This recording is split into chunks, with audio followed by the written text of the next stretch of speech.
Saints Central, your black and gold home for the New Orleans Saints.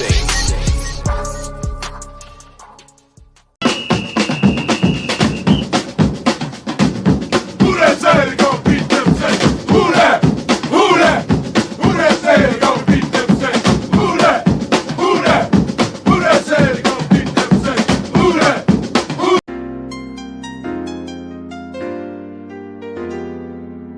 Yeah.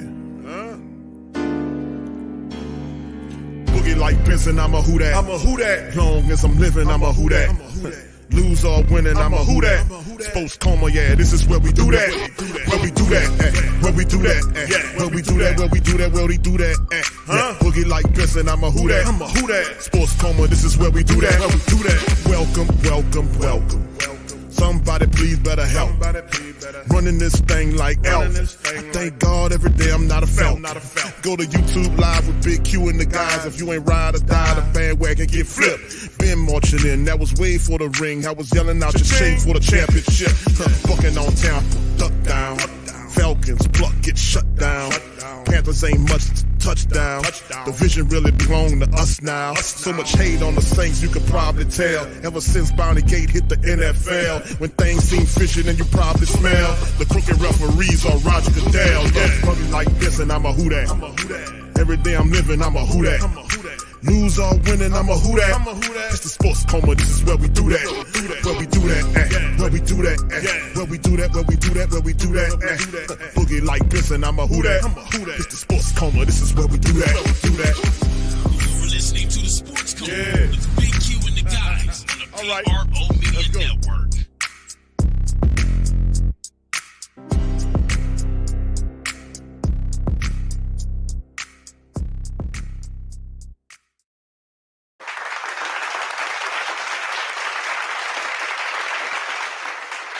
All right, shout out to the mighty, and I mean mighty Who That Nation, man. We in this thing. Big ups to the fam. Appreciate y'all being with us for another episode of the Sports Coma Game Day Edition. Final regular season game of the year against our hated rivals, adversaries, whatever you want to call them, the Atlanta Falcons. How about that? The Atlanta Falcons. I like that better. Sounds better. All right, so shout out to the fam. Appreciate y'all for being in this live, man. Much love to the fam. Appreciate you as we're going to get going. In this broadcast, y'all feel free to do me a service by hitting the like button, hitting the subscribe button, and please, by all means, feel free to share the show on your social media feed. We are in this thing for the final regular season matchup between the Saints and the Falcons, man. And it is what it is. This is it. Can the Saints sneak in the door? Can they do something positive today? We'll see. We'll cover it all today because we'll get all the answers today, baby. All the answers. All right, so anyway, we'll start off here. Saints announced some roster moves right here ahead of the matchup against the Falcons. And, of course, Mickey, the guy that goes, oh, well, hold on now. I don't make evaluations during the year. I'm too emotional. That guy. He started off by saying that they've activated or elevated Tommy Kramer, who's an offensive guard, and running back Jordan Mims from the practice squad to the active roster, okay, using the standard elevations term. And, of course, Kramer's 6'6", 316 was originally signed by the Lions as a free agent from the 21 NFL draft out of Notre Dame. He joined the Saints early in training camp and has spent the majority of the time on the practice squad. So there you go. He had 9 games with 3 starts for the Lions back in 21, 2 at right guard, 1 at left guard, plays both guard positions. He'll be lining up for the Saints in terms of, some perhaps depth. We'll see. Jordan Mims is a guy that has some experience as a running back, 6 feet, 205, was an undrafted free agent by the Bills out of Fresno State. He knows your guy, Hainer. And, of course, in preseason, 11 times for 47 yards in the score. He caught 4 passes for 45 yards. The Saints are putting him there. All right. And the reason being, a lot of these guys are getting an opportunity to play because the Saints have some inactives for this matchup, and Elvin Kamara is one of them. Elvin Kamara will be inactive for this game. Jake Hainer, Lonnie Johnson Jr., AK-41 is not in the matchup. Keith Kirkwood, Kyle Phillips, the defensive end, linebacker Monty Rice, and lineman Landon Young are also inactive. The Falcons quarterback Tyler Heineke is inactive. We'll get Desmond Ritter will get the start today. Cornerback Natron Brooks, DeMarco Helms, also the defensive backs. Those two are inactive. Defensive lineman Tommy Togai, I hope I'm saying that right. And offensive lineman Drew Dahlman is out. Defensive lineman Zach Harrison is also out in this matchup against the Falcons. All right, as Jerry likes to call them. So shout out to the fam, man. And that's a couple of news and notes. And just to touch on this topic of discussion in terms of the black and gold, this is what needs to happen today for them to sneak in or get an opportunity to play in the playoffs. Some stuff got to happen for the Saints in the matchup. Now, what's that? Saints clinched the NFC South with title win. They must beat the Falcons today, and they need the Tampa Bay Buccaneers to either lose or tie. And that's how it goes. Now, for a playoff berth, they'll need the Seattle Seahawks to lose, plus the Green Bay Packers to lose for them to get an opportunity if the first scenario doesn't work out. So if everything, goes the way it is, that is what we're dealing with right now, which is a bit of ludicrousness. But in the end, it is what it is. You see what I'm saying, fam? So appreciate y'all for being in. And then, of course, we'll be monitoring this matchup too. We'll be monitoring the matchup between the Tampa Bay Buccaneers and the Carolina Panthers today. We need the Carolina Panthers to take care of their business today. But in the end, a lot of people, and it's a shame, but a lot of people feel that kind of way. They're not really feeling it. And I can understand. This has been a really rough season on the black and gold family members, man. And it's unfortunate, but like I've said, it is what it is. So shout out to the fam. Appreciate y'all being in the building. Big ups to you, brother George. How you doing, sir? Says Q. What do you think if the Saints bring in Gruden for OC work to work with Carr because DA and Carr is staying now? Well, I don't think, right about now, a lot of people kind of checked out on this whole situation, dealing with this whole situation, dealing with them right now. And I think it'll be a little bit sometime before they kind of check back in. But having John Gruden, who did get some success out of Carr, because him and Sean Payton's personalities are real similar. He's an alpha type of personality, Gruden is. And that's what the Saints need. They need an alpha personality, especially in the offensive room, who will make people accountable. Now, like I said, Gruden and Payton mirror each other a lot in terms of their personality. And it wouldn't be a bad thing to have Gruden affixed to that.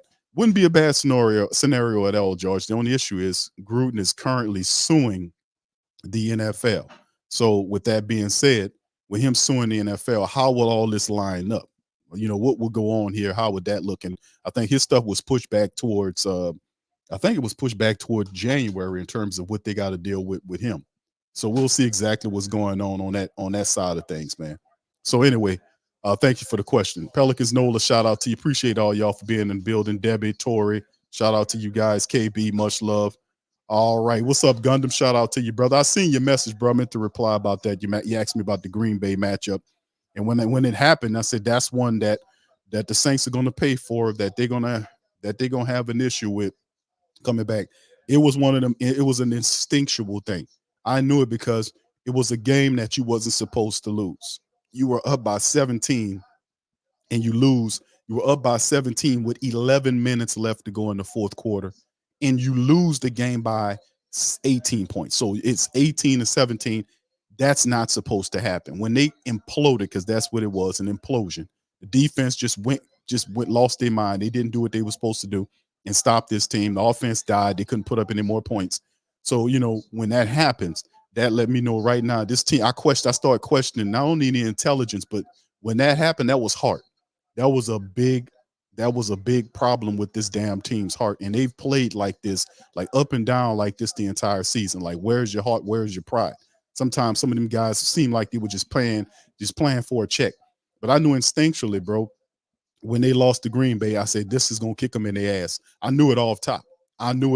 Because when you lose games like that, that's usually what happens.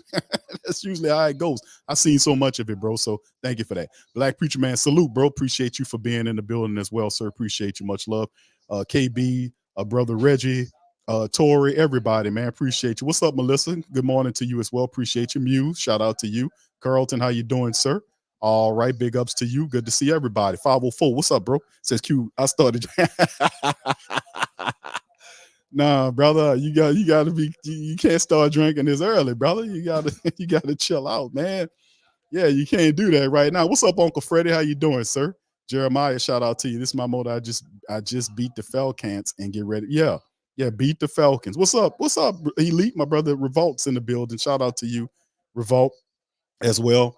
All right, who that Chris? Shout out to you, fam. Appreciate you saying we've reached the ending to the third year straight of reliance on quote outside help end quote to even sniff the playoffs. If it comes down to this, is tough. What's up, Gregory? How you doing, sir? Jeff, shout out to you. Good to see you as well. Can you too? You much love, hot love. Shout out to you. Blue 6 games, indeed. Brother Derek is in the building. Who that? Shout out to you. What's up, Demetrius? Good to see you in the building as well. All right. Yeah, man. So I mean, in the end, it's what it is, man. When it comes down to this, and the Saints, they got to take care of business. One thing I know is the Saints better win today, because if they don't win today, that means that the Atlanta Falcons would have swept the Saints on the season. Remember, the first matchup, and I won't open up any wounds. I'm just keep telling the truth. The first matchup, the Saints lost this game. The offense wasn't even a thing in the game. I think they lost 26-9, if I'm not mistaken. The last time we played those people. They lost 26-9, wasn't it? I want to say it was. I don't want to go back and look it up. It probably pissed me off. But anyway, yeah, this is one of the situations where the Saints have to win today just for pride purposes. You can't let the Falcons sweep you. You can't let that happen. And plus, in your own building. Remember, the first matchup, the Saints offense wasn't even there. Derek Carr is out there. He threw the pick six that turned, that hurt us, and that ultimately decided the game, losing by that pick six. I don't think it's 26, whatever it is, 26-9. Thank you, Derek. There you go. So he out there he threw the pick six that hurt. The offense was stank funk. And it was just one of the things. Like last week, you try to kind of keep things in out in front of you. Like even with wins or losses, you try to keep everything out front of you, and then you kind of compare it, not just based on a week-to-week basis. You can do that, but also it's like a larger vantage point that you kind of span out to, and you look at that game in contrast to all of the rest of the matchups that the Saints have played recently. And the issue that I see with the Saints offense is they did improve upon getting in the red zone. That they actually fixed a lot of that stuff, but they don't consistently put together full games, and that's a problem. And I don't understand why it's like that. I don't get it, fam. I mean, I don't know why it's like that. It just is. And nobody seems to have an answer where the Saints offensive score, like last week, they scored in the first and in the second quarter and then couldn't do nothing for the rest of the game. We got to kick field goals. They played conservatively. They didn't want to score. They just played for field goals. That's the mindset of a Dennis Allen, which is he's not one of them dudes that just want to step on a team. That's what I'm saying. That's a Gruden mentality. So you got to be very careful about the type of people you make as head coaches, man. You got to make sure you find out if they have the proper leadership ability to lead your team. We didn't do that. Mickey Loomis picked Dennis Allen because he's a part of the circle. Sean Payton told Mickey Loomis, who's brainless, to hire him as the coach, and Mickey Loomis did this whole fake searching for a coach situation, 8-hour interviews with this guy, and then turn around and hire the guy. And you had Dougie Peterson, Flores. These are guys that have a alpha dog mentality. They have leadership abilities. Like Flores should be a head coach in the league. I really do believe that. And I really do. I think that he'll have a similar impact on the team like DeMeco Ryans is having. DeMeco Ryans has turned the Houston Texans around in 1 year with a rookie ass quarterback and rookies everywhere, and the team, he done turned them around. That's when people will play for a guy like that because he's a leader. He's a guy that knows what it takes to win, and they all bought in. Like when we had the brother that came on from Houston, Texas, the news reporter who popped in on the preview for the Texas matchup, he was talking about not only the media just loved DeMeco, but the entire Houston organization, the players, everybody just loves DeMeco. That you don't have that same energy here with Dennis Allen. I'm sorry. It's just what it is. So they have to, just to say it overall, they have to, and I'm not counting on Mickey Loomis. I've completely lost faith in Mickey Loomis. his elitist mentality, his elitist comments that he's made over the last several weeks when people question his philosophies on things is not how a supposed to be business person. I don't know what kind of person this is supposed to respond. You're not supposed to berate or talk down like you're better than the people that's supporting the team. In that case, you pay for all the damn tickets then. You pay for the $20 nachos and you use your damn money to fill up the dome then. You can't stand there with this elitist garbage. And Loomis lost a lot of cool points with me with his elitist dribble that I constantly been breaking down when he has these interviews when he only talks to a certain group of people that'll have him the softball questions. So, I've been getting on this guy. I've been getting on, and I'm not going to get up off him because I've completely lost faith in Mickey Loomis. He's not going to do what's right. It was Sean Payton. I've determined that it's Sean Payton that was the reason why the Saints won all those games. And he just told this dude Loomis to go get this player and get this player, and he cooked the books and kicks the cans. That's what he does. But when it come down for him building up a team, he don't know what he doing. That's why he don't tell Dennis Allen nothing. And Dennis Allen failed last year and ran the team down. He ran away and refused to take responsibility. He did the same thing this year. When players in the building were disgruntled, Mickey Loomis ain't do a damn thing about it. He didn't try to appease anybody. He didn't do it with Jameis the year before. He didn't do it this year. He's an absentee general manager, and I use general manager for a loose sense of the term. So I have zero faith in that guy, to be honest with you. All right, shout out to you. What's up, Carl? Says, hate to say it, us winning today saves the Falcons. They'll draft a top QB prospect and lure in Harbaugh or BME. Rather get swept once than okay 50 times. All right. It's regardless of what they do, bro. You got to understand, man, the Saints, they got to win today and let the chips fall where they may. That's what I'm saying. Let the chips fall where they may, my friend. They got to win today because they still playing for something. Thank you for that. I want to say thank you very much for picking me up and bringing me back to this world. All right, shout out to you, bro. Appreciate that super chat, man. Much love. They have to win today. This is the thing with the Saints. They have to win today. They have to beat the Falcons and see where this happens. Now, they could have, woulda, coulda, shoulda won games against Green Bay. Woulda, coulda, shoulda beat the Falcons the first time around. Woulda, coulda, shoulda beat the Texans early on. Woulda, coulda, shoulda beat the Minnesota Vikings. Woulda, coulda, shoulda beat the Tampa Bay Buccaneers the first time around. Woulda, coulda, shoulda beat the Rams, but they didn't. And this is what happens when you don't take care of your business. You need help. So in the end, they still have something to play for. Carr is going to have to be consistent. He has to be able to do something similar to what he did in the Texans matchup, right? I mean, with the last week's matchup against the Bucks. He has to do similar things in that game, like the first quarter. And we have to be able to sustain these drives. We got to put up at least 21 points. That should be the focal point in the game because we didn't do a preview this week. So we do a little mini preview right now before the game starts. The Saints have to be able to put up points, 21 points in the matchup. The defense plays a really good, extraordinary with a lead. So they have to at least put up 21 points. Carr can't have these drives where the Saints score a few touchdowns and then the offense dies. And then they have to try to get field goals to make up the fact that the offense dies. The offense can't die. Carr has to put the ball on these guys so they can make plays. He has to do it. So it is what it is. All right, Black Preacher Man. Shout out to you. Says, I wonder if Loomis is the reason why Peyton left. He wanted the GM job and Loomis would not give it up. Now, see, the crazy part about it is Mickey Loomis could have given the general manager job to Sean Payton. He had the vice president's job. He has 2 titles. And like I said, Mickey Loomis, and I don't know if they're paying him double money to have 2 titles, but he's not really a general manager, bro.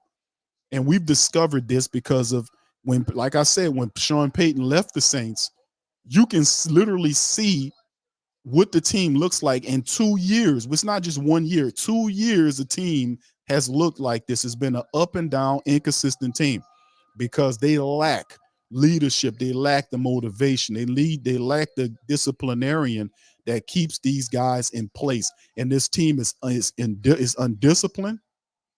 There's no accountability when offensive coaches don't do their jobs. And it's just a huge mess. So in the end, I don't know if it was that drove him out, but at some point, the philosophy of Peyton, because he comes from the Big Tuna. from Bill Parcells. Parcells told him you never supposed to stay at one place for a certain period of years. And I think Coach Parcells said it was like 5 years or something like that. Y'all correct me in the chat. But that's one of the things he said. That's his philosophy. You're not supposed to stay at a place for a certain period of time. Coach Payton doubled that up and then some. So when the time came, he often was looking for a challenge, and there was none here for him. There was no more challenges in his mind. So thank you for that, bro. Appreciate that for the super chat, man. Thank you. Thank you. Far too kind. All right, shout out to the fan, Clint, and the rest of the fan. What's up, Marley Mall? Big ups to the fam, T-Roy, Daniel. I see y'all. Brent, shout out to you, bro. Says, who that fam? These guys don't even know they're in the entertainment business. The way they talk, even the good book says your words come from the heart. Yes, indeed. Come on, man. That's right. Hey, bro, come on now, dog. Come on. Come on, man. Thank you, Brent. Thank you. Far too kind. All right, appreciate you, bro. All right, shout out to the fam, man. Cody says Saints win this game 24-15, but with the Bucks win, we're out of the playoffs. Indeed, bro. Jermaine says, what's up, Q? And fam, shout out to you, bro. Appreciate your hemisphere. Shout out to you. Good to see you as well. Remember the nightmare scenario I gave you guys several weeks back? Keep that in mind as we approach the end of the year. How many people remember the nightmare scenario? It was, I forgot what game it was, but what was the nightmare scenario that I told the family members about several weeks ago? What was the nightmare scenario? Y'all remind me in the chat. Let me see if because I remember telling, if I was like, fam, I had this, this thought, and I'm just gonna share it with y'all. And I told people several weeks ago about a nightmare scenario that could unfold in the NFC South. So we'll see. All right, what's up, Pepe Coloma? Shout out to you, who that to your fan. Appreciate you being in the building as well. All right, brother. Derek says it was challenges Peyton gave up. Q. Okay, it was challenges Peyton gave up. Q. Okay, thank you for that. Don says, what's good, Q? I'm not sure how to feel about this game, bro. The help we need is a huge ask. Indeed, bro. So we'll see. What's up, brother Nolan? Shout out to you, man. Good to see you. All right, Derek says Belichick better stay where he is. A lot of stuff can happen different. What's up, Jamie? Shout out to you. Probably going to be another year of mid next year. Well, if so we already know. What's up, Randolph? How you doing, sir? Appreciate you being in there. Shout out to you, my brother. All right, so yeah, Mussolini. All right, well, Saints for Life says Sean Payton was in charge then and now in Denver. The GM in Denver could be on his way out based on what Payton wants. Now that's power. Right, indeed. We know that with Payton's resume, he feels like he should be a guy that has the ability to, put his staff together the way he is. And the general manager they hire is merely an assistant. The guy is an assistant that helps Sean Payton makes these decisions. And I don't know what he was telling Mick and Loomis in that instant, but Mick and Loomis did whatever he wanted to do. It was like having a damn dude there that was a guy that did whatever he wanted. So Marley Mall says, Q, you said Belichick in our division and Daniels to the Falcons, bro. That's very real. Now Jaden Daniels is moving up the draft board. So is Penix and the rest of these guys. So we'll see. M. says Jeff Duncan running a smear campaign on Laddie and M2. I mean, he do that from time to time, man. He does that from time to time. Where you gotta get him in place at times. Like Jeff Duncan's been pretty solid this year. At times, but sometimes he'll get out of pocket with some stuff like that, man. He'll get out of pocket on some stuff, and you got to check them and get them together. That's all, that's real, man. I read these dudes. I'm aware of these guys. I'm aware of their stuff, man. We got writers of our own on staff, so I'm well aware of what's going on with some of these guys. Frankie says, check down Charlie. Yes, that's right. Check down Charlie and dysfunctional dynamite are in the building. That's right, bro. Shout out to you. Appreciate you on that. Daniel says, all right, everyone, getting the fryers ready to cook some Falcon wings and burgers. We got to get the dub, man, regardless of how. And I know family members saying, Q, I don't know how to feel about this. Well, bro, listen, we got to get the dub. Bottom line, it's a pride thing. You can't allow the Atlanta Falcons to sweep you on the year, regardless of where they end up. The Saints, and like people said, are the Saints going to take a quarterback next year or this upcoming draft period? Not, in my estimation, not early. Now they got a ton of quarterbacks that's out there. You might not get a Jaden Daniels because I think Jaden Daniels is going to go inside the top 10. He's going to be gone. Some mock boards have 5 quarterbacks inside the top 10 picks. Michael Penix Jr. is a guy that plays for the national championship tomorrow. He's going to ball out.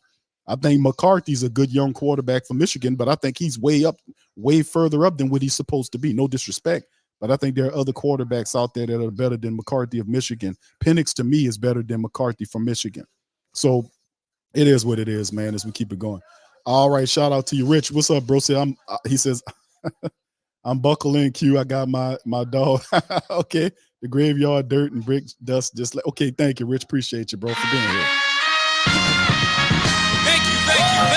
Far too kind. Yeah, that was your night. Yeah, the Jaden Daniels going to the Falcons and Belichick ended up in the NFC South. And it was a third one. The third one was the Saints kept Dennis Allen. That could prove to be something else, family. If they end up with this guy, and all indications is Mickey Loomis is just as out of it as he can. He's not a real general manager. I know a lot of people have liked Mickey over the years, but it is what it is. Face the facts. Loomis is not a real general manager. Without Sean Payton, a lot of these guys are exposed. His technique, his style is to leave you alone, whether you're winning or losing. You can't do that. And see, the reason why he's obligated. He does that is because he feels safety from the owner. Like regardless of what he does or do not do, she gonna allow him to be there. So he feels like he can do whatever. So it ain't no pressure for him to perform better. See, they fat cats is what I'm saying. They're banking out. So if they don't listen, you have the power. You have to take the power. So I'm not relying on Mickey Loomis and them people to improve the team. When they start seeing that money go down, they're going to change stuff off. We just stick on code. All right, here we go. The Saints kicking the ball. I mean, the Falcons kicking to the Saints. They kick it out the back of the end zone. Brent says new wokeism is don't be evaluating. Come on. Well, he said it was emotionalism, bro. That's what he said. Thank you for the super chat, bro. Thank you. Far too kind. Yeah, he was saying, that's what he was saying. His whole thing was, yeah, I'm not going to, I'm not going to, I don't want to do that. I'm too emotional. I play the damn Carl Thomas. All right, here we go. 25-yard line. Saints have 4 wide receivers to the left. They throw the ball right out to Taysom Hill on the screen. Taysom breaks through the 30 and gets to the 35-yard line to pick up a first down for the Saints on the play. Very different pattern the Saints have opening up the ball game, man. They had 4, they motioned Taysom out to the left and ended up 4 wide receivers to that side. And the Saints got a first down with a screen play, extended run with Taysom Hill there. Very interesting. It's Pete Hurst, McCoy Ruiz, and Cam Irving is the right tackle for the black and gold right there. So they open it up with a screen to Taysom. He picks up 10, gets on down to the 36-yard line. Carr is under center now. Turns, hands the ball, play action fake, and he just dumps it down to Jamal Williams, and Williams picks up about 5 yards on the pass from Derek Carr for 5 yards off to the left on the check down throw. So check down Charlie and the dysfunctional dynamite. All right. Shout out to you, Rock. I see you, bro. Yeah, y'all got to take care of business today, brother. Y'all got to help us out. All right, Jamie, the Falcons, indeed. All right, here we go. From their own 41-yard line, under center power wide formation, hands the ball off to Jamal Williams. And just like that, the Falcons break free, and this David Onyemata wraps up Jamal Williams in the backfield for a loss of 2.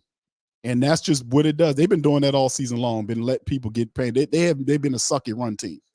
And he just gets through. He beats Cam Irvin, sorry ass, to the right and gets the production. We got to play better, man. We so beat up on offensive line to that right side. 3rd and 6 now for the Saints. Let's see if they can overcome this. Carr in the shotgun, 3 to the left, 1 right, and a running back next to him in the shotgun to his right. 3rd and 6. Waiting for the ball. There's a snap. Looks left, stays center, looks left, throws the ball. He's hit at, he's thrown, and that'll be incomplete.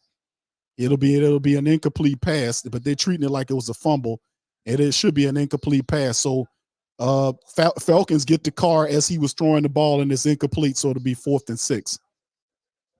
So there you go. So Cam Irvin, it wasn't Cam Irvin, actually, as an inside man, hits Carr as he was throwing it. So 2 negative plays by the Saints get them out of there quick after a promise to start. So there you go. Offensive line woes open up early for the Saints as they'll have to punt the ball to the Falcons. Jamie, thank you for the super chat, bro. We appreciate it. Thank you. far too kind. All right, appreciate you, bro. Thank you for that. All right, so anyway, and this is the thing, Saints getting ready to punt the ball off to the Falcons. That wasn't a very impressive start there. And there's the punt by Lou Hetley. It'll be received all the way. It's going to take oh my goodness. Okay, it took a Falcon bounce somewhere around the 23-yard line, I want to say. Somewhere along yeah, Lou Hetley to me, we got to find, we better, where's Blake Gillikin at? I think Blake signed with somebody. We're going to have to get rid of Hetley on the season. I didn't like the charge for Hetley, man. Let's see if we can where's Blake Gillikin at, man? I mean, Blake used to put him up there, man. I don't know why they got rid of Blake Gillikin. That was stupid. All right, so anyway, shout out to the fam, man. Appreciate y'all being in the stream. Saints not too positive, man, on that first drive, and we'll see what the offense for the Atlanta Falcons got doing coming up next. All right, so yeah, AK is hurt, bro. He's inactive. You know, he had that ankle issue. He is not going to be in this matchup. So the Saints they'll use a lot of Jamal Williams. They activated Mims, the backup running back, off of the practice squad. And currently that's just, the Saints are, dealing with that situation. It's going to be kind of interesting. All right, and of course, a quick flash to the Tampa Bay game right now. Both of those teams right now are 0-0 currently. So we'll be flashing back and forth and keeping an eye on that Tampa Bay game right there. You remember? So, and if Tampa wins the matchup, the Saints' only way in the playoffs as a wild card would be Green Bay and Seattle have to lose for the Saints to have an option. That's what they're telling us here in the end, but it just too much going on. All right, brother Prime says the real car will show up today. Hashtag Team James. Thank you, bro. Appreciate that. Thank you. Far too kind. All right, and brother Brent says later play song request Emotion by Samantha Sang. Yeah, that's the whole thing with it's emotional for Mickey Loomis. Thank you very much. Picking me up and bringing me back to this world. Yeah, to use your emotions as an excuse to why you don't make in-season, evaluations is lame and it's corny, man. It's lame and it's corny to do that. But that's what kind of dude we got. That's why I said this is not a real general manager. I've never heard that before. That was a new one right there. Because you imagine having a business and you have an employee that don't want to do their job because of their emotions. I mean, if you have a tragedy, that's different. Then you take time handling business. But somebody that don't want to do the job for the whole year, for the whole football year, because their emotions are involved in it, and Gail doesn't say anything about that, to me, that's asinine. That's really asinine for him. When he said that, I was like, man, this dude is not a real general manager. Because any general manager would not even say that, man. He's a more VP than general manager. Anyway, here we go. The Falcons pick up the ball from their own 21-yard line in the shotgun. Is Ritter lifts his foot and hands the ball off to Bijan Robinson. The Saints chop him down in the backfield. It's Demario Davis. He gets back there and gets him for a loss of maybe one or so as Demario gets penetration and gets back there and get Bijan Robinson before he can get going, man. Maybe a loss of one on the play. And that's what you got to do. You got to get to that guy before he gets going, and the Saints get him for a loss of one. It'll bring up 2nd and 11 as Ritter gets to start after Heineke was deactivated in the game. All right, so man in motion from right to left, 2 to the left. Another motioning player is the tight end from the right to the left side. 3 on one side, and there's the hand. Nope, play action, and Ritter's looking. He's going to check it down to Robinson. Robinson breaks a tackle and picks up about 6 or 7 yards on the run there. Guy missed the tackle toward the sideline, and he gets about 5 or 6 of them there. All right. So Matthews, Bergeron, Newsell, Lidstrom, and McGarry are their line with Robinson, London, Mac Hollins, Kyle Pitts, and Juju Smith. 3rd and 5 now for the Falcons.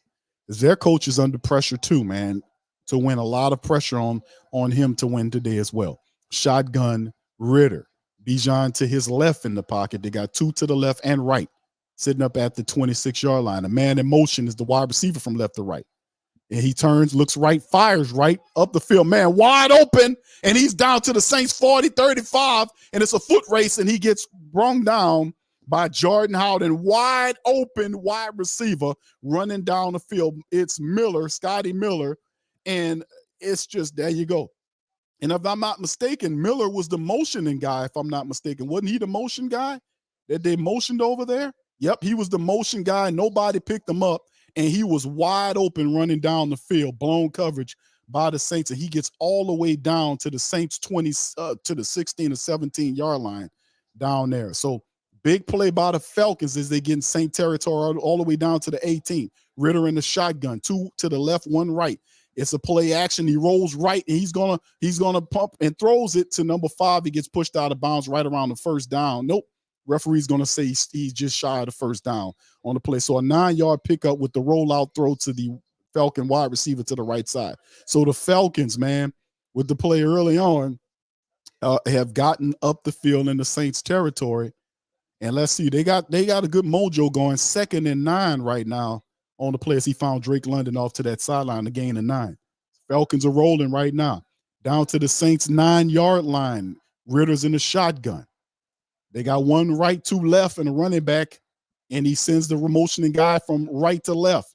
It's a handoff. He gives it to Robinson, goes right, battle rams himself down to the 2-yard line.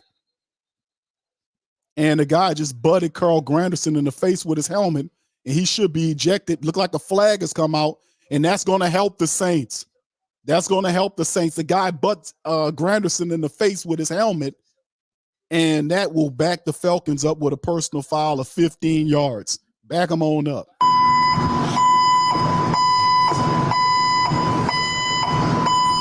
That type of play steal all your momentum from you. And let's see what the ref calls. It's definitely a personal foul against the Atlanta Falcons, man. If he can stop talking and call it.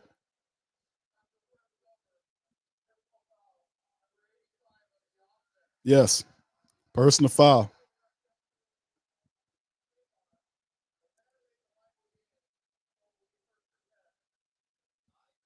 Terrible.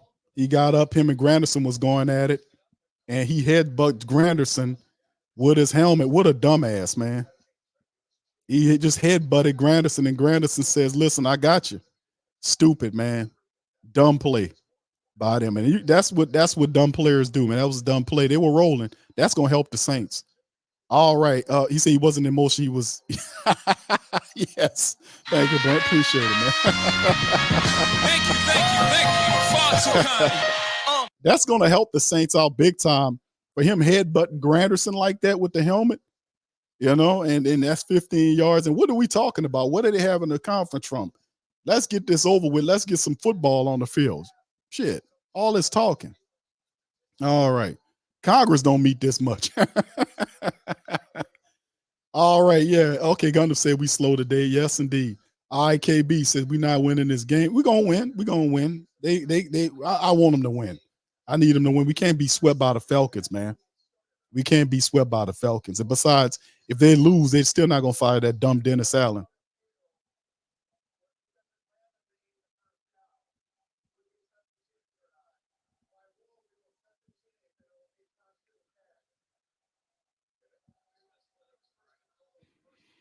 All right. So they're saying the Falcons made the first down, and they just hit him with the penalty on top of it. So here we go. Football back in the shotgun. It's a handoff to Tyler Algieri, and he breaks a tackle of Jonathan Abram and picks up about 3 more yards on the play. Abram had him behind the line of scrimmage. He broke free and picked up about 3 or 4 yards on the play. Granderson is in on the stop. 2nd and 8 now. If they say he picked up only 8, looked like it was more than that. So only a gain of 2, they saying. All right, Granderson on the stop.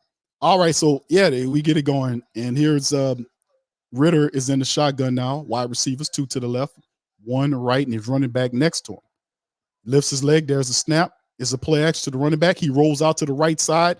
Saints standing in front of him. He fires it, and it's in the end zone, touchdown. And it's a touchdown by Jonnu Smith, the tight end. The Falcons strike first. So the Falcons get in the end zone on the play as Jonathan Abrams was in the vicinity, and the Falcons take full advantage, man, of the pressure, and they score first, and the Saints will have to respond. So you had Abrams slip down, and the damn tight end was running wide open, and Ritter threw a bad ball, but Jonathan Abrams was so far behind him that if he'd have been right up on him, that would have been a bat down or a deflection or something. But he was so far off the guy, it was pretty much an easy touchdown. 7 plays, 79 yards, 3:39 was the time of possession. Falcons on the board first. And here is the kicker to try to add the extra point. And it's up and it's good. Falcons up 7-0. So the Saints allow a touchdown early on. The defense gets beat on the touchdown. And the Saints offense struggle out the bat to get going. And Ritter just made a good pass there. And Jonathan Abrams so badly beat that it don't matter. So Saints down 7-0. They got to respond with a touchdown. They got to get back into this thing. Don't go back out there with no 3 and out. All right, so shout out to the fan, man, as we keep it going. Corey says, yeah, but that doesn't mean anything. Technically, we still in it. Yeah, LOL, yes. iPress says, bro, Ritter just made us look silly. Yeah, well, Abrams slipped, and he was so far out of it, bro, that Ritter threw the ball, to the ends. He wasn't throwing it toward the sideline. He's supposed to lead the receiver toward the sideline to make it easy. He threw the ball inside.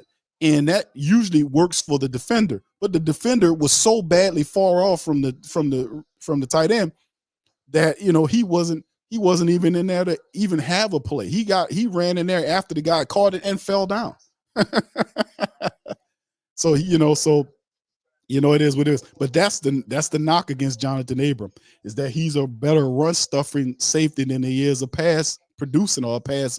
A safety that covers the pass. That's been a knock on him for some time. All right. So anyway, shout out. Willie says, shaking my head, Ritter, this is going to be a long day. I'm going to keep it in there, man. We're going to see how they need to respond.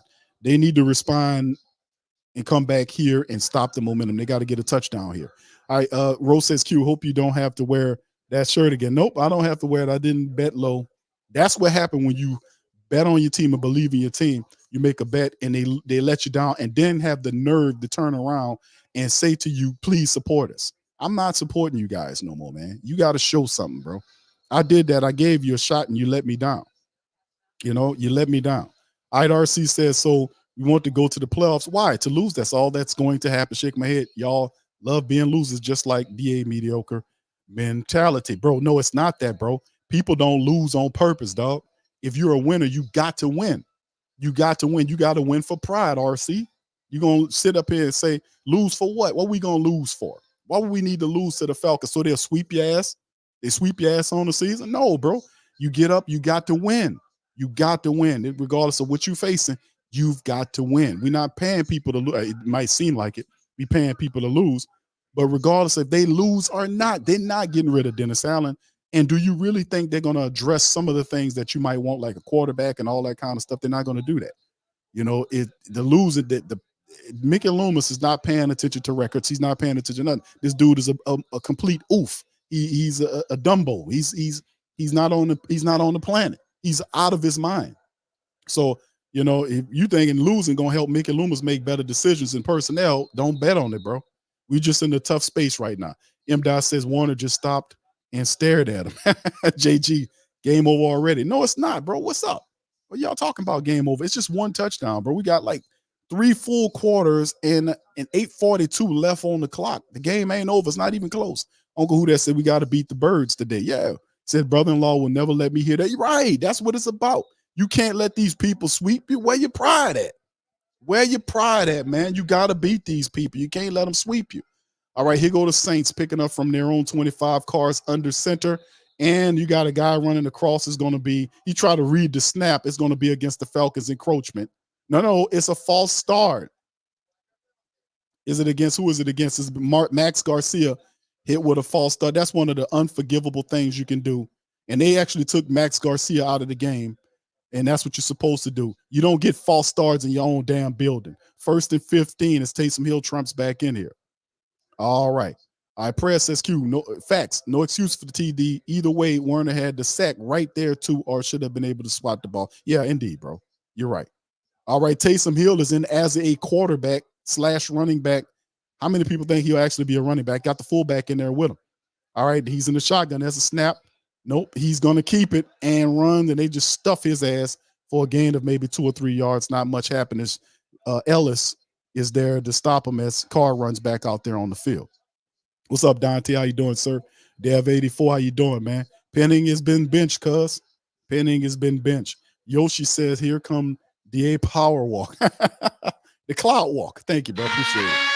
You walk like you floating on a cloud, man. Thank you. Far too kind. You really do. He walk like you floating on a cloud. All right, here go the Saints picking up from the 24-yard line. Carr looking. He fires left and finds a wide receiver. And who is that? But the mighty Rashid Shaheed. The late flag is out. And we're going to see what the flag. Late flag was fired back by the referee. We'll see what the call is on the play. Very late flag. After the catch, the flag was thrown. Let's see what it is. Is it a helmet-to-helmet hit?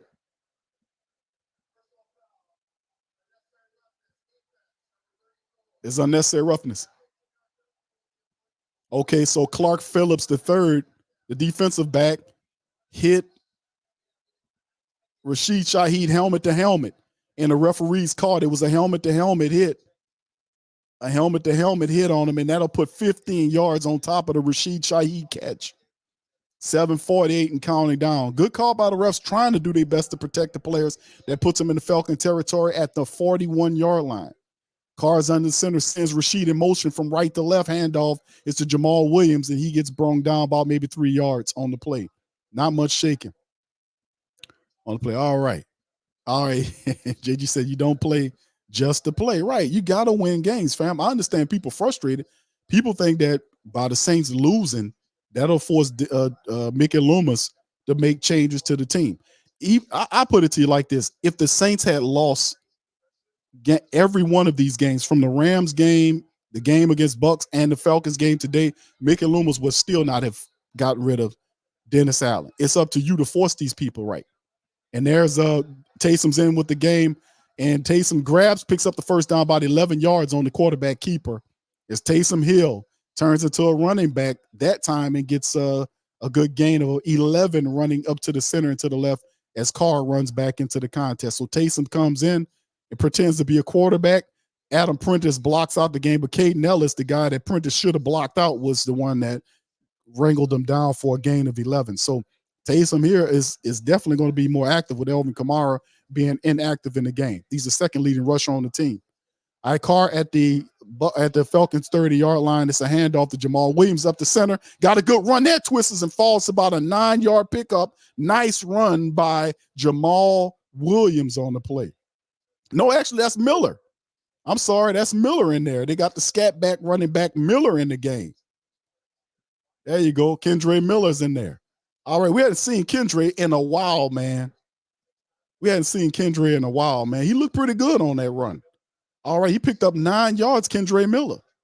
I was about to say Jamal Williams. I didn't even think we're going to see much of him. But 2nd and 1 now for the Saints as they get all the way down to the 21-yard line. Man in motion from left to right, and there's a play action. Carr then fires it toward that's Taysom Hill down there, and he picks up about maybe 2 or 3 yards after the catch. The rollout, Carr rolls out to the right, fires Taysom for a gain of 2 or 3 yards on the play off to the right side of the field. So the Saints are marching. As he gets brung down right around the 18 or 19-yard line, looks like it.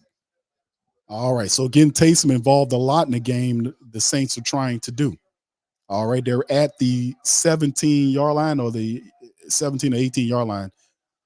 Carr in the shotgun, there's a snap.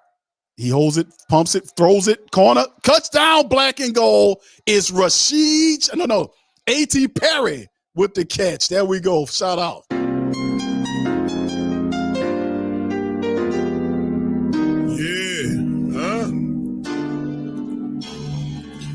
Like Benson, I'm a who that. Long as I'm living, I'm a who that. Lose or winning, I'm a who that. Sports coma, yeah, this is where we do that. Where we do that. Boogie like Benson, I'm a who that. Sports coma, this is where we do that. Welcome. Somebody please better help. Running this thing like Elvis. Thank God every day I'm not a felt. Go to YouTube live with Big Q and the guys. If you ain't ride or die, ride a bandwagon, get flipped. Been marching in, that was way for the ring. I was yelling out the shame for the championship. Fucking on town, duck down. Falcons, pluck, get shut down. Panthers ain't much touchdown. The vision really belong to us now. So much hate on the Saints, you can probably tell. Ever since Bounty Gate hit the NFL, when things seem fishy and you probably smell the crooked referees on Roger Goodell. Yeah, funny like this, and I'm a who that. I'm a who that. Every day I'm living, I'm a who that. I'm a who that. Lose or winning, I'm a who that. I'm a who that. It's the sports coma. This is where we do that. Where we do that. Where we do that. Where we do that. Where we do that. Where we do that. Boogie like this, and I'm a who that. I'm a who that. It's the sports coma. This is where we do that. Do that. You're listening to the Sports Code Yeah. with Big Q and the guys on All the right. PRO Media Network.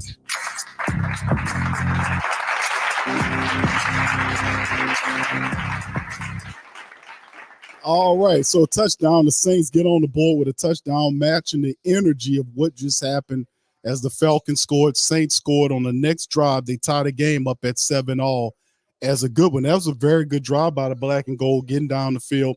Carr he just kind of pump faked that thing and then fired the ball.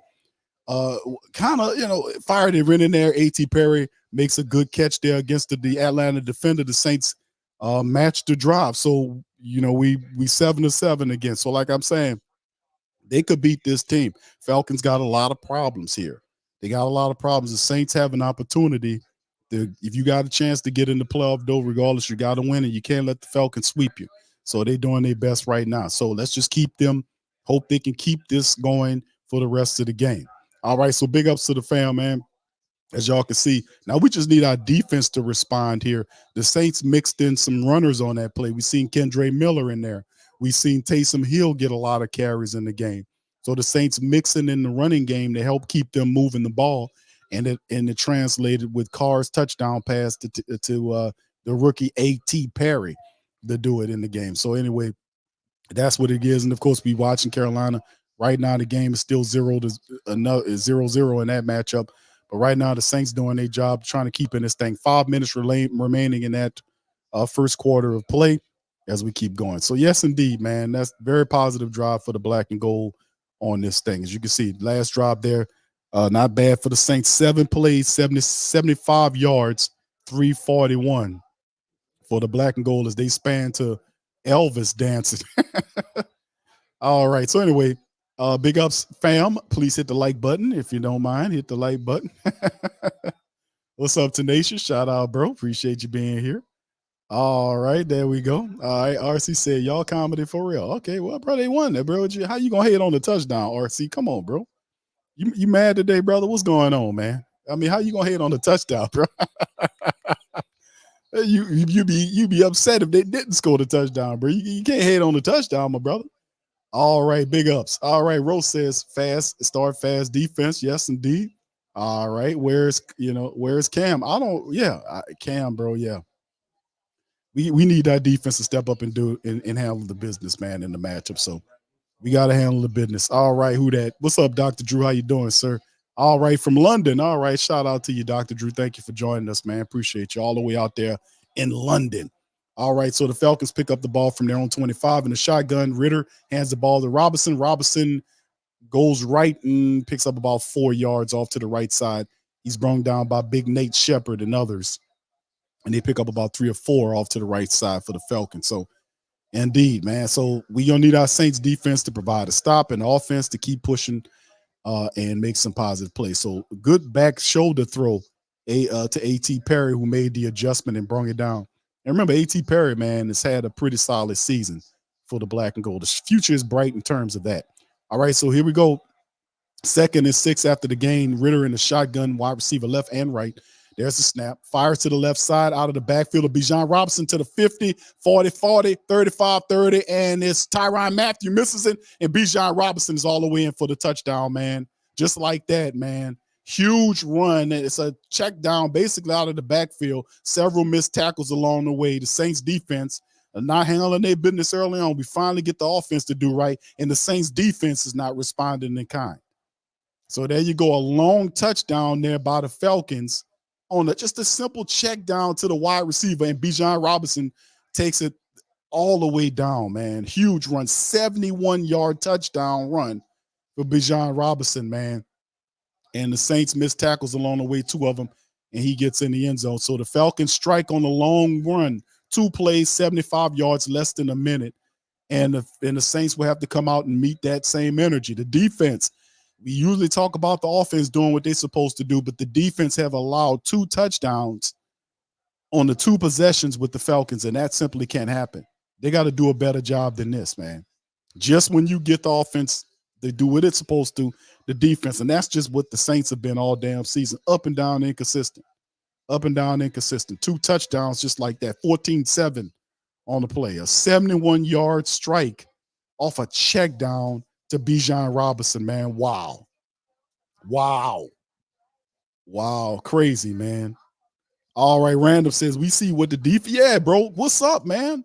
What the hell? The defense is supposed to be the thing. It's supposed to be, doing the defense that surrendered 2 touchdowns, man. We just got the offense to get right. Now we got to worry about the dumbass defense doing what they can. But then again, fam, that's the nature of this team. Somebody got to be effing up. Somebody, if it ain't the offense, it's a role. It's a hat they play. It's a hat they put on their head. Somebody got to be effing up hat. And that's what's going on, man. So they got to respond. They got to get this together, man. That's awful. Yeah. All right. Yeah, we got to do better than that, man. We got to do better. We got to get it together, man. All right. So the Saints offense will get the ball, man. It's 20. Listen, fam. You know what type of game this is going to be. 21 points have already been scored in 1 quarter of play. 21, and they still got 4:13 remaining on the clock. It could be a 14, it could be a 28-point game before the quarter ends. That's what it's shaping up to be, this type of affair. It's 21 points have been scored in the first quarter, and they still got 4 minutes left to go on the clock. 4 minutes. A lot going on, man. Cody said, I'm calling it now. We will win, but it will be a dogfight. Yes. Oh, yeah. No doubt about it. It's playoff time. People, you got to leave it on the field. Derek says, Yidam come across. Said, Yidam come get Moss, so they try Alante bench time. Okay, I hear what you're saying. A dog says they drew blood first. Michael says, why is Gray? Well, I told y'all about Gray. Gray's a special teams player, but he got a lot to be determined with him being a safety to help you. Like I said, that's usually been the case with some of the Saints special teams people. That's how it's been sometimes, bro, unfortunately. Black Preacher Man says, man, they spreading rumors about Lattimore trade the way this secondary is playing. I know, bro. Thank you for the super chat, bro. Thank you. Far too kind. All right. Appreciate that, bro. Thank you for that. I don't think Lattimore's going nowhere, bro. I ain't going to say all that, man. Lattimore, to me, I don't think he's going anywhere. All right. Dante says Saints family members might be well to say, hey, Dennis Allen got to go. Yeah, man. I heard Coach Roney. Shout out to my dog, Big Low, and the rest of the family over there. They want him out. They want that coach gone too. The only problem is Count Blank out there. He might actually listen to him. We got a dumbass Mickey Loomis over the top of the team who ain't even a real general manager. He doesn't understand anything. He doesn't even do evaluations during the season because he's too emotional. I'm gonna keep saying that because he said that. I never heard that ever in my life. If you're a professional, call yourself a professional. Don't do weekly or monthly evaluations on your team, and you're supposed to be some sort of general manager, and you don't do any evaluations because you're too emotional. Because of the highs of winning or the lows of losing, you don't do an evaluation. Never heard that in my life.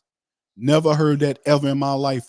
And that guy's not a real general manager. Nobody says that stupid stuff. How would you notice the pulse of your team if you're not doing evaluations? Absolutely insane. Absolutely say he's not a real general manager. But anyway, they got to leave it all on the field. Traders Playbook says, you know what's going to piss y'all off even more? Watch the Saints lose, and Carolina actually beat. Thank you. I want to say thank you very much. Picking me up and bringing me back to this world. All right, appreciate you, bro. Youngblood 46 said Lattimore trade talk is ridiculous. Yeah, you got Paulson and Debo there. Alante Taylor is a young player. He got a lot to kind of still pick up on. Isaac Yiadom's a young player. They cheap. These guys are good players for you. You developed them. You want to keep, if you got a lockdown cornerback, those guys don't grow on trees. You got to keep the guy. You make a way. You got a good secondary. Despite the injuries, the secondary has been solid, except for this game, obviously. But you know what you got to do in the safety. You got to find another safety, somebody, because we know Jordan Howden's the guy. Marcus May, I say we get rid of Marcus May. Howden's here. We need to draft some safety, get another young safety back there with Tyrann Mathieu getting toward the back end of his career. It's that type of stuff. Linebacker, to keep the defense strong. And then offensive line, number one priority to me, it should be the offensive line for the Saints. Ryan Ramczyk is suspect with his career. Pete is gone, and Hurst is ready for Hurst. And really, they need to really focus on really getting that offensive line. Do you see how bad they are run blocking? You see how bad they are? They don't even open up holes, big holes for the team to run through. They don't have any temperament or any attitude when you run block. And I'm talking my offensive line, my athletes out there. Give me some support on this. You gotta run blocking is an attitude. You gotta have an attitude. You gotta have that mentality. You look at the Saints; they don't have a mentality. They're not known as a mean line. There are too many kittens on that line. No disrespect, but they don't have a mean running mentality that you want to have to open up and dominate defensive lines. They don't play with that type of force, and we need to find people on that line that do. So. It is what it is. All right, yeah, absolutely. O-line, that line is a major problem, man. It's a major problem. It's a big problem. All right, Carr gets the ball. He's under center. And it's a play action. He hands it off. Nope, he gives it to Kendre Miller, picks up 5 yards. All right, Kendre Miller gets the 5 yards on the pickup right there. So not bad as they're using Kendre, man, getting them in there, getting them some reps. As we see, man, Kendre been up and down with injuries this entire season. They finally give him an opportunity to get in there and try to make something happen. So the Saints, credit to them, they're mixing and running this thing and getting something to happen. They get 5 yards with a Kendre Miller run. 2nd and 5 for the black and gold after that. They're at their own 30-yard line, Carr in the shotgun. 3 wide receivers right, 1 motions back around Carr. And no, that's Taysom. Taysom's out there. He takes off and gets about 7, maybe 8 yards on the pickup. Taysom Hill in the shotgun. And I don't understand how they don't figure it out. Taysom Hill in the game, he ain't going to throw the ball. But credit to Taysom, picks up 8 yards on the run, and it's the Saints running attack that's kind of keeping the balance with the Saints so far. So they're utilizing the run more. Credit to them. All right, 3:12 and ticking down on the clock. Carr back in the game. He's going to get under center. All right, and let's see what goes on here. Wide receivers left and right. It's a play action. Carr looks left, stays left, fires left, and he checks it down to Jamal Williams, who picks up about 3 or 4 yards on the play. So that's the thing. Carr only seen one on the half the field that time and went back to his check down there. So there you go. 2:48 and counting down on the clock. Check down, Charlie. All right. So anyway, Saints moving the ball now. And we'll see 2:40 and counting on the clock. Taysom Hill's a big part of what they do. A gain of 3. They said 2nd and 7. As Jamal Williams is they peered to him on the sideline. Carr's in the shotgun now.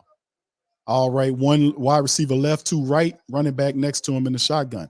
There's a throw, and a ball is thrown and then completed. He tried to find Rashid Shaheed, and the ball was thrown kind of poorly and looked like the defensive back got his hand on it right there. It wasn't a good throw by Carr. And like I said, Carr is not very accurate, dude. A lot of Carr's passes are not accurate. They tend to sail, and wide receivers actually make Carr looks better. His accuracy, man, my goodness. His accuracy is not all of that. That dude really have to work on that, man, if he's going to have success here. Got to be better with the ball. All right, so Carr's in the shotgun. It's 3rd and 7. We need to get this first down to keep it moving here. 3 right, 1 left. There's a snap. Carr looking, fires it to the right side. Nice catch by number 12 on that side, and that is Chris Olave, who comes up with the catch off to the right side of the field. So Carr looked to the right side and found Chris Olave there. And they pick up the first down. Shout out to Andrews Peak, picked up the blitzing defensive end and stopped him as Chris Olave got all the way down to their 30. I want to say I didn't see where he was at there. I know he's in Falcon territory right now. We'll see in a minute. Where he is 1st and 10 now. Saints get the new set of downs. His Carr's under center. Jamal Williams is in the backfield. They get to the Falcons 45. There's the hike, handoff to Jamal to the left side. Nothing. Nothing going on. Nothing, absolutely nothing. As they tried to go to the left and he gets snuffed out. Maybe a gain of 1, if anything. Nothing going on. Nothing. You know, and you see Taysom going to come in. And remember, look at a lot of the way the Saints are getting the running yards, family, is draw plays and Taysom Hill. You know, like the offense is playing off them again, but you got a set up run situation where you're running the ball. Notice we're not having a lot of success. That's that offensive line. All right, so Taysom's in there. All right, he's lined up like a wide receiver. Carr's in the shotgun, 2 to the left, 1 right, or actually 2 right.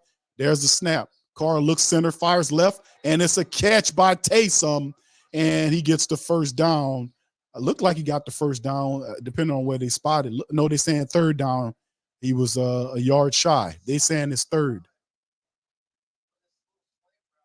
I don't know. It looked like he's going to be a yard shy, maybe a yard shy on it.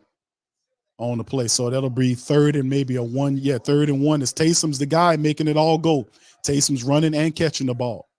They're getting him involved a lot in this game, man. All right, 20 seconds and remaining on the clock. Carr is under center. Jamal Williams is in the backfield. Man in motion is Lynn Bowden. Hand off to Jamal Williams, and he goes nowhere. I mean, the Saints offensive line provides 0 push, and Jamal Williams basically got 1 yard if he got anything. So that'll bring up, but he did get the first down. So that'll bring up, that's the end of the quarter right there as the Saints are marching. Our offensive line, my goodness, man. They don't, that line doesn't give them much room to run, no doubt about it. All right. We still moving the ball, though. All right. Jamal says Jamal was at Detroit with a super elite offensive line. It's no secret that the numbers were a tad inflated. All right. Yeah, it's what it is, fam. But that's not nothing new when I'm making these observations about the Saints offensive line. That's been pretty much the deal the entire season, that the offensive line has been problematic for the Saints. We thought it'd be a strength coming into the season. Then you have the injury situation with Ryan Ramczyk, basically relying on backups. The Landon Young was a guy that was taking over for Ram. He did good in 2 games, then he gets hurt. Then you go to the practice squad for a veteran and Cam Irvin. And Cam's a journeyman, and he's a journeyman for a reason. But guys like Cesar Ruiz and McCoy, and then to the left side, Andrews Pete is not as sharp as he used to be. James Hurst is not as sharp as he used to be. So at some point, you realize that you're definitely going to have to do something with the offensive line, no doubt about it, especially with Ram's injury history. He's facing some real dire situations. His knee issue is really dire. It could impact what he does into the future. So you have Penning there, but whether or not the Saints seem like they've given up on Penning. You know what I'm saying? They seem like they've given up on him, you know, which is crazy to me. They gave up on him. Derek says, Q, it's not the line. Jamal slow, Q real slow. Come on, bro. It's not that, man. Jamal Williams is not that slow where everybody just catching him like that. He hits, if you watch the tape, the man hit the hole hard. But if ain't no hole there to hit, what he's supposed to do? Look at the last several running plays with Jamal Williams in there. You tell me where he had room to hit the hole. Bro, go look at the tape. The man ain't that slow, bro. Come on, Derek. Oh, he's just slow, like he too slow to do anything. No, bro, that's not it. Look at the play. Most of the time when he's running, they're not opening up holes for him to hit. There's guys there, they're not blocking. And notice the Saints offensive linemen don't get any push. They're not getting pushed on his runs. They're getting running yards from Taysom with the draws and him acting like a quarterback. He's sneaking them there. Kendra had to twist and turn his way into something, but it's still early on. We'll see what they can do. Yeah, I'm with this one. Yeah, I'm with that one. Yeah, I think we need to do something else at the line. He's slow, Q. No, I don't agree, bro. The man ain't that slow, bro. Come on, bro. Nah, bro. No, bro. No. Nah, I ain't gonna go. He ain't that slow, bro. He ain't Elvin Kamara quick, bro, but he ain't slow. He's slower than the fullback, bro. I mean, bro, come on.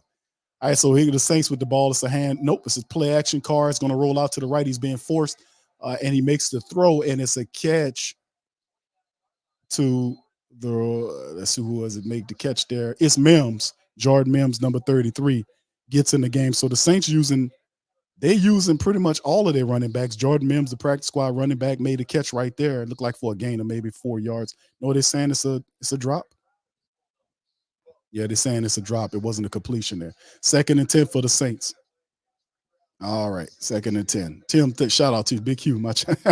Yeah, it's too early, bro. It's all good, bro. We working on it. We all right. Thank you.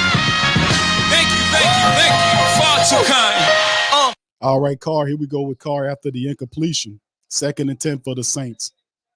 Carr under center, turns and hands the ball off, and nothing going on. Nowhere to run as Kendre Miller's chopped down for a gain of 2 yards. You see what I'm saying? I mean, it's every drive when they try to run the ball, man. It's not much going on, going on in terms of line. He tries to, he had to shimmy because there was no place for him to run. He only a pickup of 2 on the play. They're not opening up any holes. 3rd and 8 now for the Saints as we keep it on. They're still moving on. Let's see if the Saints can get a score here. Yeah, picking up from the Falcons 43-yard line in the shotgun, 3 right, 1 left. There's a snap. Carr looking center and fires, and it's throw to Taysom, and Taysom stopped 2 yards shy of the first down. As I said, good play by the safety coming up and making a tackle on Taysom Hill. Will Dennis Allen go for it with the 2 yards? And Carr fired it to Taysom Hill, and Atlanta was all on top of it. They're like, you can have that because that's behind the line. That's behind the first down line. So let's see what the Saints do as Taysom makes another catch. They really getting him involved in the game. 4th and 2. All right, here come Dennis Allen making a charge. Okay, 3 wide receivers left, 1 right. Saints 4th and 2. Shotgun is Carr. There's the snap. He looks, fires it quickly, and it's caught, and they get down to the 15-yard line as Carr quickly finds the target. Is Big Jawan Johnson with the grab. Nice, decisive throw by Carr. He's seen Jawan Johnson right there, and he put the ball right on him, and Jawan was able to pick up the first down and then some. Nice, decisive throw. That's what we need more from Carr. We need more throws like that. He's seen him and fired the ball right away and put it right on him. All right, so the Saints now at the Falcons' 19-yard line, shotgun. There's a snap, and there's Taysom.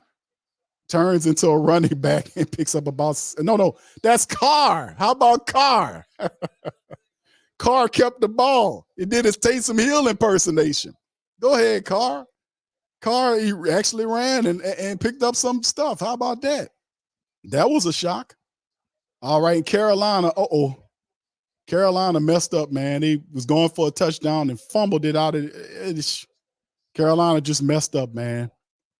All right, so after the Carr scramble inside the 10, it's a handoff to the running back, and he picks up the first down, man, and gets inside the 5-yard line, right up the center is Jamal Williams.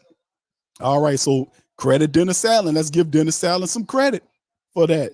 Allen did well. He went for it on 4th down. They made they got the first down.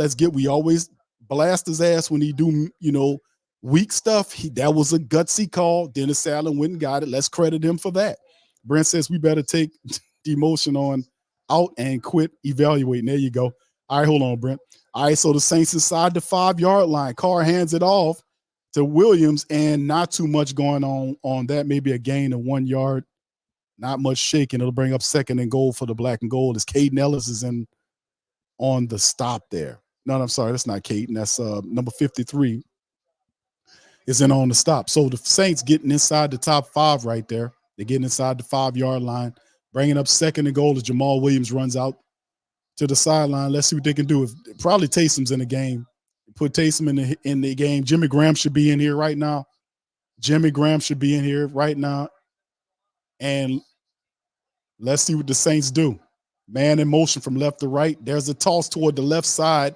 It's Miller, and Miller fights and looked like he got it. He gets down. Is it a touchdown? The referee says no. He's just shy of the first down. He's on the 1-yard line. But what a hell of a attempt by Kendre Miller, man. Kendre Miller was fighting for it, and that's a touchdown, fam. That's a touchdown. They better throw the flag out because he didn't touch down. That's the ball is over. That's a touchdown, fam. That's a touchdown. Thank you, Brent. Red flag is out, And Dennis Allen is challenging it, and the Saints should get this one. That was a hell of a run by Kendre Miller, the rookie. Fighting in there, boy. He was fighting through the tacklers, turned himself backwards. And it's a touchdown, the Saints. Yeah, huh? Boogie like Benson, I'm a who that. I'm a who that. Long as I'm living, I'm a who that. I'm a who that. Lose or winning, I'm a who that. I'm a who that. Post coma, yeah, this is where we do that. Where we do that. Where we do that. Where we do that. Where we do that. Where we do that. Huh? Boogie like Benson, I'm a who that. I'm a who that. Sports coma, this is where we do that. Where we do that. Welcome, welcome, welcome, welcome. Somebody please better help. Somebody please better running this thing like elf. Thank God every day I'm not a felt. Not a felt. Go to YouTube live with Big Q and the guys. If you ain't ride or die, the bandwagon get flipped. Been marching in, that was way for the ring. I was yelling out the shame for the championship. Tough fucking on town, duck down. Falcons, pluck, get shut down. Panthers ain't much touchdown. Division really belong to us now. So much hate on the Saints, you can probably tell. Ever since Bounty Gate hit the NFL, when things seem fishy and you probably smell the crooked referees or Roger Goodell. Yeah, probably like this, and I'm a who that. I'm a who that. Every day I'm living, I'm a who that. I'm a who that. Lose or winning, I'm a who that. I'm a who that. It's the sports coma. This is where we do that. Where we do that. Where we do that. Where we do that. Where we do that. Where we do that. Boogie like this, and I'm a who that. I'm a who that. It's the sports coma. This is where we do that. Do that. You're listening to the Sports Code Yeah. with Big Q and the guys on the All right. PRO Media Network.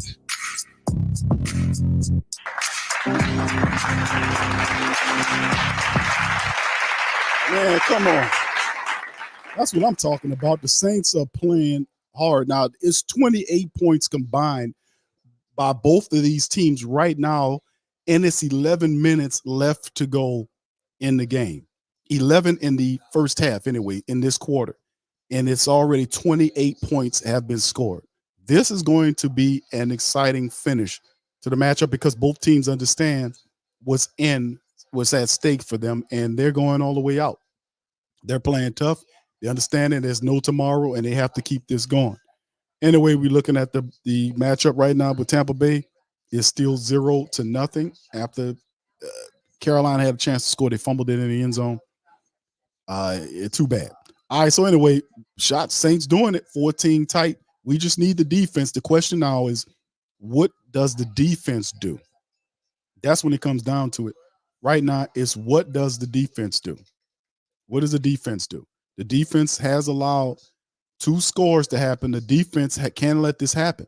We have to have some defensive stops for the Saints offense. They're playing really well. And notice they're running, and they should be able to sustain this. They're using a running attack to keep this stuff up. The Saints are using all of their running backs. They're using Jamal Williams. They're using Kendre Miller. They're using Mims.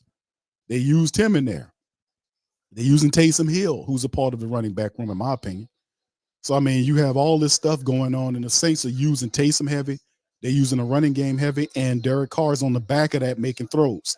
That's what we've been saying for some time now. The key to winning is running. The Saints have to figure a way to run the football to do this. And as you can see right now, 14 all.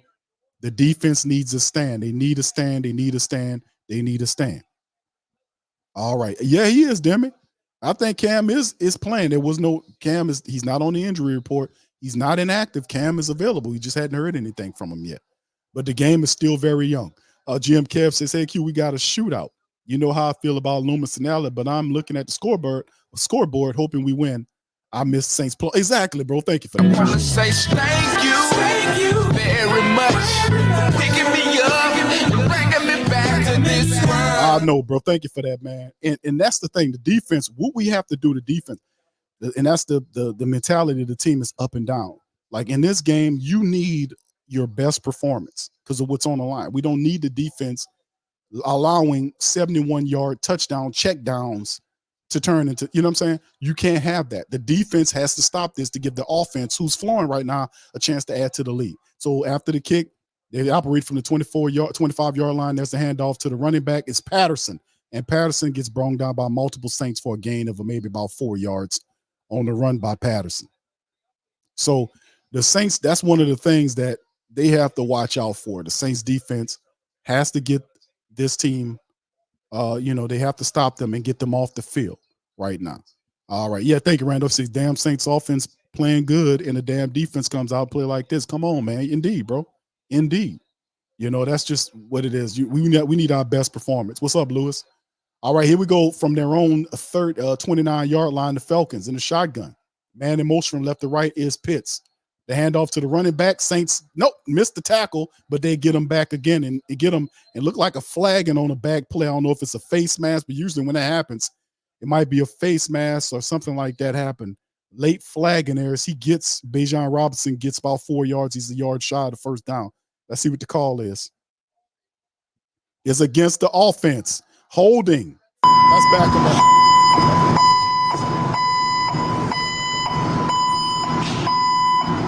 Back him on up. The holding play right there. And, and that was the thing right there. Oh, yeah, definitely some holding. The fullback looked like he got to grab the Pete Werner and wrap them up. The referee says, no, you can't do that. And that's the same dude. 2nd and 16 now. Same dude that had that bad play early in the game. From their own 19-yard line, they get backed up at 2nd and 16. Shotgun Ritter. There's a snap. It's a play action, but he goes right back to the check down to Bijan Robinson. Saints this time says, no, you don't. A gain of about 4 or 5 yards on the play off the check down. It'll bring up third and down. Can the Saints get the Falcons offense off? That was a big penalty against the Falcons, that holding penalty. They tried to go back to Robinson, and the Saints had 3 people in that area. They said, you ain't going to get us with no 71-yard check down this time around. 3rd and 11 now. The dome getting loud. 3rd and 11 now. All right, let's see what they can do. There's a snap out the shotgun. Saints send pressure. Ball on the check down to number 81. Missed tackle, but the Saints could get together and stop them at the 30-yard line off to the left side. They'll force a 4th down. So finally, the Saints defense stopped the Falcons offense, and it gives our offense an opportunity to add on to the lead. So good play by the Saints to actually do something here and make the play. Now, Yidam missed the tackle, but the Saints were still able to group tackle the wide receiver down, and that'll bring 4th and 5 now as they get ready to punt. All right. So 4th and 5. So good play by the Saints defense. There's the punt, and it's away from left to right. And it'll be fair caught at the 21-yard line. So the Saints will pick up from there. And right after commercial break, Carr will come back out and see, see if the Saints offense can add on to this lead. So defense finally does what it's supposed to do. Credit to them as we keep it going. All right. So yeah, big play. All right. Lewis says, hey Q, and all, if DA is back next year, who do we see as the new offensive coordinator? Well, the thing is, does Dennis Allen make a move to get another offensive coordinator? Does he make the move to get another OC? If the Saints win this game, they'll finish 9-8. That's a winning record. They'll tell you, and I'm just going to tell y'all how I go because they do this every year. It's nothing new. I'm not a seer or anything, but I'm a guy with a good memory. They're going to tell you this year, if the Saints finish 9-8, if they don't make the playoffs, the Saints are going to still sell that to you as a W, as a win. Because last year we were 7-10. This year we're 9-8, which means we are on the right path. So with that logic, why would they need to make a change at the offensive coordinator position? You see what I'm saying? It's only if you bottom out and you lost all 3 of these games, then there will be pressure on them to do another OC. Do you really think Dennis Allen going to say, well, Pete Carmichael, you out of here? Mickey Loomis is going to say that? No. With 9-8, it gives them they said it's progress. And they'll say, well, to all you naysayers who said Dennis Allen never had a winning season, Dennis Allen finished 9-8. He had his first winning season. We have the right guys in the building, and we're on the right path. With that thinking, do you really think they're going to come up with an offensive coordinator? Now, they'll have to replace the passing game coordinator because that guy is going to be gone. He almost left this past season. But this year, Curry's going to be gone, so you might have to get another guy there. But in terms of them replacing Pete Carmichael with that logic I just said, think about that. Think about that. And remember, you're not dealing with a regular general manager. You don't have a general manager. You got a VP. This guy don't behave like any general manager that I've ever seen. So he makes these decisions, sits back, and then if they fail or succeed, he will spin excuses either way. You dig? So that's my take on it, bro. I don't see it happening. I don't see it happen. Brother Ramon says, if you show and prove, then you run it. Exactly. So all you naysayers out there, could you believe when Mickey finally comes out with the press conference? Well, of course Dennis is coming back. I have the right guys in the building. No doubt about it. And Pete Carmichael, I mean, we finished 9-8. We were 7-10 last year. That's success. Oh, they're coming back. I mean, it's just what it is. I had Saints pick up around the 21-yard line, hand off to the running back, and he gets to the 33, 34-yard line. Nice run by Kendre Miller. Nice pickup by Kendre Miller right up the center. Wiggle through and pick up some good yardage on that play. Maybe a gain of 13 yards on the play by Kendre. So, man, let me tell you, man, this is a good running. Now, the Saints utilizing the running attack. They're utilizing the running attack. Taysom, Kendre, Jamal, everybody to keep the Saints on pace. They're using the running attack with Carr on the back of it. Shotgun with the Saints. 2 wide receivers, left, 1 right. As Carr scrambles to the left, he's going to keep. No, that's Taysom Hill. And he gets tripped down as Calais Campbell, the big fella back there, trips up Taysom Hill. And I don't think that's for a gain. Taysom thought he was going to try to run it. And Calais just swiped that big old guy, just swiped at his feet and tripped him up. He just swiped right at his foot, and down goes Taysom. And I don't know if that is even a pickup. He had some green in front of him, boy, so that was a good play by Calais. Swiping at him. Yeah, they didn't even get a gain. He had some green in front of him. All right, there go Carr in the shotgun now. He got 2 right and left. There's a snap, looks right, stays right, fires right, and it's caught. Who is it on the play right there? He gets all the way down to the Falcons 48. It's, well, who is it? I can't see the number on him. Chris Olave. Chris Olave on the catch right there. All right, so he gets all the way up around the 43-yard line, I want to say, after the grab. And just like that, the Tampa Bay Buccaneers get on the board with a long field goal. They're up 3-0 as we paying attention to that game. A little less than 7 minutes left to go in the game.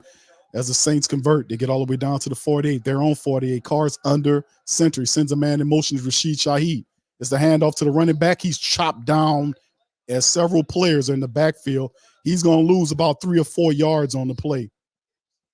And Atlanta seen it coming, and they got back there and made a phenomenal open field tackle.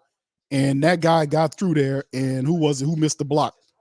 James Hurst. Put Hurst in the Hurst and get him on out of here, bro. He done gave everything you can give him. Hurst got beat by the linebacker, and he got in there and made the play. 2nd and 12 now. In the shotgun of the Saints, 3 wide receivers left. Carr is at the line changing the play. Backs back up. Waiting for the snap. There it is. Pressure coming. Carr looks, fires right. It's caught by Miller, who's twist down for maybe a gain of 5 or 6 yards. I don't know. That'll bring up 3rd down as the Falcons are on to it. So that's a part of the game, like I said, but we'll see. 3rd and we'll see where they spot the ball at. As you can see, Foster Monroe is in there. Kendre Miller goes out. And I can appreciate the Saints using all these different runners to kind of keep these people off balance. I can appreciate that with AK-41 gone. All right, 3rd and 6 now for the black and gold. And the Saints gonna use a timeout here.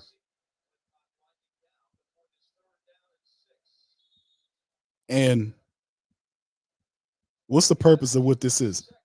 What's the purpose of doing what he just did? Waiting for a certain time to wind it down. What's the purpose of that? Somebody educated me in the chat. What was the purpose of what he just did? All right, shout out to the fam. Jamie says, knowing Mickey Mouse, they'll fire Carmichael and promote the. Thank you. I want to say thank you very much. Picking me up and bringing me back to this world. Yeah, a lot of people don't like. Thank you, Toy. I appreciate you, man. A lot of people don't because I ain't gonna say Mickey Loomis had us fooled, but if you have somebody that had success, it's a very different scenario that we had in New Orleans for the last 20 years. And they operated really well as a team. But when you took the dynamic that was Sean Payton out of it, and they try to run it without Sean Payton, and it's the same system, because it's pretty much they trying to operate like Sean Payton's still here. He's not there, and you can see the obvious differences in how it looks. Okay, so the Saints in the shotgun, that's a handoff right here, and a draw play on third down. I don't understand what the call was that on. You call a timeout to go and pull up that. They try to draw play it.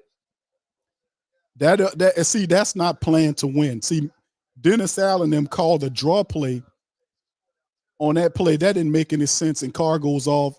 That to me, see, that's playing to lose right there. Why would you do that? You need to throw the ball for the first down.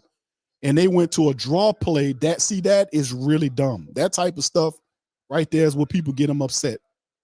That to me is stupid. That's a give up play there. I don't understand. You called the timeout to draw that up. And there's the punt right there, and they fair catch it inside of right around the 6 or 7 yard line. Then people took a timeout to go out and draw. And you mean to tell me that you burn a timeout to come back with a draw play on third down? And it's not 3rd and 1 or 3rd and 2. You actually, I don't get that. Claude says if Dennis and Pete stays next season, I don't see Thomas or Winston coming back to the team. Oh, I agree with you. And AK-41 may ask to be traded. Just a thought. Okay, Claude, thank you for that. I don't know about the AK-40. One thing, I agree with you on the other stuff. Scoop said, don't look now. Bakar is maturing into this scheme, holds the ball too long at times, but he's maturing nonetheless. Yeah, you eventually, bro, you got like 18 weeks in 1,000 practices. Hopefully you will want the guy to mature. Really, he needs to get better with his accuracy. And you will hope that, he continues to improve. It could be problematic if it's not. Barbara says, yeah, you'll be on. He said, you can be on fire when you're playing a team no better than you are. Okay, thank you, Barbara. Stu says, we got the easiest schedule in the history of the Saints, yet we have an average winning streak. Okay, thank you. All right, I did not like that call. And to me, the Saints called the timeout to come up with that. To me, that's crazy. All right, so it's crazy, man. I didn't understand that. All right. Tuck says we need some A.T. Perry stat. Okay, there you go. Some help. Yeah, he would definitely would have looked good throwing. We finally get the defense to make a stop for us, and the Saints go out there with a draw play on 3rd, and it wasn't short. It was 3rd and long. They did a draw play there. After a timeout, my mind is kind of stuck right there in that time frame. It's kind of stuck right there. I don't understand that one. Daniel says, I'm thinking to throw off the Falcons or just to try to run down the clock. Okay, you was talking about the 3rd down. Yeah, it was weird because he was waiting to stop the clock at a certain point, as opposed to we're not even around the time frame where you need to play with the clock like that. So why is he walking up to us saying about 3 seconds we're gonna call the timeout? Why? We're not even in that time frame would you need to operate that well. And then after the timeout, you come out with a drawn 3rd and long. I just don't get it. And that there, I'm going to remember that play. Let's just say that. I'm going to remember that because that's the offensive series after the defense finally stops their offense and we come back with that. So it's so frustrating. That's the stuff that really kind of frustrates us, man. You have an opportunity to add to the lead and you do that. That to me, I don't get that. Yeah, I don't understand what's going on. I didn't understand. That was really dumb, bro. I don't get that. I don't understand that. Vultures both said, the says, and then the rest of the play. Yeah, it was a dumb play call right there, bro. Dumb play. All right, so here we go. Falcons get the ball inside the 10-yard line. I think they're at the 7. Backs up against the end zone there. Ritter's under center. His running back is there. Let's see if the Saints can make something positive happen here. All right, there's the handoff to the running back, and it's Tyler Algieri. And maybe a yard of 1. He's chopped down. Pete Werner is on the stop right there. Not much on the play. Brian Brissy and others are involved. All right, so here we go. Yeah, St. John says 3rd and 7, run a draw. No one expected. Yeah, but it's a bad call. Indeed, 3rd and long, you do a give-up draw play. That's a give-up draw play. I don't understand it, man. Are you trying to win the game or not? I don't get it. 2nd and 9 now. Falcons after a gain of 1. Shotgun is Ritter. Man in motion from left to right. There's the snap. And he keeps the ball. Oh, great play by the Saints.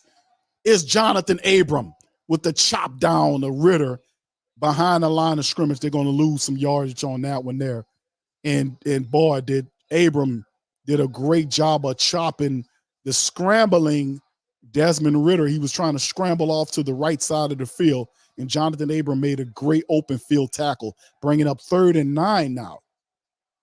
So can the defense help us out again? All right, Ritter's in the shotgun.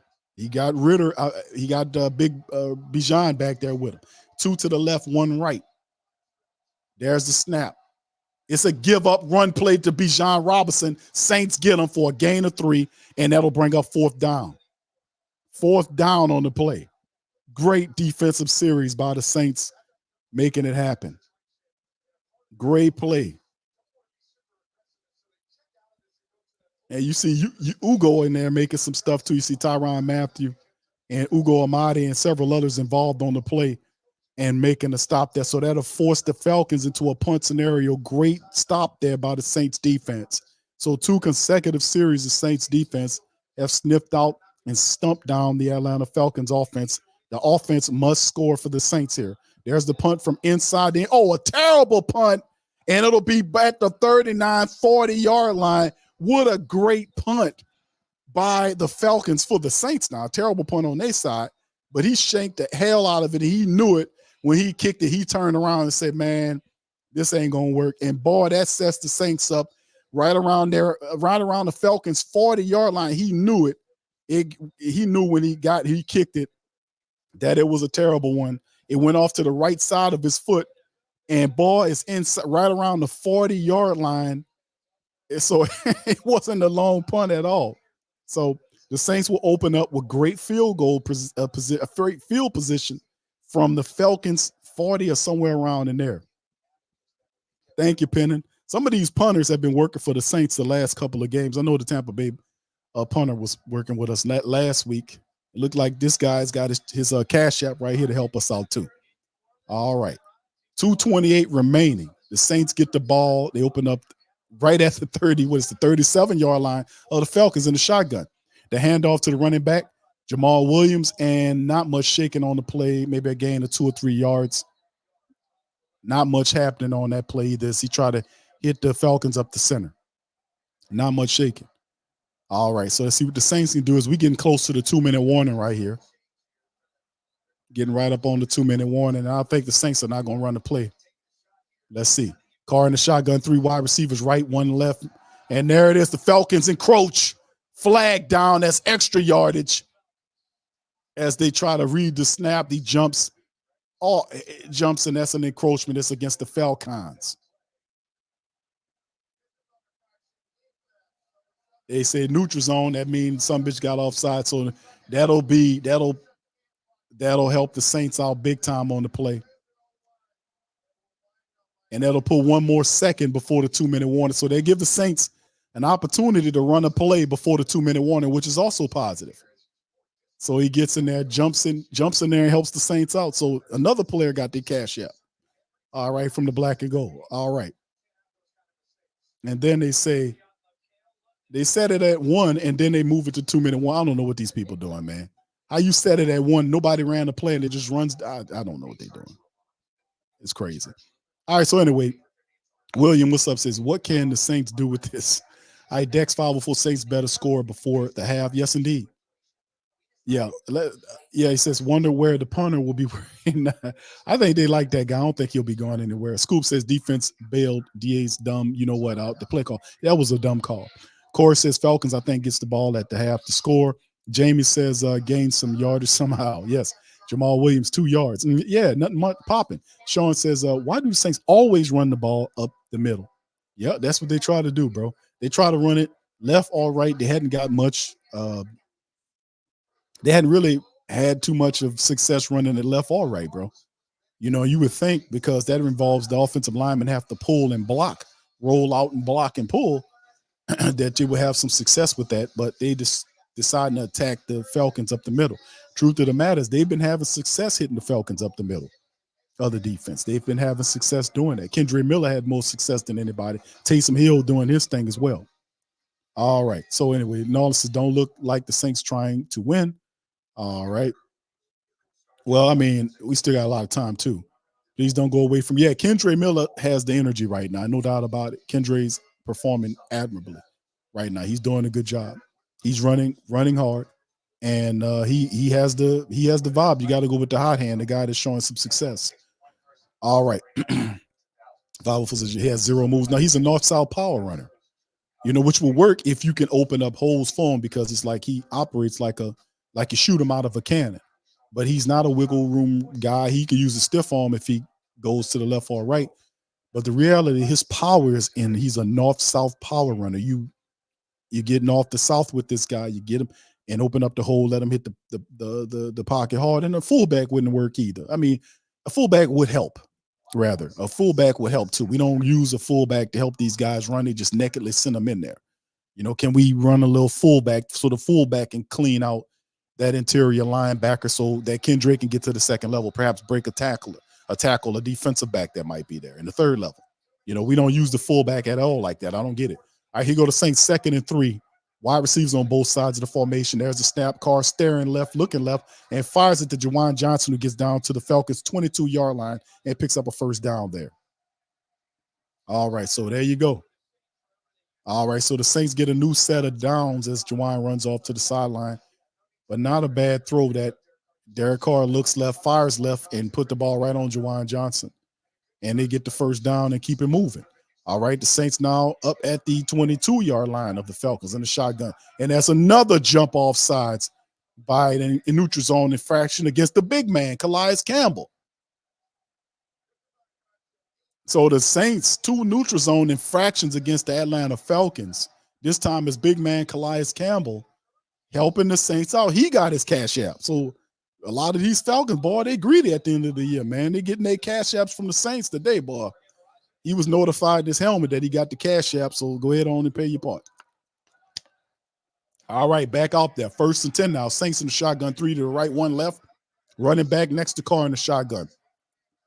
Calling the audible now. Let's see what he goes with this with 5 seconds left. There's a snap. Looks right, looks center, looks left. Fires the ball and terrible throw out of bounds. I don't know what he was looking at over there. That wasn't even catchable. I don't know what he was doing over there. That's the thing about Carr, goes off somewhere, and I don't even know what he's doing. I don't know what that was. What was that, man? Got me confused. I don't know what's going on with that dude sometimes, bro. That wasn't even a catchable ball. I don't know what he was trying to, what he thought Wilt Chamberlain was over there. I don't know what's going on. 2nd and 5 for the Saints. All right, Carr's numbers 13 to 16 for 1/3 and a touchdown. Shotgun, 1 left, 3 right. There's the draw play. Nice play by the running back, and he gets the first down and gets down to the 11-yard line. Now, that was a good call by Kendre Miller. They snuck the Atlanta Falcons defense with a great play. Now, that was Carr sold it really well. He sold it. He snapped and looked like he was going to throw, then turned and hand the ball off to Kendre Miller. That was very well executed. Very well executed. All right, Miller has the glow right now. 7 carries, 38 yards in the TD. Man in motion left to right is Rashid Shaheed. There's the snap. Carr looking center, then fires right, and it's caught by Rashid Shaheed, and he gets to the 5-yard line, and that'll bring up 2nd and maybe 3 or 4 yards there. And Carr, there you go. So it'll be 2nd and 4 with the throw to the right side as Kendre gets right at the sideline and got his feet in there and made sure he secured the catch.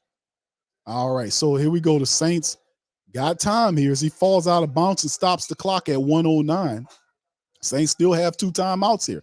They got to get in the end zone. Shotgun Saints have 3 to the right, 1 left, and the running back next to Carr in the shotgun. There's the snap. Carr looks center, then looks right, and he's rolling out, looks, and fires the ball. It's incomplete into the end zone. It'll bring up 3rd and 4. As he tries to find Mims, the running back, but it was not going to happen because Mims was covered up. And Carr tries to fit it in there. Didn't work. All right. That would have been a difficult catch for Mims. All right, so Carr's out, runs his ass off the field. They'll bring in Taysom Hill on the 3rd and 4. And let's see what the Saints can do. They're using the power of the running game today. It's over 20 minutes of time of possession. You can see the graphic on the screen. 3rd and 4 now for the Saints.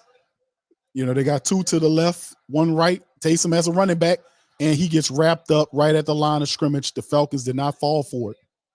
And that didn't even work. Calais Campbell said, you can't keep doing the same thing to us without us figuring out. And Calais Campbell broke through and made the play. And how did he get in there so openly to make the play?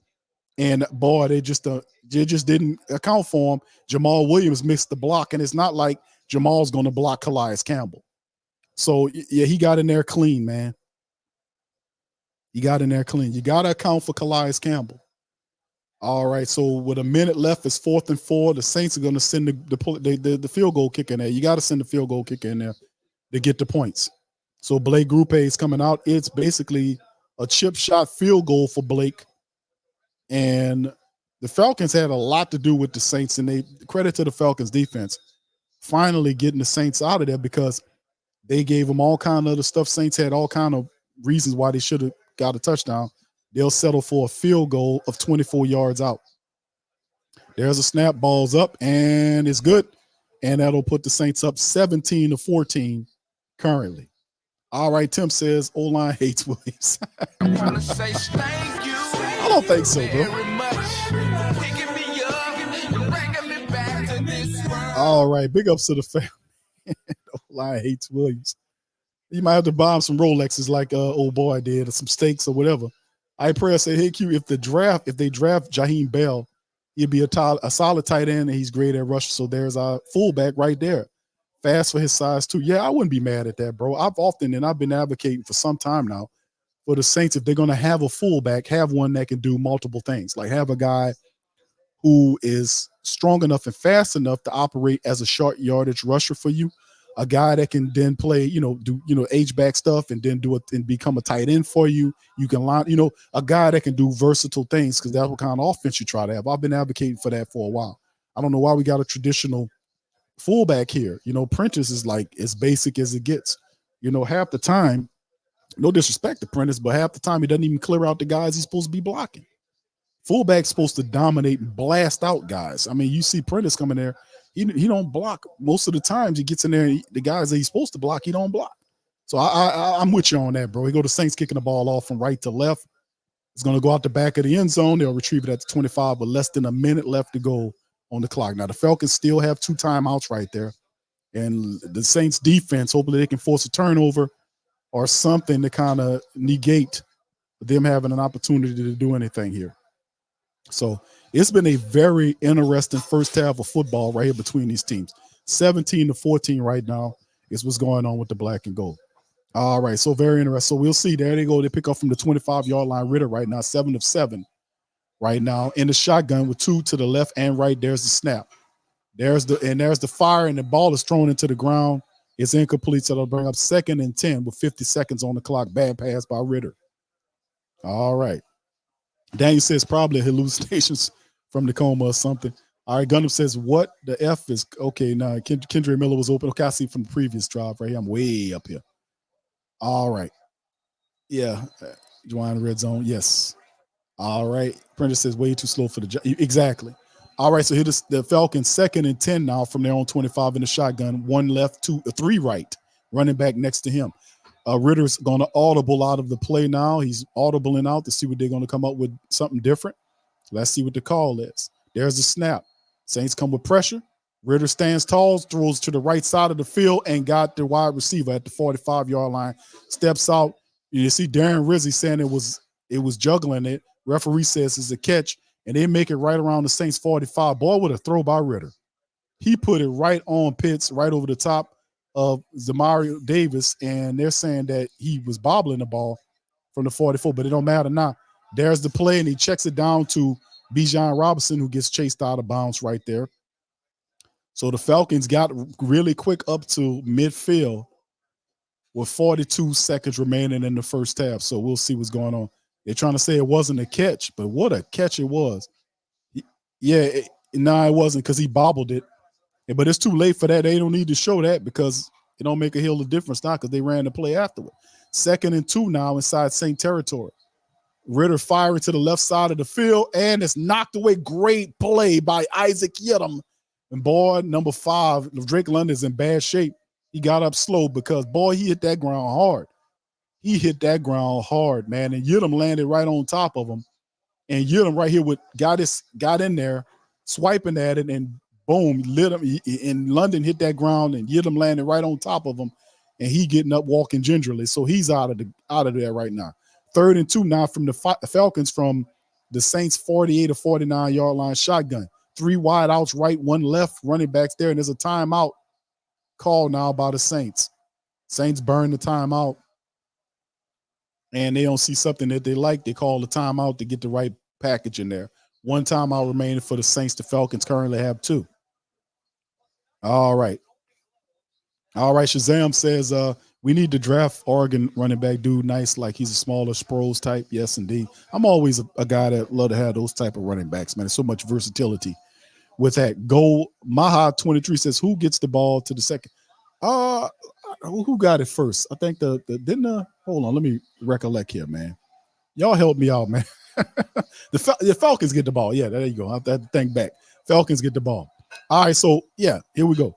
All right, so here we go. Falcons 3rd and 2 now from the Saints 48-yard line. Ritter in the shotgun sends his man into motion, which is the tight end from right to left. There's a step. He looks center, stares left, fires the ball, almost intercepted. He finds the tight end who gets all the way down, number 85. Nobody touches him, and he runs out of bounds with 31 seconds remaining on the clock, and he runs right out of bounds. So the Falcons, the Saints defense allowing the Falcons to work themselves down to a field goal here. And it was just, he threw it to the guy, and they get all the way down to the Saints 31-yard line. There's Ritter with the shotgun, looks left, fires to right, and Bijan Robinson catches the ball, picks up about 4 yards after the throw to the left side. The Falcons using the clock. He got out of bounds and stopped the clock, and they still have 2 timeouts left. So the Falcons are orchestrating this drive. They're moving the ball, and they picked up 4 on that play, and they're definitely in field goal range right now. Saints defense allowing them to get into field goal range. Shotgun, Falcons 3 right, 1 left. There's a snap.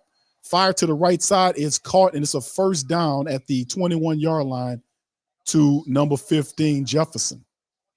So that'll bring up another timeout there by the Falcons. They'll have 1 left with 22 seconds remaining on the clock. So the Falcons have just really done a wonderful job of marching themselves down and getting set up and getting in position where they can be able to do some stuff and perhaps try to tie this game, and they get the ball after the halftime period is over with. So the Falcons trying to tie it up so that they go back and open up that next half with an opportunity to get back on top of the lead. So the Saints defense allowing them to march the field, but still in all, they got a timeout remaining. With 24 seconds, the Saints, that you can see that the Falcons going to probably take a shot or try to take a shot to do something at the 21-yard line. Ritter, there's the snap. Looking left, stand left, checks it down to Robinson, and he gets out of bounds at the 18, stop the clock. Smart play now by the Falcons as they're working the clock, and they're doing some positive stuff here. 17-14, less than 20 seconds on the clock. All right, let's keep it going. Corey says, we always making people look like the second coming of Brady. Earl says they're within striking distance. This has been a solid offensive series by the Falcons, to be honest with you. All right, they go to Falcons from the 19. That's the shotgun. He fires right, and they make another grab for a pickup about 8 yards, and they stop him so the play will keep running. The Falcons will have to burn another timeout here, and that'll be the final timeout that with 7 seconds on the clock, and he's going to wait and he burns the clock and stops the clock at 3 seconds.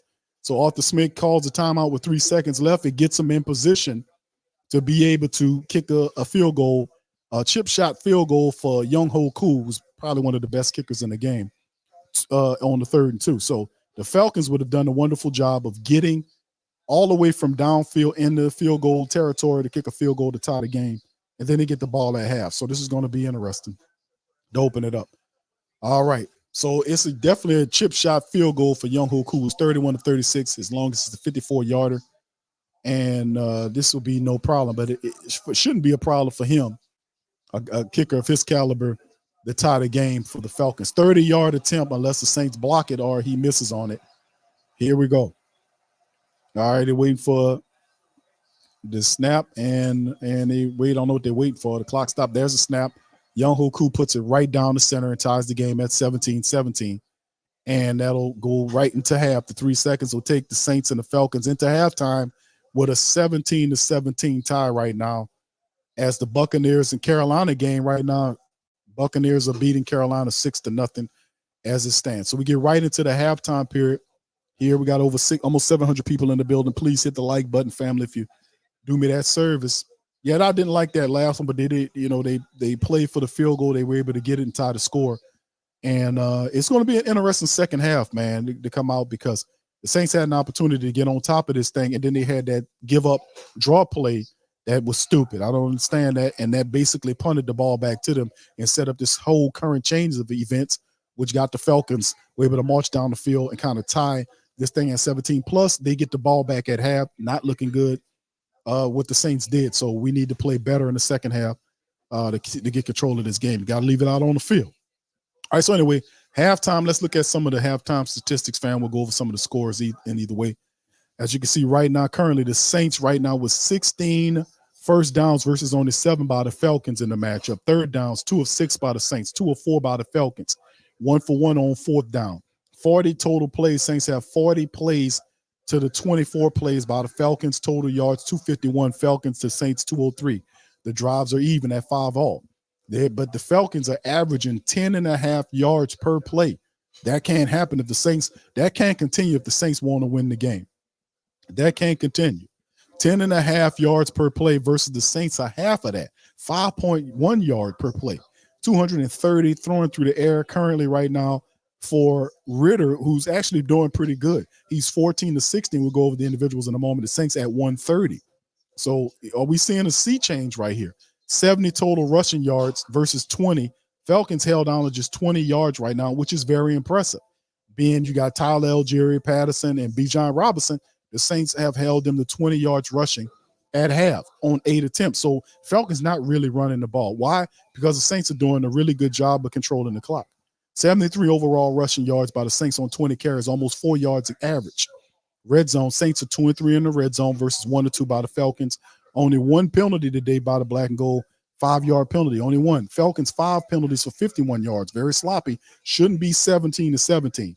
20-09 versus 9:51 in time of possession for the Saints, and we are all at 17-17.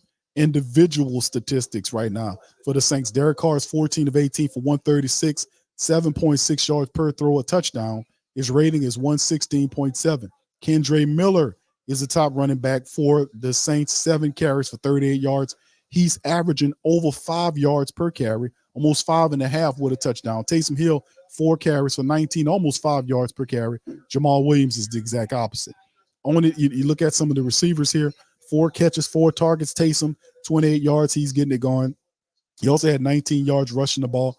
Chris Olave, 2 catches for 30 yards. Taysom, 4 for 28. Rashid Shaheed, 2 for 26. So a lot going on right there. And of course, the A.T. Perry caught the touchdown. One target for him for 18 yards. Need to get him more involved in the game too. And you see that Carr fumbled the ball. Pardon me. Carr fumbled the ball, and Hurst recovered it. They called it as a fumble. I didn't think it was a fumble, but they added it as a fumble. We see Jonathan Abram right now with 5 total tackles. Pardon me. 5 total tackles, 4 by Demario Davis, 3 by Paulson Adebo. No sacks by the Saints right now in the matchup. No sacks at all right now, as you can see. All right, so, and then, of course, we go to the Atlanta side of things. Desmond Ridder actually playing a pretty solid game. If you look at Ridder's stats right now, this could be poised for something interesting, because Ridder has 14 of 16 for 231 yards. Now, this is a guy that's known to be a guy that's constantly and having tough plays, and excuse me, constantly having tough plays, fumbling the ball, throwing interceptions. He's up and down, in and around. He's playing a pretty solid game against the Saints, 14 to 16 for 231 in the touchdown. The man averaging over 14 yards per pass. They got to stop that. 158.3. Now, we'll see how he looks in the second half, but those are really good numbers. Ridder is playing pretty good, despite the fact that he doesn't have a rushing attack. Bijan Robinson held to 4 carries, 13 yards. They're definitely going to get him going in the rushing attack more in the second half. Saints have to slow Ridder down some kind of way. And, of course, you see Robinson is the top guy, who's 6 catches, 96 yards in the score. They're trying to get the ball in his hands early and often.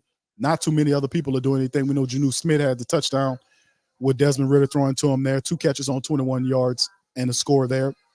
Their top guy is Richie Grant, the safety, 7 tackles. One sack by Calais Campbell in the game. Bud Dupree also have a sack. So the Falcons have 2 sacks on Carr in the matchup. Saints have to get going and make something happen on the other end as well. And we talk, people asking about Cam Jordan. Is Cam out there? Cam's out there. He got a tackle. Cam is out there. He did get a tackle in the game. So anyway, that's some of the stuff we talking about right there. The Saints have to do a better job, and they got to slow Ritter down, man. Ritter is playing really well, man. In this thing, cool poem. Shout out. He says, "Q, the inconsistency is baffling. D played lights out last week, but looked like trash today. Even if we win this game and somehow get lucky and make the playoffs, it's obvious DA is not a good head coach." Thank you, bro. Appreciate the super chat. I want to say thank you very much. Picking me up and bringing me back to this world. Thank you, cool sports poems, man. Much love on that. And as we take a look at the halftime scores, fam, which is currently going on right now, we'll notice right now that the Browns right now are getting beat up pretty bad by the Bengals 24-0. Bengals trying to get to that 9-8 mark. The Vikings losing to the Lions at half, 13-6.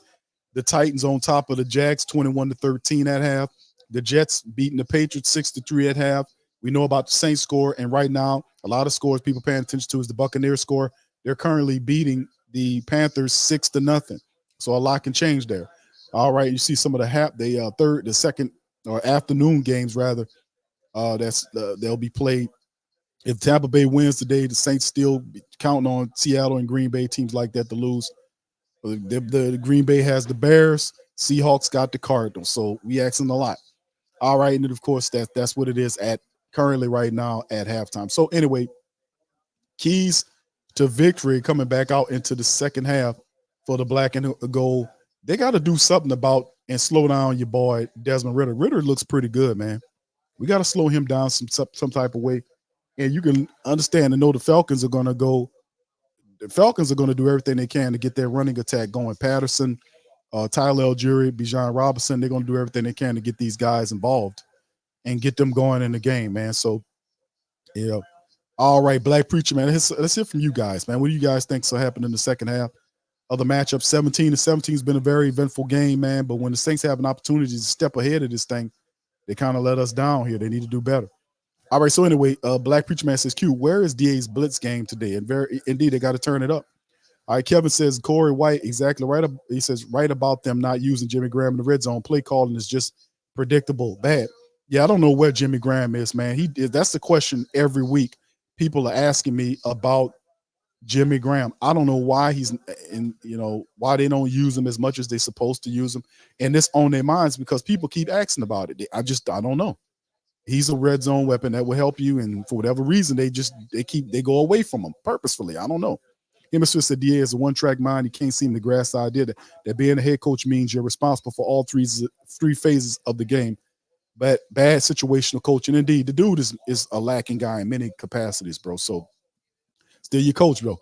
Brian says, this is the same DA that went 0-16, bro. I understand your frustration, but it certainly don't take much to be better than him. Texans have a coach who they believe in. Yeah, and I agree. DeMeco Ryans is a leader. DeMeco Ryans is a guy that team was bad for years, and DeMeco got in there and turned them into something, man. I mean, he turned them into something, man. He went down there and turned that team who was garbage for many years, and them people are a 10-7 game. They're gonna finish with a better record than the Saints. The Texans are 10-7. And that's what good coaching does you. And this man he had a rookie quarterback.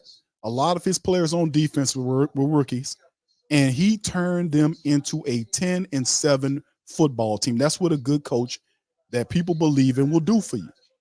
Press says, Q, they were already going, we need to stop. Yeah, that's right. They keep their foot on the gas, and we wind up standing. Yeah. We got to do something about Desmond Ritter, bro. He's playing really well for him. And he's the main reason why they're still in this thing, because they have no running game right now. It's all Desmond Ritter. So we got to do something to stop him. We got to slow him down. Black Preacher Man says, DA see what Ritter is doing. Why is he not blitzing? I don't get it, bro. I think more than likely, maybe they could turn that up in the second half. All right, Tony says, I'm new to the coma, so for your awesome. Well, thank you, Tony. Here's a clap for you for saying that. Thank you.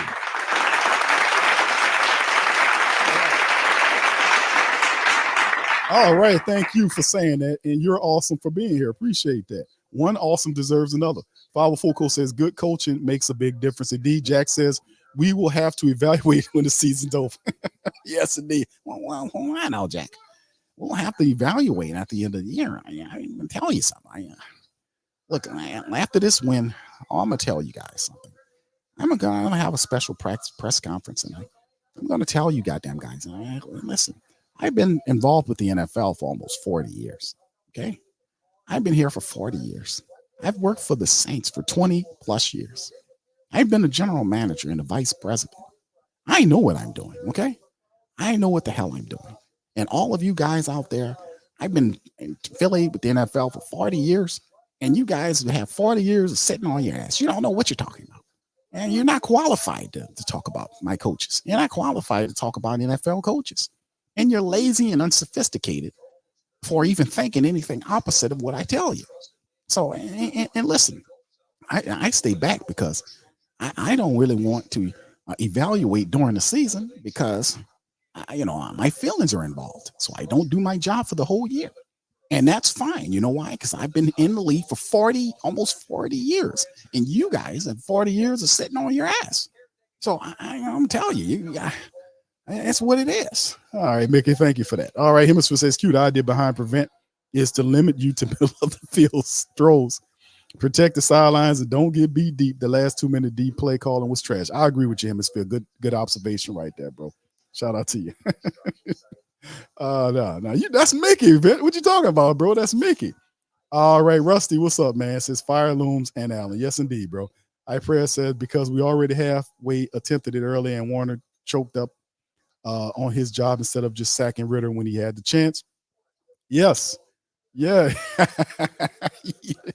Yeah, bro. That's bro. I didn't all that stuff except for the stuff that you're sitting on your ass. I made that up. But he would say that if you heard him, if you put a mic on Mickey, a secret mic on Mickey, he talking like that. I promise you that. They don't know anything. I did this for 40 years. Those guys are sitting on their ass. That's what they 40 years of sitting on your ass. Now I swear that's you mic Mickey up secretly. He talking like that. All right, but yeah, Mickey is he just crazy, man. But he said that. He called the reporters lazy and unsophisticated because they reported on stuff that happened inside of the building. He called that. He also said that you're not qualified to judge NFL coaches. You're not qualified. He didn't tell you what kind of qualifications you needed, but he said you weren't they're not qualified. And then when they asked would he take a quarterback in Jaden Daniels or somebody like that, he said, we're in the middle of the season, even though we were 2 weeks toward the back end of the season, which is not the middle. He then turned around and says, I'm not going to do that. So like Urkel, he busted Urkel. And I was like, damn, Mickey, when did Mickey become, joined up with Urkel? He I'm not going to do that. And dragged the ad part of it. I was like, what? How old is this guy? What's going on here? Yeah, but bro, yeah, fam. But see, the thing is, okay, thank you, Mickey. I appreciate you doing that, bro. I appreciate you. We got the heads up for Mickey, man. And clap her to Mickey Limbs. There you go.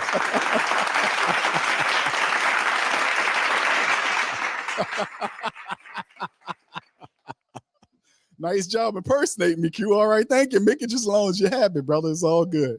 All right, so here you go. The Saints kick off to the Falcons from right to left as the Falcons will open up the second half period, man.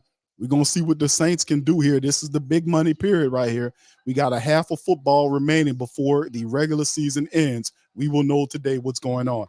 Falcons open up. Ritter's under center. He got 2 to the right, 2 to the left. Man in motion is Bijan Robinson. Play action to the left. He rolls right, stares, and fires back to the left and goes back to the Saints make the play and stop him for a 1-yard loss. Demario Davis back there throws him out of bounds. Good play by Demario to sniff it out and then get the open field tackle and throw the guy out. That should be a 1-yard loss. Should bring up 2nd and 11 on the play. Good play by Demario on that play. And the Saints, really good job secondary-wise because he was looking to try to get down the field. The secondary gave him nothing. Then he had to go to the check down, and Demario was waiting for him. All right, so big ups to Demario and the Saints secondary on that play. Very good. All right, so here to go again. 2nd and 11 in the shotgun. Man in motion right to left. There's a snap. He tosses it to the right side to Robinson. The Saints are there to meet him and get him down, and he falls forward for a gain of maybe 2 or 3 yards. and that'll bring up 3rd and maybe 7 yards on the play as Paulson Adebo and other Saints are involved in the run to the right side of the field. All right. Saints doing a really good job here up front, defensively speaking, of trying to keep the Bajan Robinson from doing some stuff. That's a tough dude to bring down. 3rd down, 3rd and 8 now for the Saints. Let's see if the Saints defense can get them off the field. Ritter right now on passes is 3 for 3 on 3rd down. Shotgun. You got 3 to the left, 2 to the right there. Ritter in the shotgun. That's a snap. Saints come with pressure. Ritter stands tall, fires up to intercept that. Is intercepted and picked off. Is that I can't tell who. It's Alontae Taylor who gets the ball all the way down to the 26-yard line. Alontae with the pick. Alontae Taylor picks the ball off, and the Saints get the turnover, and that's one way you stop somebody. The Saints defense come up with the pick on the short field. Great play by Alontae Taylor. Great play by Alontae. He's seen it and went and got it. And that was a really good play by Alontae. He was sitting on it, man. And I don't know what Ritter was throwing at, but he threw it right to Alontae Taylor, man. And Alontae was able to make a little room, get on up to the Saints 26-yard line. And just when you give Desmond Ritter some credit, he turns the ball over. So there you go. There you go. The pick in Saint territory. The Saints got to score a touchdown. They pick up at the Falcons 25-yard line.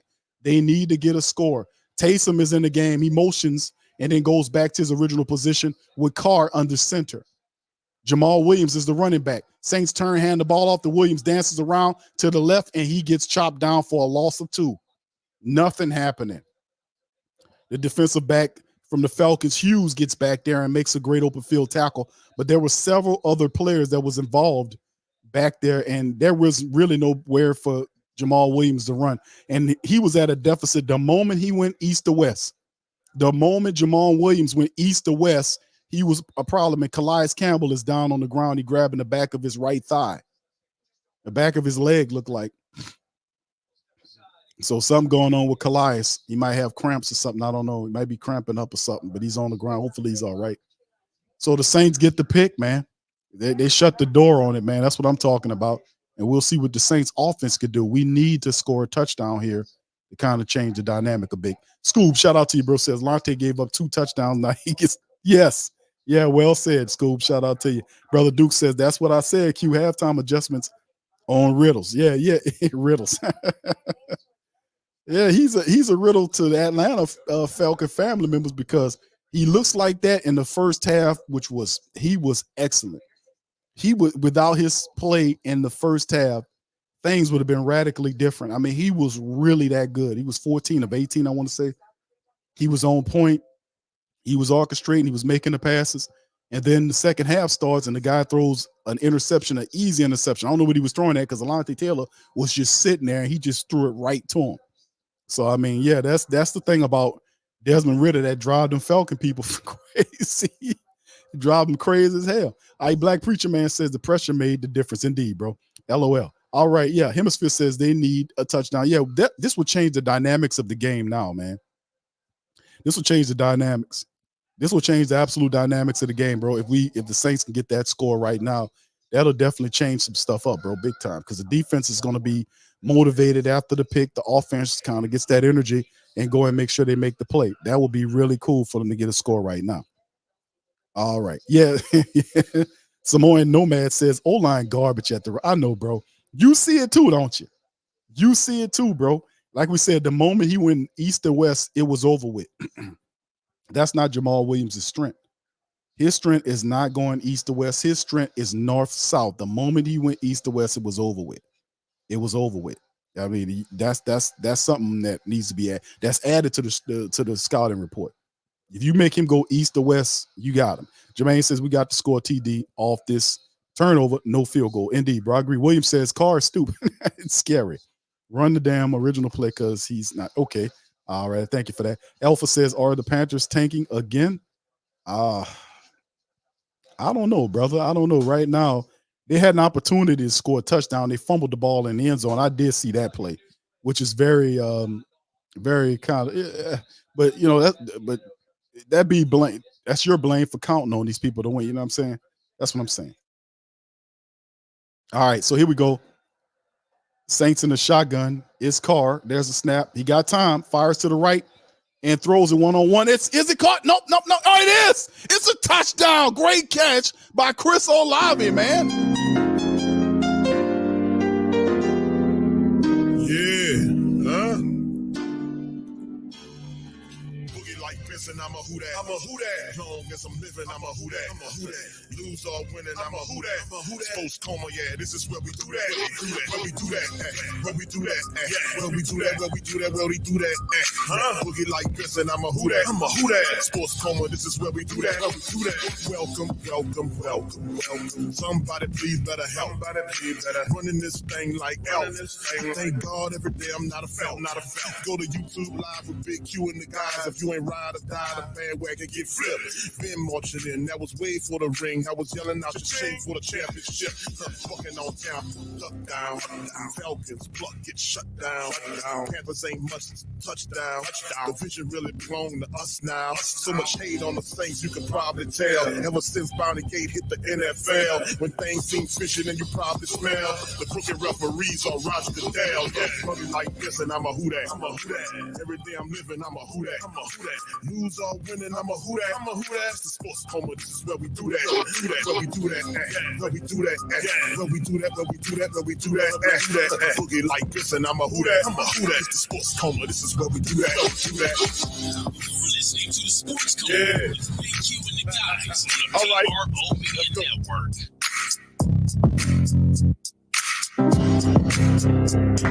Man, did you see that, man? That was phenomenal, man. That's phenomenal, man. You got to give him a chance, bro. Carr, credit to Carr. He just put it up there. Let your best wide receiver make a play. The Saints scored a touchdown off the turnover, and they are doing what they're supposed to do. That gives new energy, more energy to the Saints defense on the next. So the pressure's on Atlanta now. The Saints defense can change this whole dynamic with another stop. It's in their hands right now. So there's the kickoff from right to left from the Saints to the Falcons out the back of the end zone. They'll retrieve it at their own 25-yard line. So the Saints, Alontae Taylor's interception turns into a touchdown with Chris Olave with a fantastic catch. Give him a chance. Carr put the ball up there. Chris Olave, with the excellent concentration, the guy draped all over him, taps it to himself, brings it down. Great catch by Chris Olave. Throw it out there and give him a chance. If he's one-on-one, throw it on out there, Carr, and let him make a play. Chris Olave is a star in this league. Falcons pick up from the 25-yard line. Ritter is under center. Two to the right, one motions as the fullback now, setting up what appears to be a power hour. Look, there's a turn, hands it off to the running back to the right side. Saints get him, but not before he picks up about 4 yards on the run to the right inside. So that the Falcons will make it 2nd and 6, somewhere around up in there, as the Saints defense has to keep the pressure on as Robinson. Like I said, the Falcons main, especially after there was just a gain of 3, they said 2nd and 7. So after Ritter threw that interception, you best believe that Arthur Smith's not very imaginative. What he's going to come back and do is try to run the ball. Okay, you got 2 wide outs to the left. One is in motion to the right, and they're going to send a motion and wide receiver from left to right, and it's another handoff to Patterson. Patterson gets through, fights forward, and picks up almost all of it, but is 1 yard shy of the first down. And just like I said, predictably, after the interception, Arthur Smith's going to try to battle ram it for you. He's going to send his running game in, and they're supposed to try to get this running game involved in the matchup. So it's now 3rd and 1 somewhere along up in there after the run, and the Falcons are going to try to use the running attack here. All right, so let's see if our Saints can stop them and stop them from getting it. All right, 3rd and 1 now. There's the handoff. Nope, it's a fake toss to the left. Riddler keeps it, fires it up the center of the field, and it's almost intercepted again by Paulson Adebo. It went outside. Paulson should have had the interception. He was on him, and the ball, he couldn't bring it in. Paulson Adebo was on the play, had Ritter, threw it right to him, and Paulson should have had that interception, man. He ran into Drake London, and the ball got knocked out of his hands, but that should have been an interception by Adebo. And 4th and 1, the Saints forced the 4th and 1, and the Falcons have to punt it. So they're doing a phenomenal job. The Saints defense stepping up, playing hard with the lead. There's the punt. Penning's punt's a lot better than the last one. It gets back and it bounces into the end zone. The Saints will retrieve it as a touchback. So there we go. So yes, indeed. Thank you, Rayos, man, for 38 months worth of membership, man. Carr isn't too bad when he has a decent offensive line. Thank you. I wanna say thank you very much for picking me up and bringing me back to this world. Indeed, he is. He is under. But this is the type of energy the Saints are playing with. Almost another interception here, and the Saints offense gets the ball. Can they keep the foot on the necks of the Atlanta Falcons? On this next drive, another touchdown would definitely demoralize the Falcons. Another touchdown here would definitely demoralize the Falcons. Let's put another touchdown up on the Falcons. Let's put another touchdown up on the Falcons. Let's get them on the body. Let's press on them and get them up out of here. We got the power. We got the energy. Let's keep on marching. All right. Timothy says, is there a way to make the play? Yeah, there's a way. Some stuff got to happen, bro, for them to make it in. Like the scenario they're talking about for the NFC, for you to win the NFC South would put you in, is that Tampa has to win or tie with Carolina, and you have to win. And then in terms of the other scenario, wild card scenario, they're saying both Green Bay and Seattle have to lose for you to have a chance with you winning. So you win, and if Tampa Bay wins, they get in automatically. If they win today, you don't get that. But in terms of a wild card, they're saying that the Saints can get a wild card with Green Bay and Seattle losing today, and the Saints win. You see? So with all that workout, I don't have a clue in the world, because Green Bay plays them. It was one of the 3:00 games. They play the Bears. In Seattle, I think they play the Cardinals. So in the end, that's what happened when you don't take care of your business. You know what I mean? All right, Prayer says still Team Jameis, but not gonna lie, Carr's grown. Yeah, bro, you got 18 weeks and a million practices, bro. At some point, you got to emulate an NFL quarterback. I mean, we running the same plays week after week. It's a shame that it didn't happen faster, but we are where we are. It is what it is. I agree, Prime. Definitely that. Ain't no doubt about that. Ain't no doubt about that at all. Yeah, foot on boot. Yeah, that's right. Foot on the gas, boot to the you know what. That's right. That's what we talking about. Keep it up. Keep it up. Infamous says, sad day when you gotta put your faith in care. I know, bro. You don't take care of your business, bro. Corey says Bears and Cardinals on come up. Yeah, you gotta. Yeah, those teams are gonna have a bright future. Maybe not this year, but it is what it is. Okay, there was Saints picking up from the 20-yard line, handoff to the running back, and there he's off and running. What a great play by Kendre Miller. Gets all the way up to the 39-yard line of the Saints. So great shimmy shake by Kendre Miller. He got the glow, man. He found a hole, made a guy miss on the move, and that's how he was able to get up to the next level, all the way down to the Saints' 39-yard line. Great run by Kendre Miller. He put the shimmy on him, man. He put the shimmy because they had a guy right there. He put the shimmy on him, made him miss, and kept it moving. Saints' running game has done really well in the absence of Alvin Kamara. Carr's under the center. Handoff this time to Kendre, falls for it with 3 yards on the pickup. Saints utilizing. You got to stay with the hot hand. And Kendre Miller, the running game is moving with Kendre Miller there. So very positive. Saints using, remember, they came into this game with the power of the running game at first, and Carr off the back of the running game. And you see how the team looks. I've been saying this for all season. You got to have the running attack first. You got to figure out a way how to run the ball. Shotgun, there's a man motioning. Juwan Johnson from right to left is 3 to the right, 1 left. Carr in the shotgun looking left, stays left, fires left to Juwan Johnson. He gets to the 45-40 and tiptoes the sideline to the 38-yard line in Falcon territory. Saints moving the football really well, man. They're moving really well. Juwan Johnson wasn't even covered. He was running free, wide open. Carr puts it on him, and he was able to not only pick up the first down, but picked up more than that. So the Saints in Atlanta Falcon territory very easily. So this offense, man, they're flowing pretty good, man. They're looking really good right now. They're looking really good. 1st and 10, Saints at the Falcons 39-yard line. Man in motion from right to left is Rashid Shaheed. There's the handoff. This is to Kendre Miller trying to get outside, and he stays on his feet and just makes it back to the line of scrimmage. He fought that, and the guy had him in the backfield. It would have been a loss of like 3 or 4 yards if you'd have let him tackle him. But Kendray's tough. He stayed alive just long enough to be able to he broke the tackle and dived ahead to get back to the line of scrimmage. That'd have been like a 3 to 4 yard loss. So it turns into a no loss, 2nd and 10. So almost 60 yards. Kendray averaging almost 6 yards a run, man. He getting the reps. Carr is under center.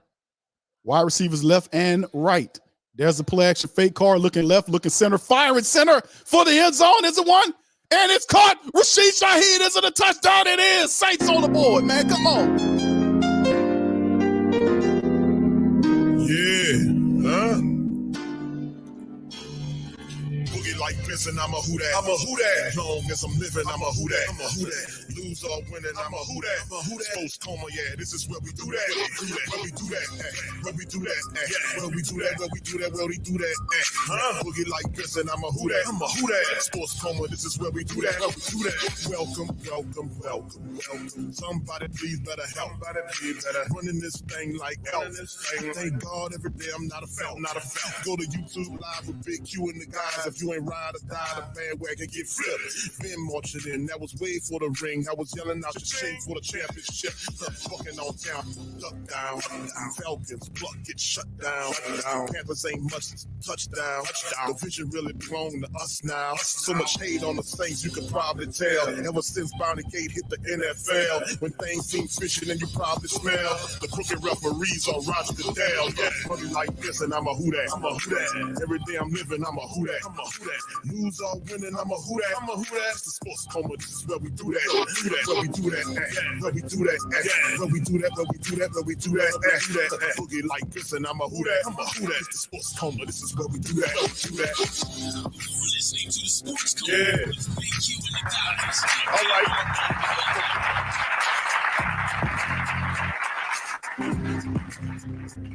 Man, let me tell you something, man. Come on. Let's go. Let me tell you something, man. That's what I'm talking about, Black and Gold Nation. Great Saint think tank. That's what the hell I'm talking about. The Saints, after the turnover, the last 2 offensive series, they put touchdowns on the boards. That's when you're serious about winning. They're about to smash the Falcons up out of here, and the defense takes it to another level when they're playing with the lead. They're more relaxed. You'll start seeing the blitz coming there. You're going to start seeing better play. You almost had an interception by Rashid Shaheed. By Paulson Adebo the last time around. But listen, the Saints wide receivers these are not wide open touchdowns. The last 2 touchdowns had a great degree of difficulty. The Chris Olave one was phenomenal, and Rashid Shaheed catching the ball with the guy fighting him for the ball, coming down with it, making sure he's inbound. These last 2 catches for touchdowns had great degrees of difficulty, and all you have to do is put it up there and give these guys a chance, and that's what you see Carr doing. He's not checking it down. He's giving his wide receivers a chance to make a play on the football, and it's turning up roses. It's turning up great. It's turning up awesome. I absolutely love what I'm seeing, and this is what we're supposed to be seeing during the year. Now, the question is, if the Saints do get into the playoffs, is this team dangerous? Can they mimic or add this into the game plan and follow it into the game? Because we know they're going to be playing on the road. Can they bring this type of energy with them if they do make the playoffs? This team, in my estimation, y'all tell me what y'all believe, if they are lucky enough to make, because it's going to be a matter of luck for them to get in, is this team dangerous? This version of the offense dangerous? This is a dangerous offense if they operate it like this, using the running game first and the quarterback second, as the Saints kick the ball off to the Falcons out the back of the end zone. I'm telling you, man, this Saints offense is dangerous when he gives his wide receivers an opportunity to make plays. And I mean, look at it. They planted back the great difficulty of both those touchdown passes. These guys had guys all over them, and Rashid Shaheed and Chris Olave is making the plays. So credit to them, man. This is excellent. If that's right, Kevin. If you're right on that, you're absolutely right. They'll get that. They will host. You're right. You're right. But the question is, would this be a dangerous team to anybody? Okay, there's the throw right here by Ritter. Ritter finds Drake London for a pickup of 9 yards off to the left side. He'll be 1 yard shy of the first down. Falcons going to have to try to see if they can throw the ball to keep up. Saints defense, we're going to need them to have to stop them a third time. And the Saints have to put it up again. The Falcons have to score on this drive to stay relevant. The Saints have the momentum. They are marching. All right. All right. So there we go. Ritter in the shotgun, 2nd and 1. Back at their own 34-yard line, man in motion from left to right. The handoff right there to El Jury, who picks up about 6 yards, maybe a little bit more than that. He put both arms on the ball and just battle rammed himself for a nice pickup right there. He'll still be a couple of yards shy of the first down. He's stumbling around like something wrong, man. I think he took a hit to the head. You see him stumbling around, something wrong with Tyler Algieri, man. He might have got his bell wrong on that play. He was stumbling around. It could be a problem. Shotgun for the Falcons. Now they said they got the first down. Okay, 1st and 10. Shotgun Ritter. Wide receivers left and right. Saints showing some movement on their defensive line. Hand off to Robinson. He stopped right at the line of scrimmage.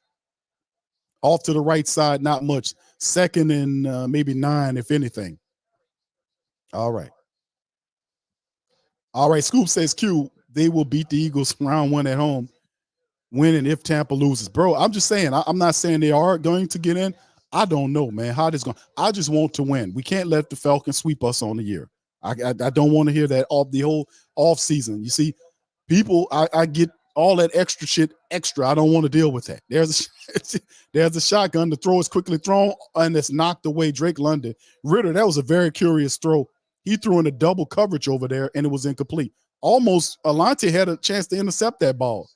3rd and 9. That was a very curious throw by Ritter to the left side. But this is the strategy you want to have. And I don't know what was going on there. That ball knocked out. Ugo Amadi made a play on that ball. I'd rather see Ugo out there than to see JT Gray, man. Well, if JT Gray missed that play, you notice JT's out, Ugo's in. 3rd and 9, man in motion is Drake London from right to left, 2 on the left side, 2 to the right. There's a shotgun. There's a snap. Saints come with pressure. He looking left, fires left, is Ritter, and it's caught by Drake London over the outstretched hands of Ugo Amadi. And Drake London is beat up, man. Drake London, something wrong with him, bro. He gets up slow every play. Something wrong. He's still hurting from that play. And Ugo reached out for it, and Drake London just made a really good catch along the sideline. He gets into Saint territory. So he gets in the Saints playing zone the ball, and Ugo just missed it. If he was about a foot taller, he would have deflected that ball. All right, we know he a little dude, but he a playmaker. From the Saints 36-yard line in the shotgun is a handoff to the left side. Bijan Robinson, the Saints are trying to get there, and they get him, and he just barely gets 1 yard. I want to say after the missed tackle, Alante missed the tackle in the backfield. That would have mean the loss, but he was able to get maybe a yard, I want to say, off to the left side. Not much. It'll bring up 2nd and 9 at most. 6:14 and counting down in the third quarter. Clock is Ugo Amadi is out there. I'd rather see him than JT Gray, man. This guy's a playmaker, man. All right, 2nd and 9, Falcons sitting up at the 35-yard line of the Saints. Ritter in the shotgun sends Kyle Pitts in motion from right to left. There's a snap. It's a play action. He rolls to the left, fires it back inside and to Jonnu Smith, who catches the ball, and he's about a yard shy of the first down, a gain of 8 by Smith. But he'll be 1 yard shy of the first down, 3rd and 1. Nice pitch and catch by Ritter. He rolled out and found Jonnu Smith, and Smith made a nice, strong move to try to get the first down. He's a player for him, man. All right, 5:28 and counting down. It's getting loud in there. 3rd and 1 now. Operating from the 26, maybe the 27-yard line of the Saints of the shotgun is Ritter. Sends a man in motion from right to left. There's a snap. It's a toss to the running back off to the right side. He picks up the first down, and it's chopped down by Tyrann Mathieu for an extra gain. So he got like 5 yards on top of the first down. Tyrann with the pop on Bijan Robinson to knock him down. So that'll bring up, as 5 minutes is counting on the clock, the Falcons putting the ball in the hands of their star, Bijan Robinson. That's a tough dude, man. Got to credit the Saints right now. He only has 25 yards rushing in this game off of 9 carries. All right, and Ritter's under center. He got 2 guys to the left, 1 right, running backs back there from the Saints' 23-yard line. Another man in motion is Smith from right to left. Play action to the left. He's looking center, turns, and checks it down to Tyler Algieri. The Saints get him, but not before he picks up about 5 yards on the play. And we got a Saint. No, Alante's all right. He got slow getting up, but he popped right back up like he was taking a break. Drake London, I guess, trying to talk a little crap to him. All right, 2nd down and should be 5 on the play. Looked like he got about 5 off to the left side there. Tyler Algieri. And he just Lord, yeah, and we scouted Tyler Algieri, man. I love his running style, man. All right, so they now inside of the 20 at the Saints 17-yard line in the shotgun, 2 to the left, 1 right. Running back is back there. It's Robinson. No, it's a play action to Robinson. It's holding. They go back to Robinson, and Robinson runs between the tackle and gets the first down and then some all the way down to the Saints 10-yard line. Boy, I tell you, the dude put in the extra gear and ran right beyond the Saints. Looked like the Saints had Bijan Robinson for a loss, and he went into a next gear and was able to not only get out of trouble, but pick up the first down. He just went into extra gear and ran through tackles and everything, broke several tackles, and fought his way into a first down situation. Boy, I tell you, 1st and goal for the Falcons, 3:23 and counting down. You got to watch out for Robinson. He out there. That dude. And they look like the referees are stopping the game to take a look at something here. They're trying to see if it's the commentator just said they're trying to see whether it's 1st and goal or 1st and 10. And they're escorting Alante Taylor off of the field. So Alante is walking off, man, into the medical tent. And remember, he got up slow on that last play when Tyler Algieri ran into him. And it was a helmet-to-helmet situation. And he went down hard, and he stayed down there, and then he popped up at the last moment, and the guys put him in the tent. So hopefully Alante's all right, but he could be gone for the rest of the game. All right, but the positive is the Saints are up 31-17. We'll see what Isaac Yiadom will do, and we'll keep it moving. All right, here's the shotgun for the Falcons from the Saints 10. The handoff is to Patterson trying to go right, and the tackle is missed, and he'll break another tackle and get down to this and fumbles the ball out of bounds. But he was down to the Saints 4 or 5 yard line. That's a damn shame. You got to make the tackles, man. That's 2 blown tackles on the play. Number 38 missed the tackle on Patterson, and then DeMario missed the tackle. And Patterson gets right inside the Saints 5, I think, to the 4 yard line. It'll bring up 2nd and goal. You got to make the tackles. 2:48 on the clock. Falcons using the running attack. Shotgun Ritter. They got 3 people lined up to the left, 1 right, running back next to him in the shotgun. Man in motion from left to right. Circles back around, and it's a handoff to the wide receiver, and he gets stopped right at the Saints 1 yard line. That was a really solid play, by the way. Really solid play call to try to give Drake London the ball. A lot of misdirection stuff going on, a lot of motioning, but the Saints did a good job of doing it. That was really a solid play call right there. It's just the Saints defense. Credit Pete Werner making the chop down at the 1 yard line. It'll bring up 3rd and goal now. This is a big defensive series for the Saints right now. An absolute big series for the Saints. If they can stop them, 3 lined up, 3 to right. And a shotgun, man in motion is Bijan Robinson. Handoff, Patterson. Saints stop him.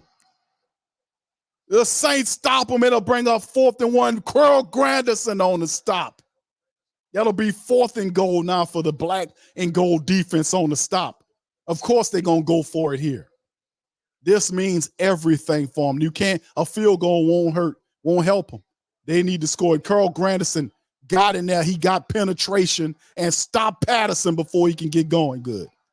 $1:24 on the clock in the shotgun. 2 to the left and right. Shotgun, man in motion from right to left is Bijan. They're going to fire to Robinson, and he drops it, and the Saints get the turnover on downs. The Saints defense, great play by the Saints. They got a hand in there and knocked the ball away from Bijan Robinson, and the Saints defense stop the Atlanta Falcons and get the ball back. Great play by the Saints defense.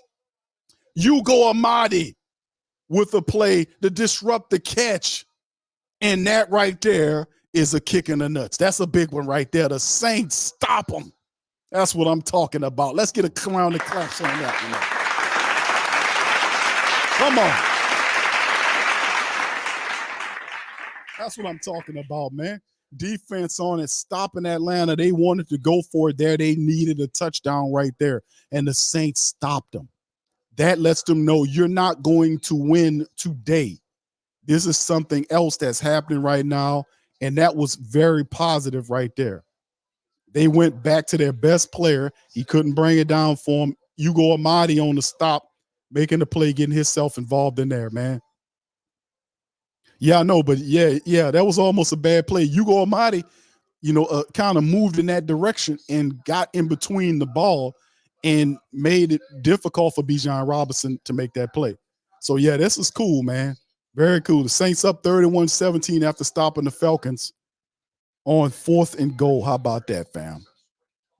How about that? How about that?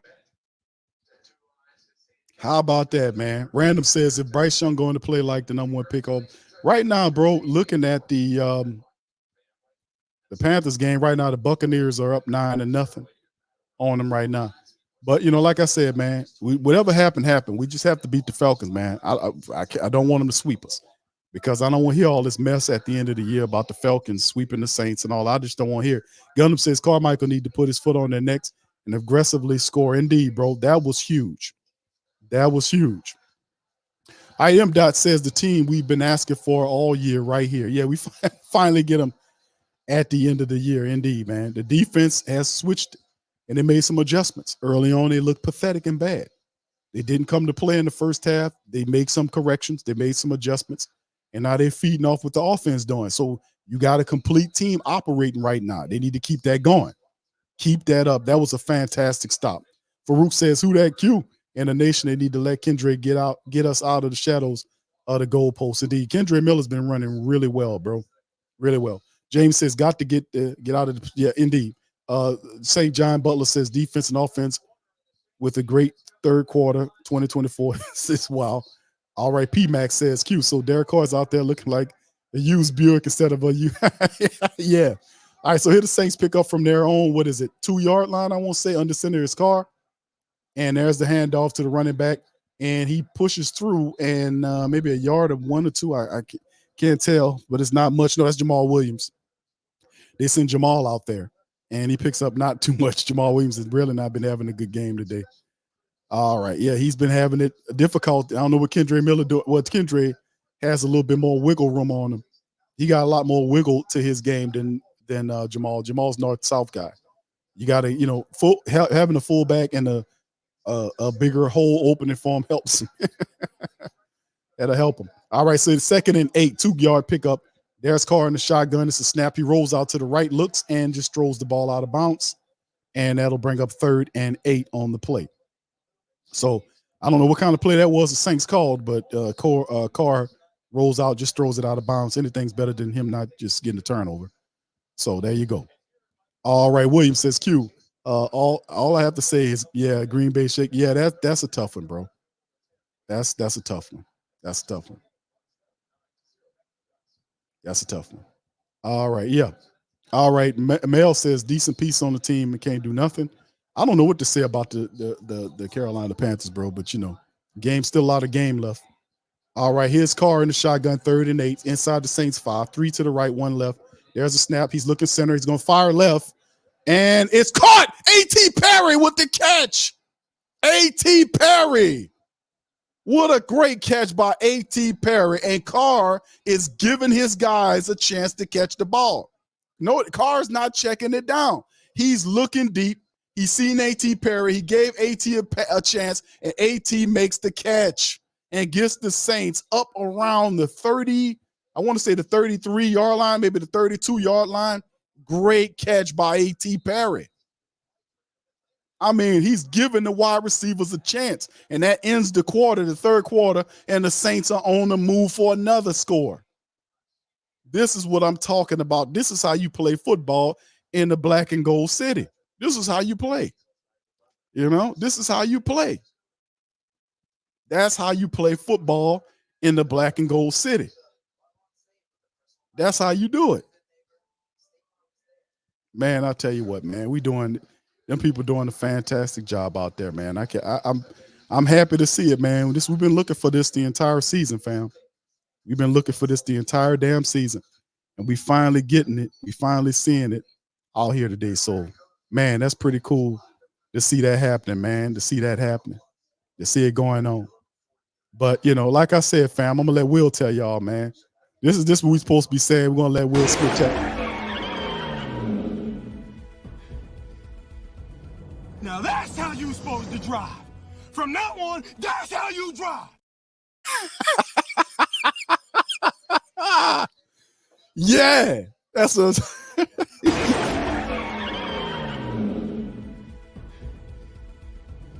Now that's how you supposed to drive. From now on, that's how you drive. That's how you drive. Yes. That's how you supposed to drive. Yeah, that's right, Chester. Not the Will. Yes, indeed. Yeah, that's what I'm talking about. That's how you supposed to drive. That's how you supposed to drive. Yes. Yeah. All right. So, man, listen, man. We got to keep doing what we got to do out here, man, and making it pop, man. And this is good. This is good, man. This is good. This is very good. Right now, like I said, fam, a lot of people keeping eyes out on the game with the Tampa Bay Buccaneers and the Carolina Panthers. Carolina's driving now. It's a 9-0 game right now, and that could change. A touchdown could change the outcome of the game. It's just field goals right now, and everything could change. But like I said, we got to take care of business first. I just don't want to lose to the Falcons, man. I ain't going to be able to hear all this stuff about these people calling me and texting me and messaging me, Atlanta people messaging me and DMing me on Twitter, and all this kind of stuff, fam. I get it all, man. I want these people to win. The hell with all that. I can't deal with no sweeping. Cartel says there needs to be the sound of every. Yes, that's how you drive. That's how you drive. Yeah.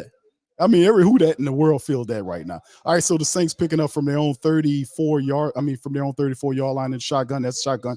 Handoff. Nope. Taysom Hill keeps the ball, and he's running to the 40, to the 45, to the 50. They're 45 down to the 40-yard line as he gets out of bounds around the 11. At the 40-yard line on the left side of the field. Taysom, keeper. The Taysom Hill keeper. And Taysom and the Falcons, they all just got stumped out of them.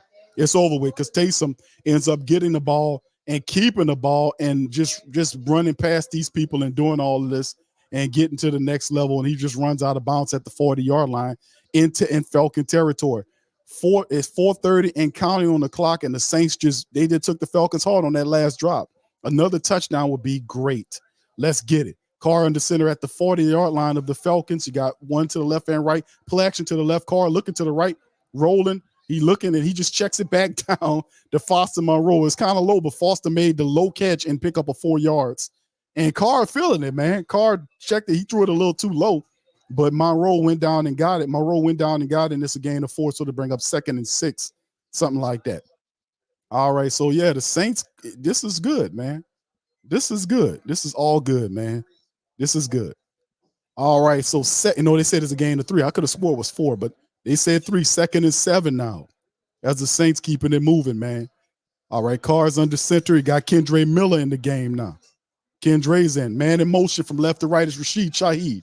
Turns and tosses it to Kendre to the right side. Finding the lane. Gets to the 26-yard line and picks up the first down plus more.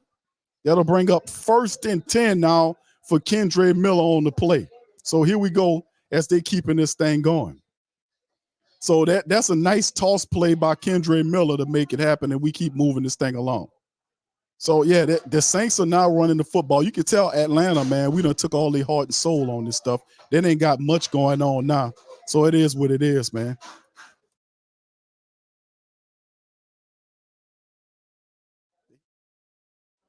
So I mean, yeah. So here we go, right here, 34 from the 26-yard line. There's the Taysom Hill with the run right up the center again, and he gets down to like the 22 or 21-yard line. So it's 12:47 on the clock here, 2nd and goal. So yeah, that's the Saints running the football. They're doing a pretty good job on it, and it is what it is. All right, shout out to the fam. Why Tony says, but you got to ask where did it? Yeah, I know, bro. For the last 17 weeks, nowhere to be found. Is sad and frustrating to see a man like Texas, maybe it in who we could beat a rookie QB. And I hear you, bro. I'm with you on that. All right, you go to the next play. Saints with the handoff to, is that Jamal Williams? Yes, it's Jamal picks up the first down plus 3 or 4 more yards. So now Jamal Williams is starting to get some plus yards, and all that means is the Saints now have started to literally dominate there, and the Falcons have literally fallen apart defensively speaking. They're falling apart.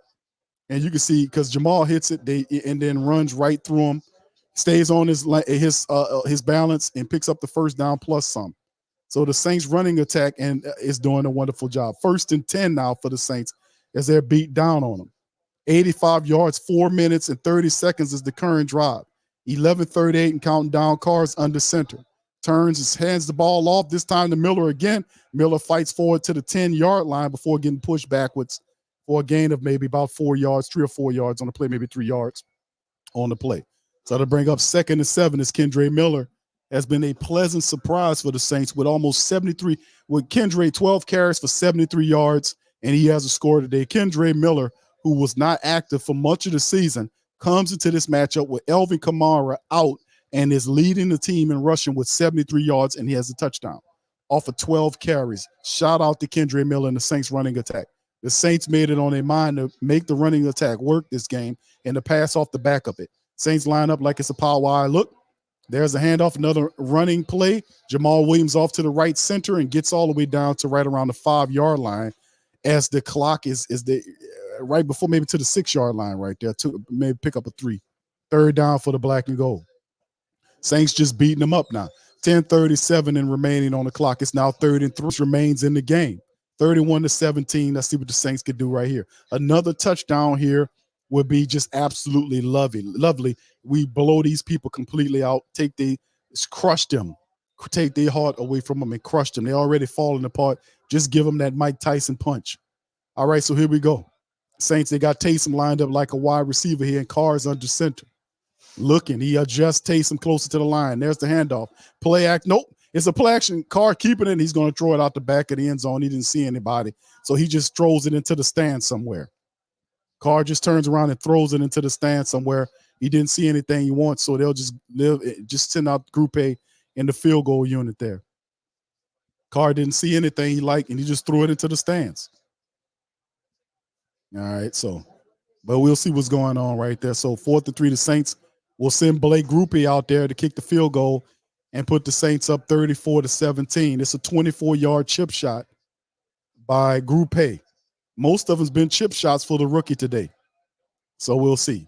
All right, so there's the snap right there. It's up and it's good. And the Saints are on the board 34-17. 34-17. Brent says, see how we can play? Just more evidence of the stupidity of most of our unacceptable losses this season. Yes, I'm pre-evaluating. Next pill commercial will be for pre-evaluation condition. Thank you, brother. Appreciate it. Thank you. Far too kind. Saints doing a wonderful job, man, moving the ball, doing what they're supposed to do, man, in the game. This team is awesome. M-Dot said the team we've been asking for all year right here. Thank you. Wanna say thank you very much for picking me up and bringing me back to this world. I mean to tell you, man, we know that that this was kind of team we knew for a whole time, family, that this team could be a great team. This is an expensive offense with talent everywhere. You have to just, when you see a one-on-one situation, like what Carr's seen with both Chris Olave and Rashid Shaheed, you got to give those guys an opportunity. When you just throw it up there, if they're single covered, you got to put the ball up there. You got to throw the ball up there and give them an opportunity to come down with it. And then You've seen Carr do that in this game, finding the guys. And even though the Saints offensive line struggled early today with the rushing attack, you can see obviously the energy has changed because Atlanta, they've dominated Atlanta to this point where when they scored those touchdowns, you can see the defense, how the defense is dialing back here. The defense is like, oh man, we that's starting to kick in, being that they're down by more than 2 scores now.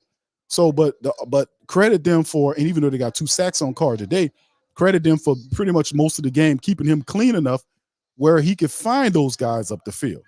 But the question is, can we as a team, as a unit, find a way to be able to do something about this if they're fortunate enough to get a playoff berth of some sort? All right. Thank you, Tanya, for becoming a new member of the channel. Appreciate you. Thank you. I want to say thank you very much for picking me up and bringing me back to this world. All right. Shout out to the family members. And this is the game. Really, and to look at it, if you go and look back into the first matchup with the Atlanta Falcons, the Saints offense didn't even show up to play. They had 3 field goals in the game and a pick 6. We spotted them 7 points with the extra point.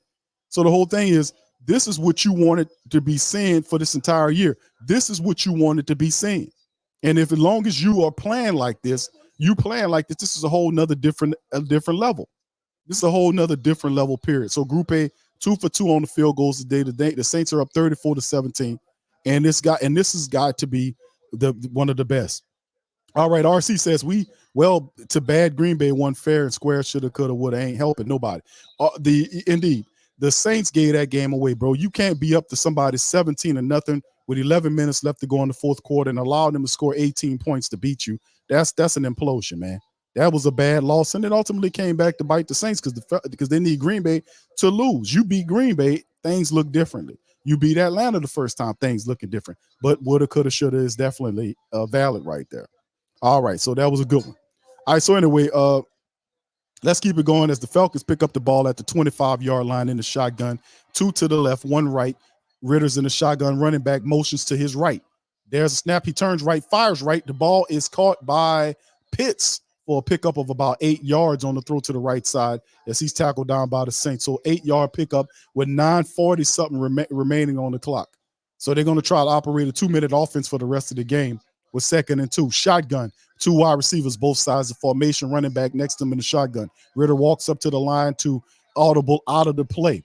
Let's see what he comes up with. There's a snap. It's a handoff to the right side to Bijan Robinson, who cuts free, and he got a lane to the 50, to the 45 down there, and it should be a flag. That's coming back. That's obviously holding. That's definitely coming back. Bring him on back here, man.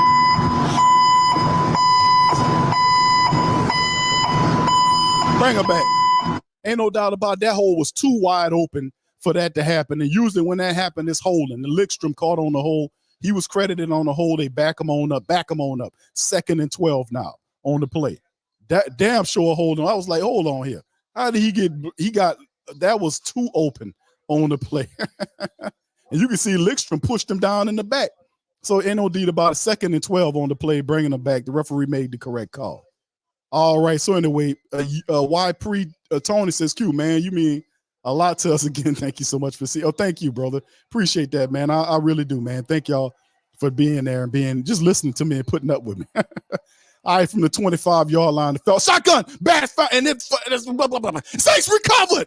Did they recover? The Saints recovered. They do. The Saints defense get it back. It's a bad snap by Ritter. It hits the ground. Saints defense recovered. It's Peyton Turner. And he's doing some weird jump dance like a kangaroo or whatever. But anyway, the Saints recover the fumbled snap by Ritter, and they take possession inside of the Falcons' 10-yard line. This is going down 34-17 right now. The miss, he wasn't ready for the snap, and Ritter couldn't get the ball, and the Saints recovered it. It is Peyton Turner makes his contribution to the team. So it is what it is, man, in the end. So it's pretty cool what's going on as they fumble the snap and they do their thing. So I mean to tell you, man, the Saints the offense for the Falcons, man, they really doing a terrible job here. And the Saints get the ball at the Falcons 10-yard line, Carr's in the shotgun, 3 to the right, 1 left. There's a snap. Carr looking right, stand right, firing right, and it's going to be a flag against the Atlanta Falcons defensive back that was throwing toward A.T. Perry, and that's a flag that's going to be pass interference against the Falcons, and that's going to put the Saints right on the goal line, man, against Phillips with the pass interference. Clark Phillips III, wish he had another chance at it, and they were looking like they were going to. Was that A.T. Perry? And A.T. Perry got the flag in the end zone, and that's going to put the Saints right on the goal line. And the Saints are doing it. One penalty for the Saints today, 7 of them against the Falcons for 70 yards. Saints on the goal line, power I formation. Man in motion from left to right. They jumped early, and the flag again. It's against the Falcons again. It should be a Falcons, is it? No, it's against the Saints. What dummy got hit with that? What dumbass got? Cam Irvin, the backup, a journeyman lineman, gets hit with a false start on the goal line package, bro. He must have got his cash out from the Falcons, man. That was too stupid. You don't get a false start on the goal line like that. Irvin, what's wrong with you, man? It backs the Saints up now. 1st and goal. They had it, and this moron gets the false start. Shotgun for the Saints again, backs him up the goal line to the 6-yard line. Shotgun Saints, 2 to the left and right. There's a snap, looks right, Carr looks right, stays right, fires right, and touchdown. A.T. Perry again for the Saints. Yeah, huh? Boogie like Benson, I'm a who that. I'm a who that. Long as I'm living, I'm a who that. I'm a who that. Lose or winning, I'm a who that. I'm a who that. Post coma, yeah, this is where we do that. Where we do that. Where we do that. Where we do that. Where we do that. Where we do that. Huh? Boogie like Benson, I'm a who that. I'm a who that. Sports coma, this is where we do that. We do that. Welcome, welcome, welcome, welcome. Somebody please better help. Somebody please better running this thing like Elf. Thank God every day I'm not a Falcon. Not a Falcon. Go to YouTube Live with Big Q and the guys. If you ain't ride or die, the bandwagon get flipped. Been marching in, that was way for the ring. I was yelling out your shame for the championship. Stop fucking on town, duck down. Falcons, pluck, get shut down. Panthers ain't much touchdown. The vision really belong to us now. So much hate on the Saints, you can probably tell. Ever since Bounty Gate hit the NFL, when things seem fishy and you probably smell the crooked referees on Roger Goodell. Yeah, brother like this, and I'm a who that. I'm a who that. Every day I'm living, I'm a who that. I'm a who that. Lose or winning, I'm a who that. I'm a who that. It's the sports coma. This is where we do that. Where we do that. Where we do that. Where we do that. Where we do that. Where we do that. Boogie like this, and I'm a who that. I'm a who that. It's the sports coma. This is where we do that. Do that. You're listening to the Sports Code Yeah. with Big Q and the guys on the All right. PRO Media Network.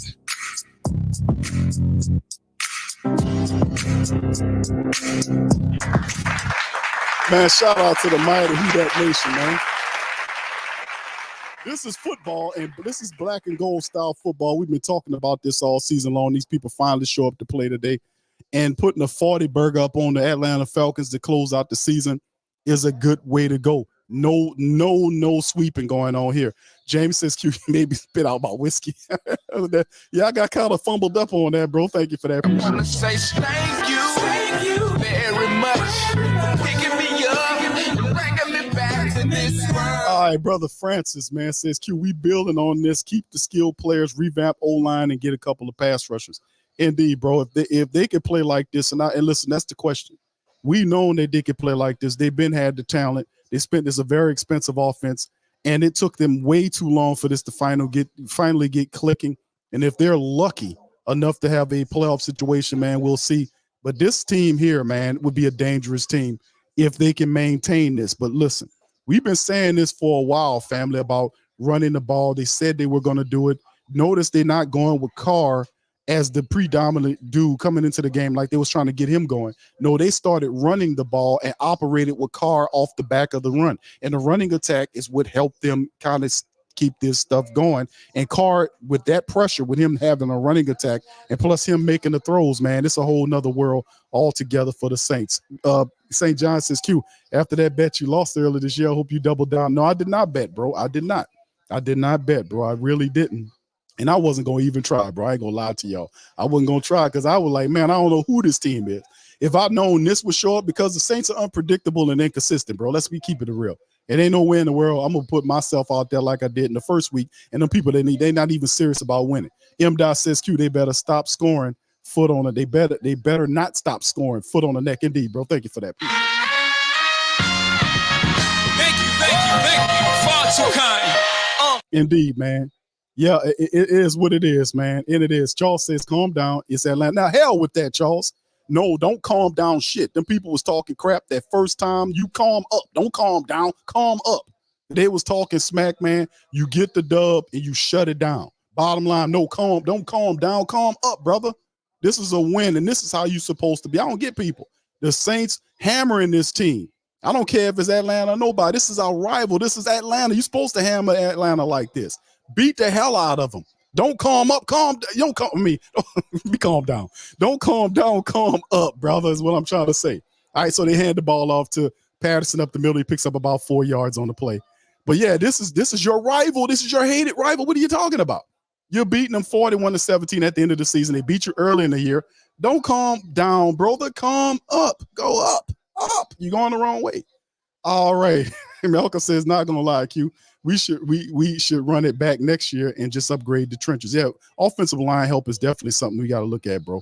No doubt about it. Thank you for that. Appreciate it. I wanna say thank you very much for picking me up and bringing me back to this. All right, there's the shotgun snap by Atlanta. The Saints looking. He goes from right to left, throws the ball over the outstretched hands of the guy, and that'll bring up 3rd and 6. Ritter is the Riddler. He's a Riddler because he looked good in the first half. The Saints made the adjustments, and he's looked horrible in the second half. He really has. The Saints have completely shut him down in the second half of this contest. I'm not going to tell you no difference. This is what they're supposed to do. And listen, family, I hear some people not really excited about this, about the end of the game because they're, oh, wow. Oh, my goodness. Matthew just popped the absolute lily hell out of Drake London. And I thought a flag was going to come out, but no flag. So 4th and 6 after that play. It was a badly thrown ball, and Tyronn Lue just popped the hell out of London. And he hadn't looked good all game. They need to take him out of the game, man. I mean, Tyronn just just boom, popped him. And, oh, wow. He hit him with the shoulder, and it was a kind of stung between right on his shoulder and the head, and he got stuck right in the ground like, he went down funny. That's tough. Yeah, that's tough. Drake London been getting his ass kicked in this game, man. No doubt about it. So this will send out the punt situation on 4th and 6. The punt is away by Pinion, and it's all the way back to the Saints' 11-yard line. Rashid Shaheed gets the 11, 15 to the 20, and he gets chopped down right around the 19-yard line on the play on the return right there. So Saints handling the business and doing the thing. Thank you, Malcolm. Appreciate you for that. But no, fam, let me just say, and I hear what the family members say. A lot of people are not enthused about the Saints winning this game. I get that. But understand and know if they were getting beat 41-17, you would not have the same energy. You would be like, see, I told y'all. Nah, come on, bro. Be consistent with the energy. You want them to beat this hated rival and beat the snot out of them. That's what they're doing. Now, I granted it's way too late, and they should have done this early on in the year.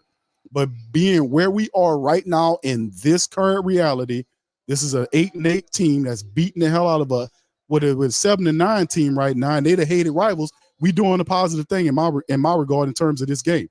There's a toss over to the left side to Kendre Miller, who barely gets back to the line of scrimmage. And I don't know if he got a gain or anything. Probably not. It'll bring up 2nd down and probably 10-yard line for Kendre Miller, 2nd and 10.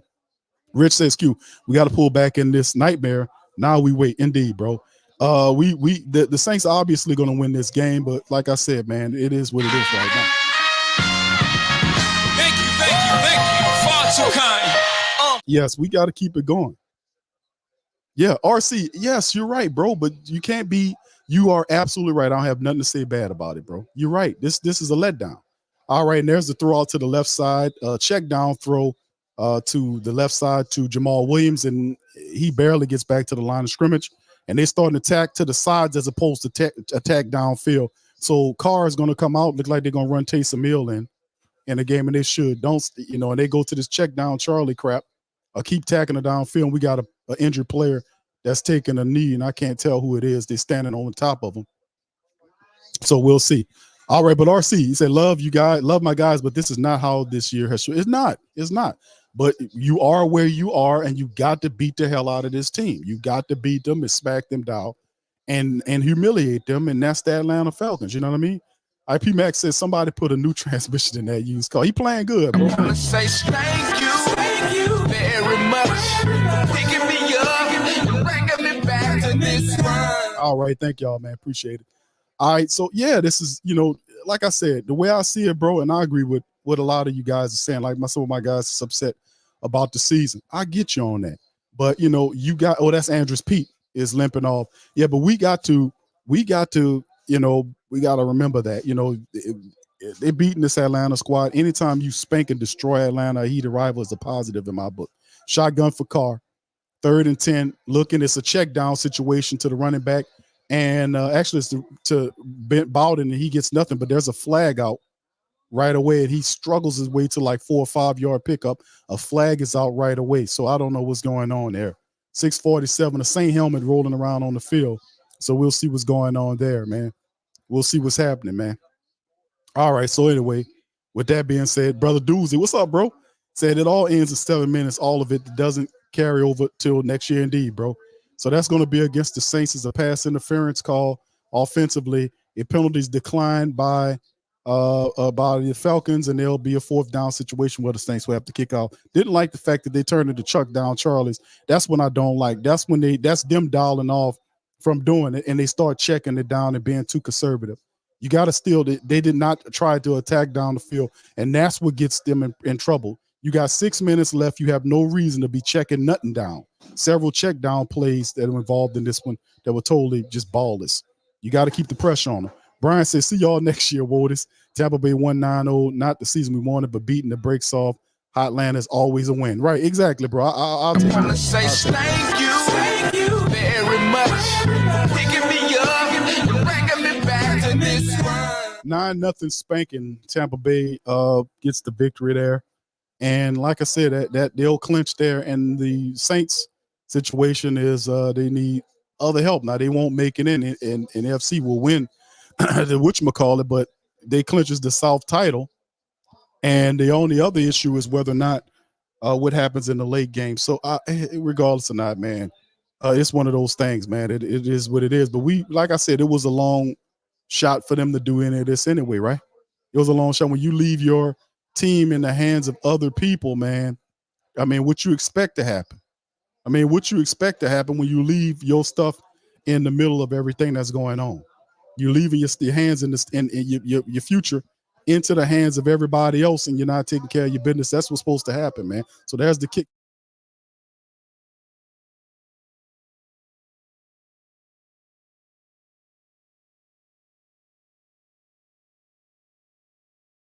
Yeah, so at the end of the day, we got stuff to do, man, and we got to make sure we take care of business, man. And like we said, we put all of our stuff in the hands of these people, bro, and it's what it is. But thank you, Brian. Appreciate it. I wanna say thank you very much.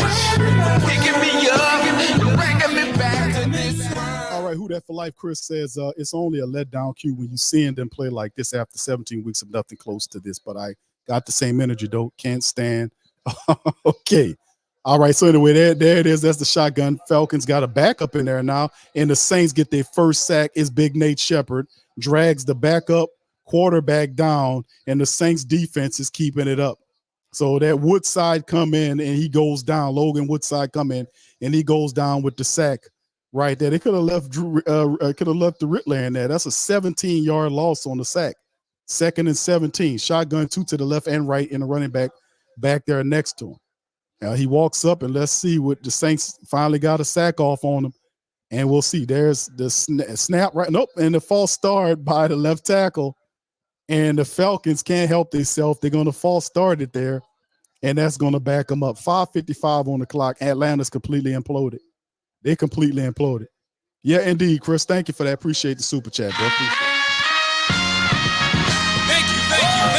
Far too kind. Yeah, indeed, bro. So and like I said, it's what it is, fam. In terms of the Saints, what they did, they came. We needed this type of game against the Rams, and it's just the way. Like I kind of say, are they serious about winning? It kind of showed me a lot. The Rams game showed me a lot because you had to match up to them, and the Saints shrunk against the face of the Rams. If they beat the Rams, it changes the dynamics of everything. They could not finish this season would keep losing game after game. They needed to win those 3, and they didn't. And this shows to the up and down nature of the team. Now, by any imagination, they'll take this. They'll take this as it was Dennis Allen finishing 9-8, which is the first time ever that he's had a winning record as a head coach anywhere. They're going to take this and spin this for a reason for why him to come back. And how the Saints looked in one game at the end of the season is why we should be finish the regular season on a 2-game winning streak, that this will be a reason to bring this guy back for another year. But regardless of that, they were going to keep Dennis Allen if he had lost the last 3 games of the year. It don't matter. Mickey Loomis was not going to fire Dennis Allen. He didn't put any pressure on anybody. He's too secure and safe and calm back there. And we need to put pressure on him. He doesn't like when you put pressure on him. We know it. He doesn't like it. You start seeing his elitist ways and his condescending comments. And as the punt by the Falcons kicks it to the Saints back to the 23-yard line, Rashid Shaheed gets to the 30, and he's brung down at the 26-yard line. So 4:33 remaining, but we knew that was going to happen. JW will be a Panther next year. 2 Bowl Lions Ravens. Thank you, bro. Appreciate it. I want to say thank you very much for picking me up and bringing me back to this world. Yes. All right. Dana says until Dennis Allen's going to have no faith in the team. This is the reality. It's the reality is this team is an up and down team. It's what it is. They beat the Falcons this year, but this is an up and down team. But the Saints are going to sell it to the family base of why you should come and buy some more tickets, why you should come toward it, even though, they start winning too late. They're going to try to sell the fact that they won 2 games and finished 9-8, which is when we finished with a 9-8 record. We were 7-10 last year, and that's what they're going to do. That's how they're going to sell it. All right. So anyway, King Morrison says, well, somebody was calling plays like their job is on the line, but he took the foot off the gas. That's what the Saints do. They start checking it down, calling check down plays, stuff like that. And they said, you know what? We done beat them enough. Let's just start working the clock and eating clock, and we're not going to score any more points. And that's not the mentality you should have when you playing the Falcons. You're supposed to step on these people, see if you can get 50 piece on them, do something like that. All right. But thank you, King Morrison. Did I do the super chat for you, bro? Here you go. Thank you. Far too kind. All right. Saints put from the 31 with a reverse handoff to Lynn Bowden Jr., who gets nothing. Matter of fact, he lost yardage on the play and might have fumbled the ball away. Nope. The Saints get the ball. They're saying the ball's on the ground. The Saints retain the ball, but it's a loss. Saints going into really soft play. You can see the play call is not aggressive anymore. They just dialed off of it. And he ran into 3 people. The ball came out, and Juwan Johnson recovered it. Boy, Juwan Johnson recovered the fumble because the ball came out. Ball came out, but Juwan was on top of it. That's what you get for calling that soft stuff. 3rd and 11. Watch it be a draw play. Shotgun. You don't take the pedal off of it, man. You don't take the gas off, man. Shotgun car. He got 2 to the right, 1 left. He's in the shotgun. There's the snap. He might throw it down the field, pressure coming, and he's going to get sacked on the play all the way back to the 10-yard line. He holds on to it, and there it is. So Richie Grant gets in there, gets the sack, and he took a huge loss, and the Saints will have to send the punting unit in there.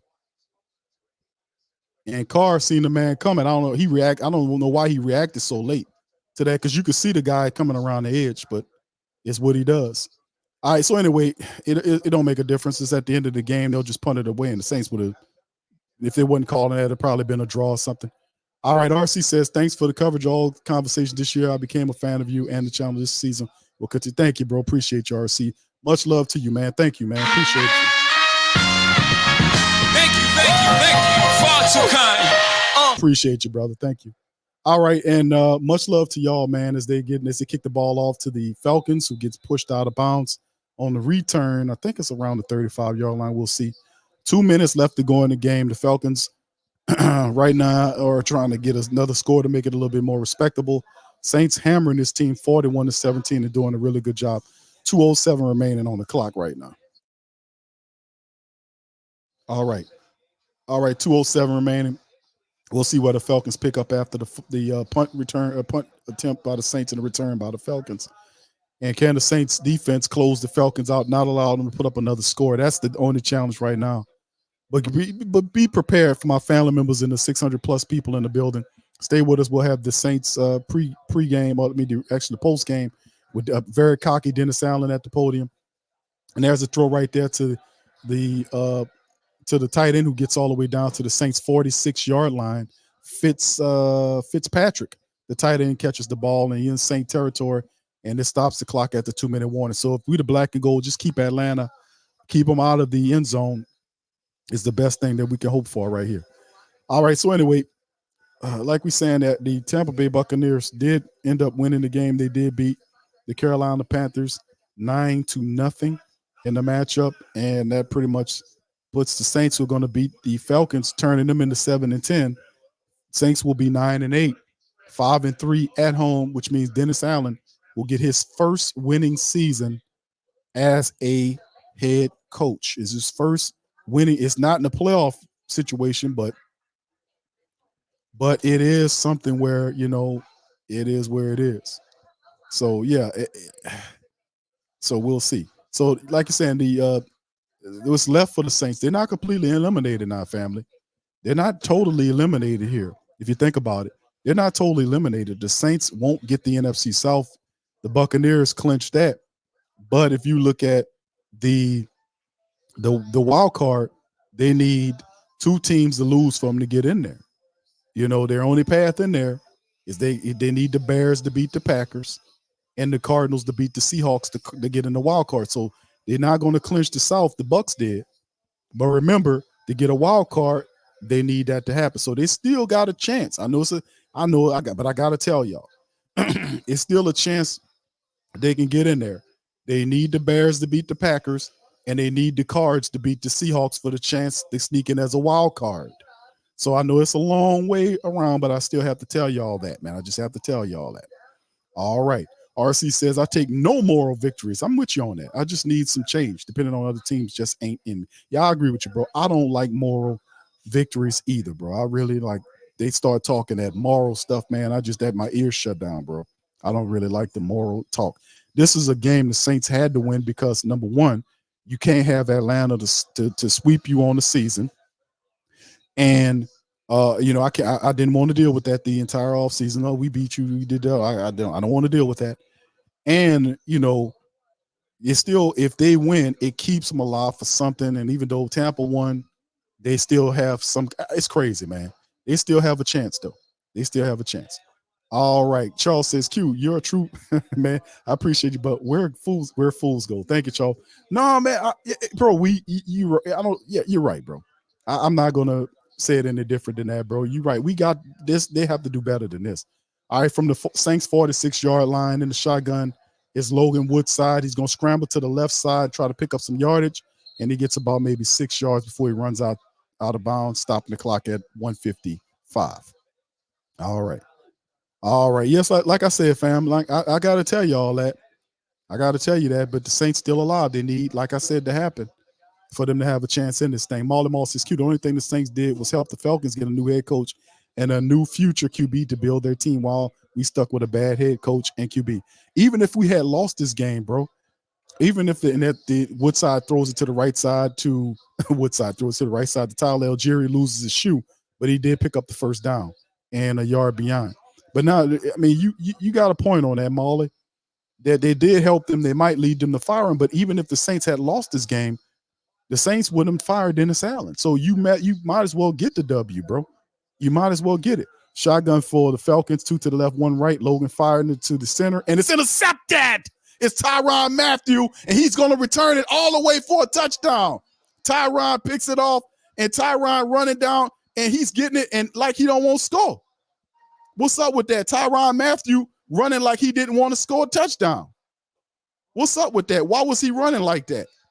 Now he's down, something wrong with him.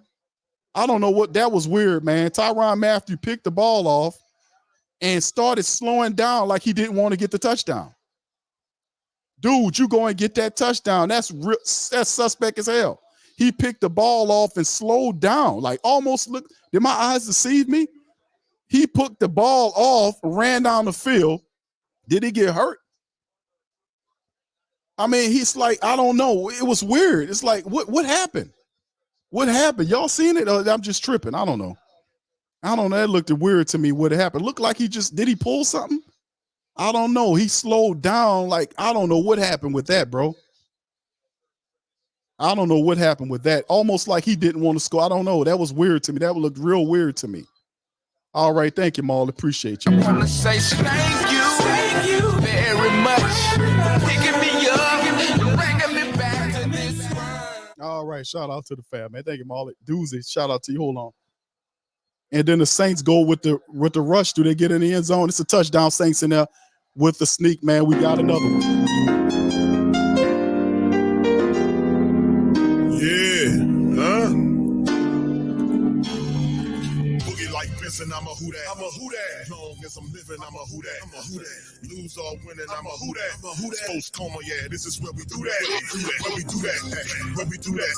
Where we do that. Where we do that. Where we do that. Boogie like Benson, I'm a who that. I'm a who that. Sports coma, this is where we do that. Where we do that.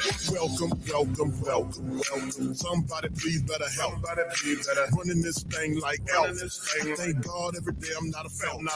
Go to YouTube live with Big Q and the guys. If you ain't ride or die, the bandwagon get flipped. Been marching in, that was way for the ring. I was yelling out the shit for the championship. Fucking on town, duck down. Falcons, pluck, get shut down. Panthers ain't much touchdown. The vision really belong to us now. So much hate on the Saints, you can probably tell. Ever since Bounty Gate hit the NFL, when things seem fishy and you probably smell the crooked referees on Roger Goodell. Yeah, money like this and I'm a who that. I'm a who that. Every day I'm living, I'm a who that. I'm a who that. Lose or winning, I'm a who that. I'm a who that. It's the sports coma, this is where we do that. Where we do that. Where we do that. Where we do that. Where we do that. Where we do that. Boogie like this and I'm a who that. I'm a who that. It's the sports coma, this is where we do that. You're listening to the Sports Code Yeah. with Big Q and the guys on the All right. PRO Media Network.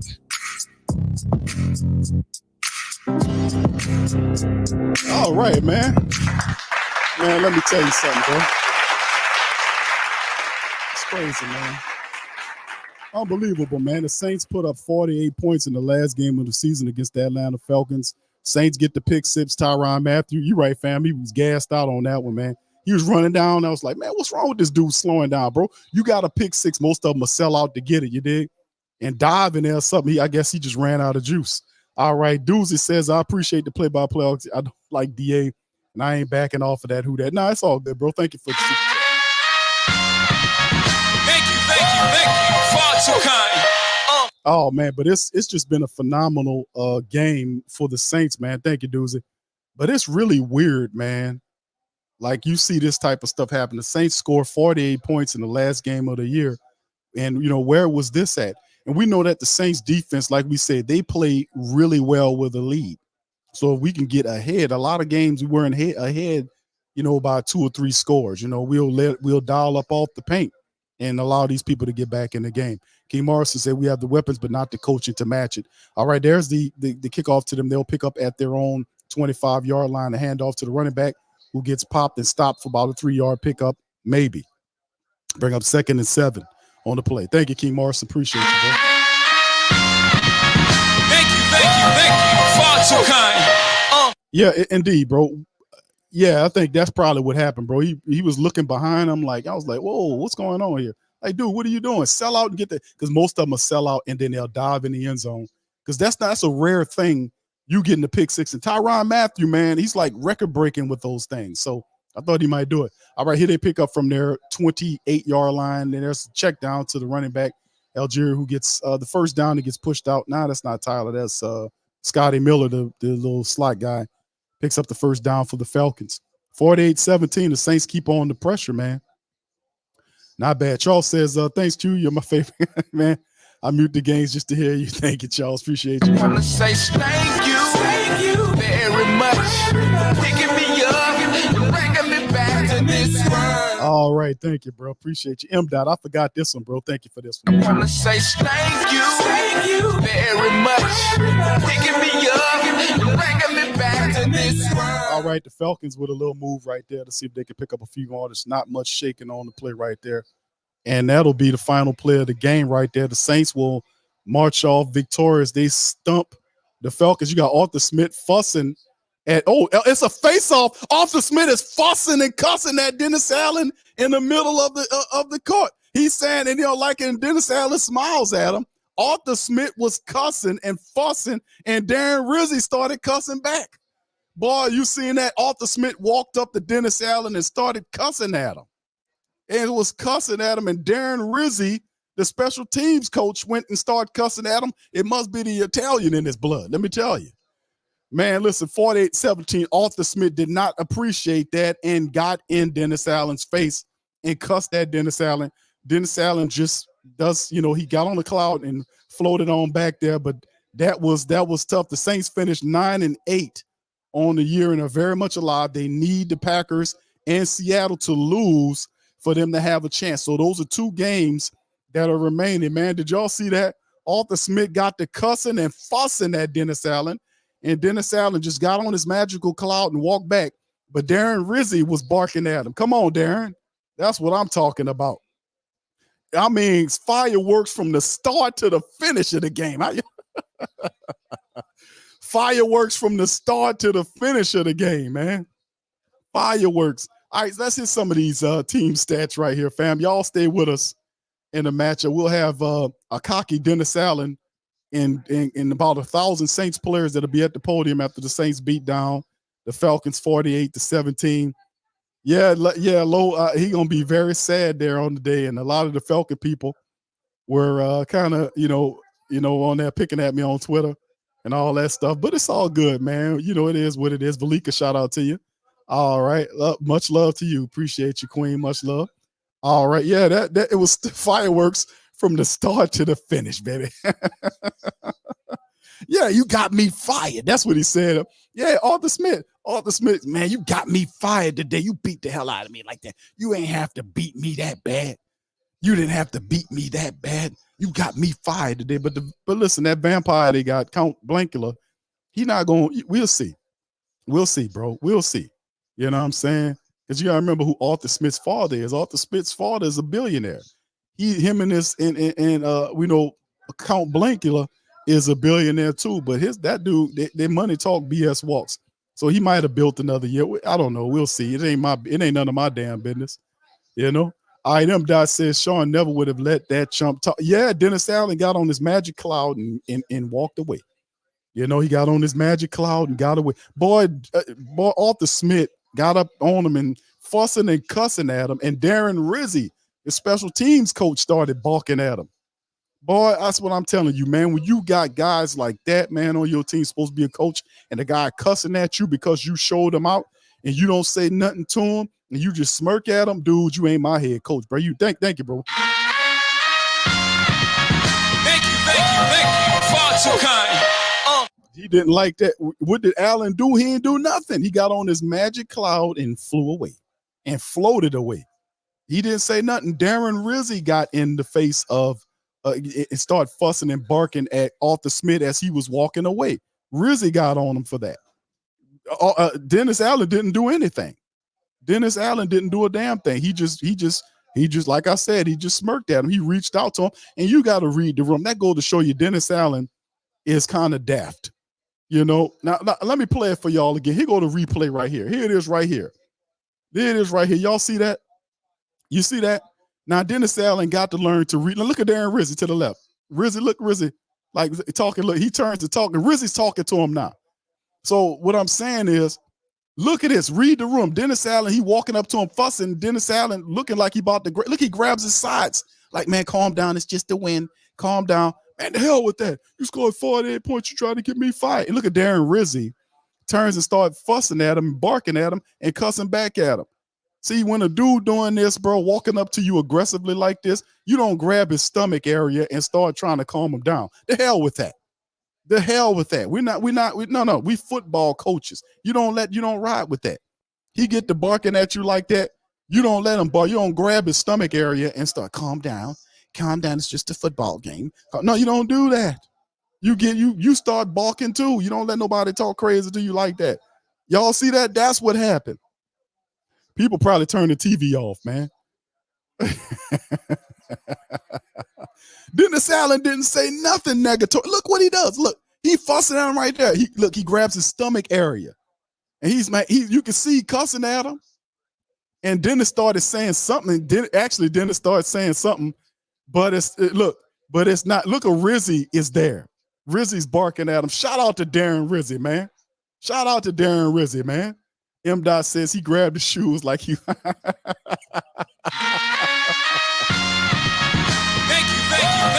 Far too kind. Yeah, he grabbed the side. What? No. You don't. First of all, what you grabbing the stomach for, bro?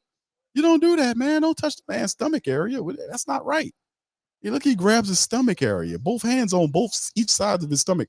What part of the game is that? Who grabs somebody's stomach area and say, "Hey, calm down. Listen, it's just a football game." And I don't know whatever it is, but he's not cursing back at Off the Smith if he's grabbing he grabs his stomach. Look, he grabs both sides of his stomach area. Who grabs somebody's stomach area? When is the last time you guys grabbed somebody's stomach area that's walking up to you aggressively cursing at you? You know what I'm saying?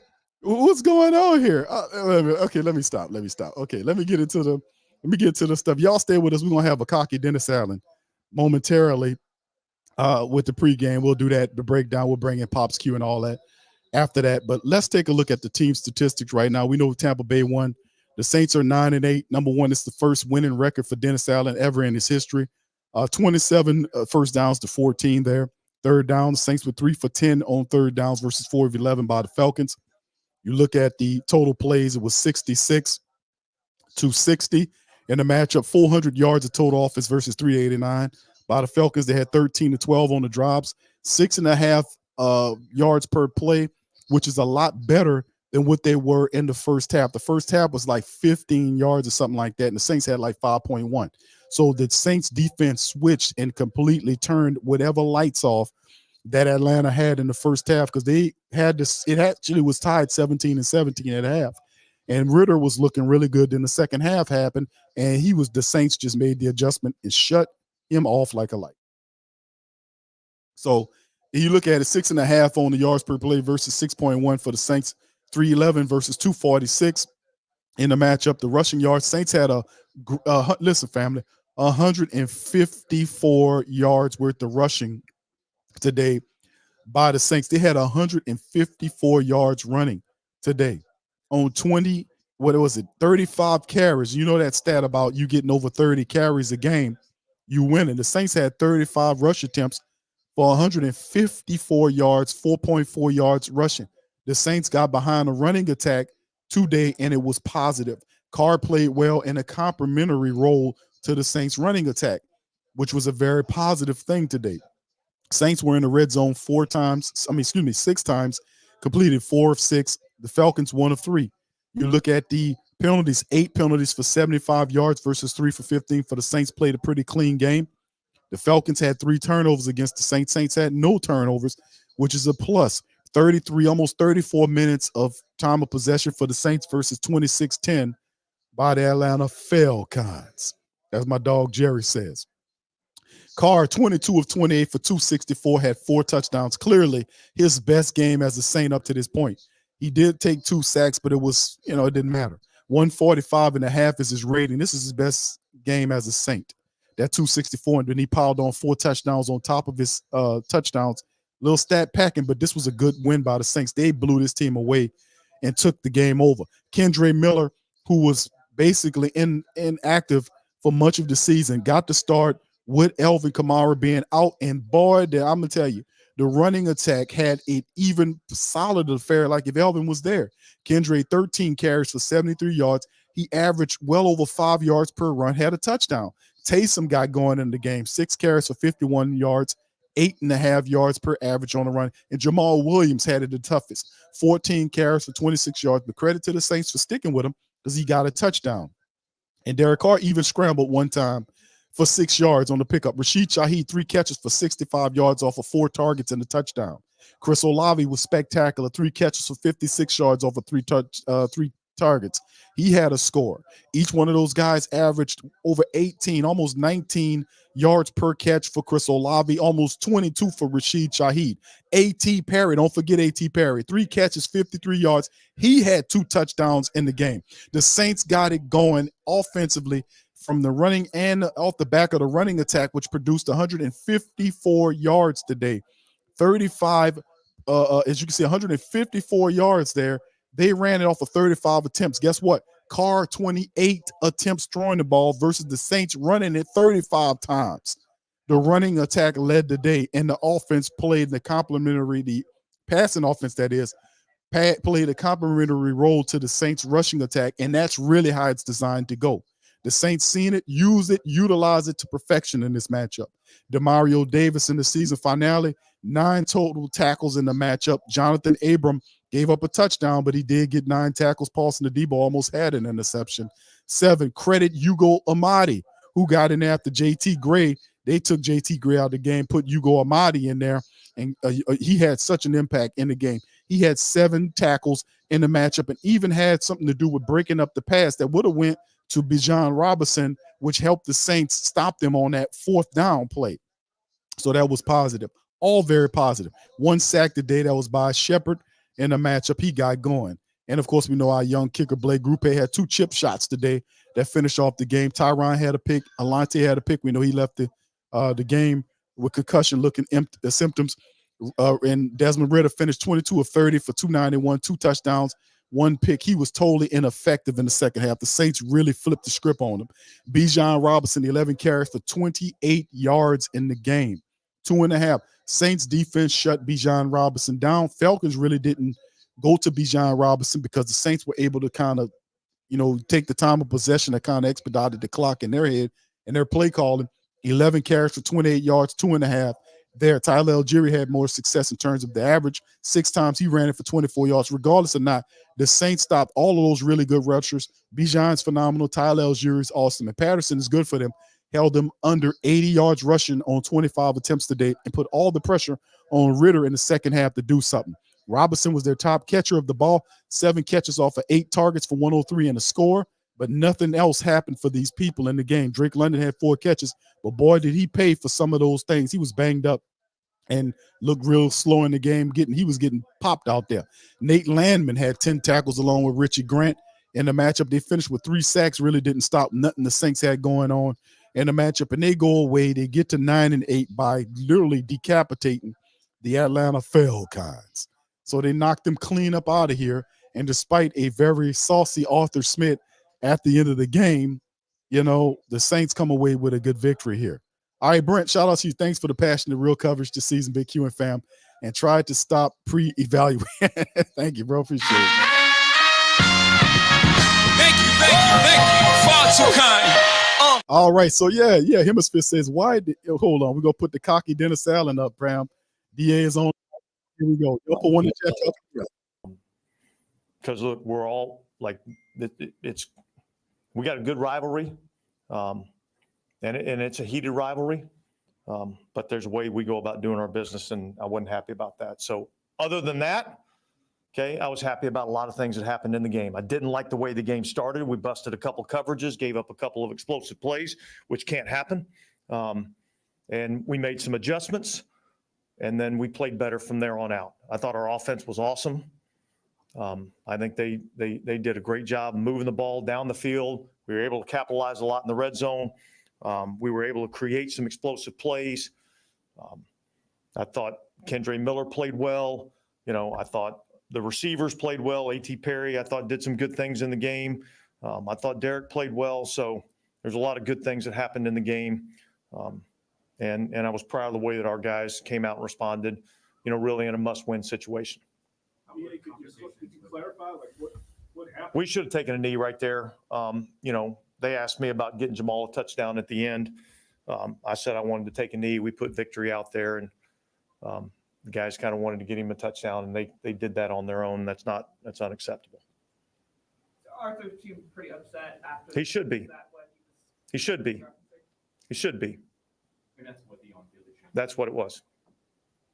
Is that the quarterback's responsibility there, Coach? Look, I think there was a lot of guys that wanted to get Jamal his touchdown. And honestly, I'm not sure exactly what was going on behind that, but other than they wanted him to score a touchdown. So let's move on. Let's go to something else. How do you handle the next few hours now watching the rest of the games?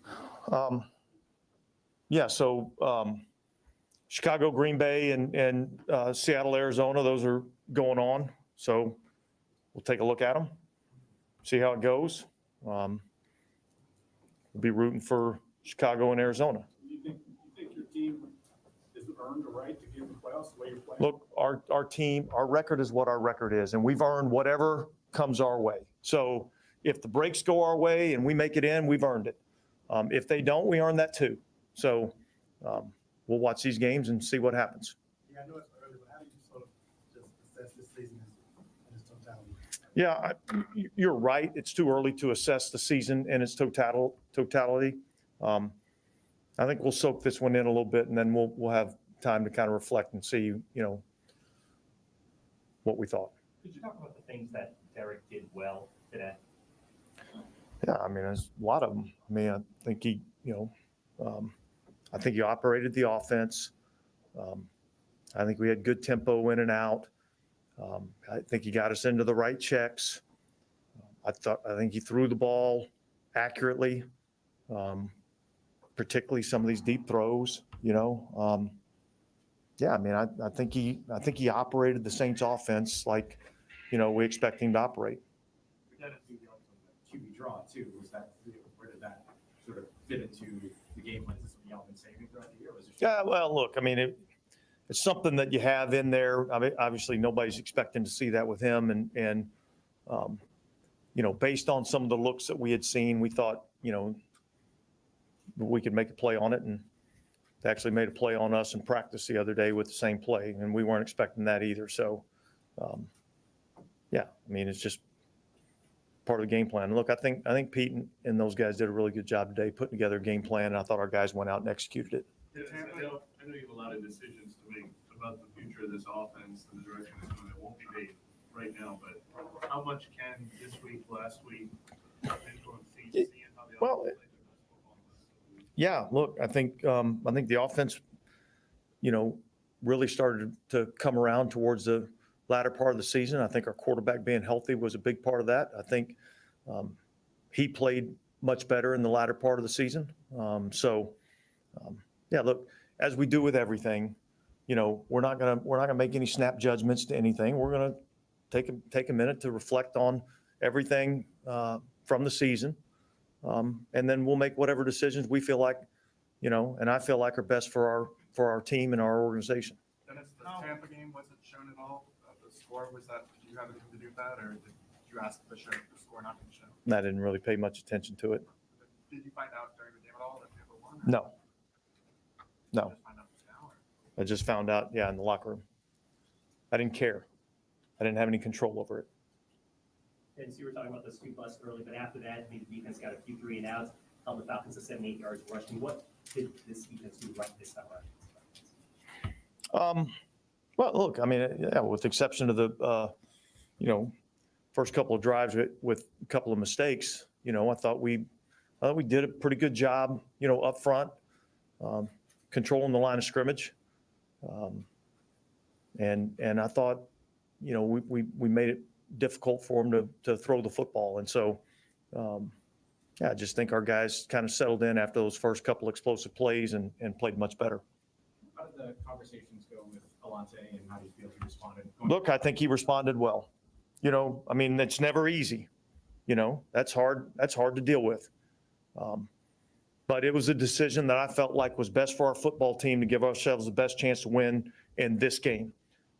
And so we made the move, and then look, he came back in and responded, made a big play in the game, and so I think in the heat of the moment, he wasn't happy about it. And then after, having a little bit of time to let the game play out, he understood where we were coming from. Dennis, how important or gratifying was it for you this last 5-game stretch? I know other people assess your performance, but 4-1 over the last 5, your first winning record, to kind of get the results that hadn't been coming at first. Yeah, look, I'm pleased with the way that we finished the season. I'm not pleased with, the way the record played out overall, over a 17-game season. That's not what we aspire to be. But I was proud of the way that, our guys, continued to respond and continue to fight back. And I'm proud of the way they finished the season. What can you do to keep Perry? Just, those 2 touchdowns. Yeah, look, it was good to see. He's a good young player. He's made some plays. I thought our receivers made some contested catches today, which, that's a big part of this league and playing in this league. You're not always going to be wide open, and so being able to make some plays in a contested environment, I thought was big. I think it was AT that got the pass interference call in the end zone too. So there's a lot of big plays that he made. Now, I imagine it's the point where you have to play the show something like that. Does that kind of factor in? Yeah, look, yeah. I mean, look, part of the process is, getting young players, drafting young players, developing young players, and it is a process. It's not an overnight occurrence. So, I was pleased with some of the things I saw him do.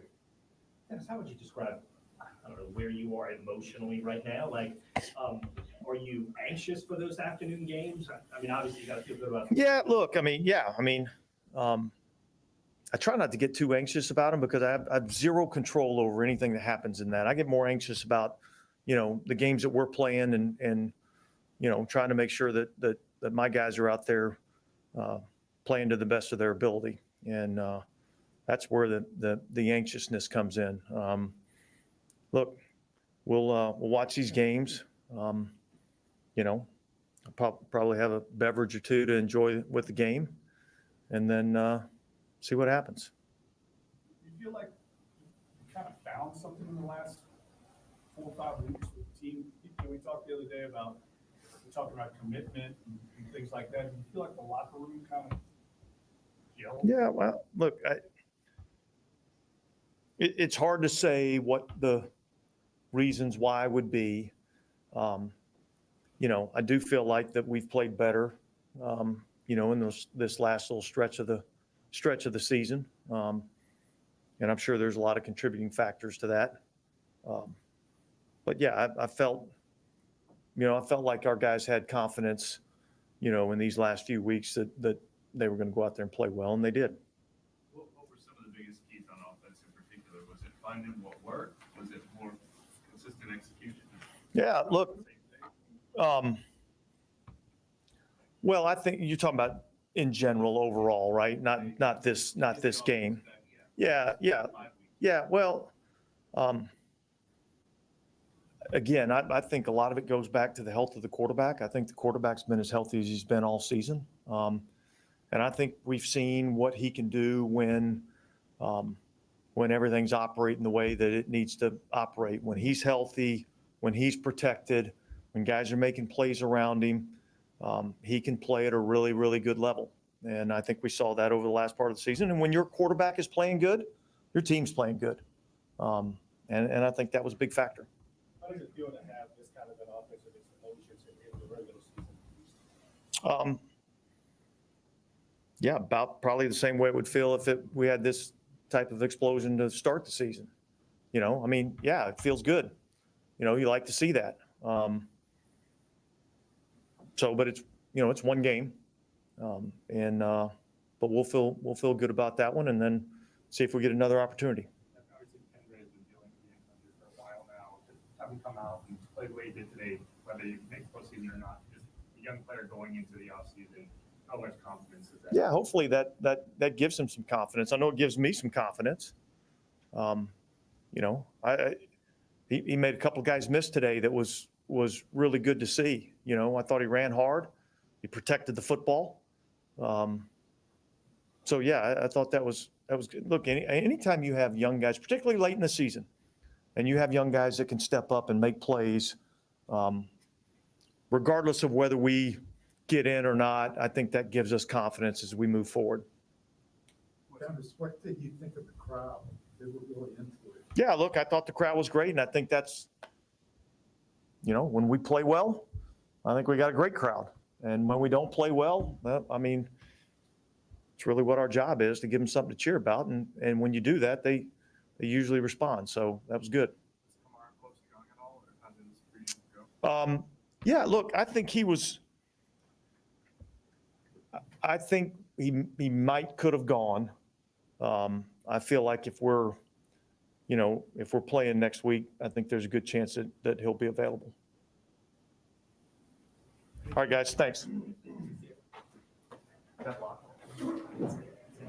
All right, Dennis Allen. I'm pretty sure they got somebody that's going to pop up there next. But Dennis Allen, man, y'all heard what Dennis Allen said about the issue that happened with him and Arthur Smith.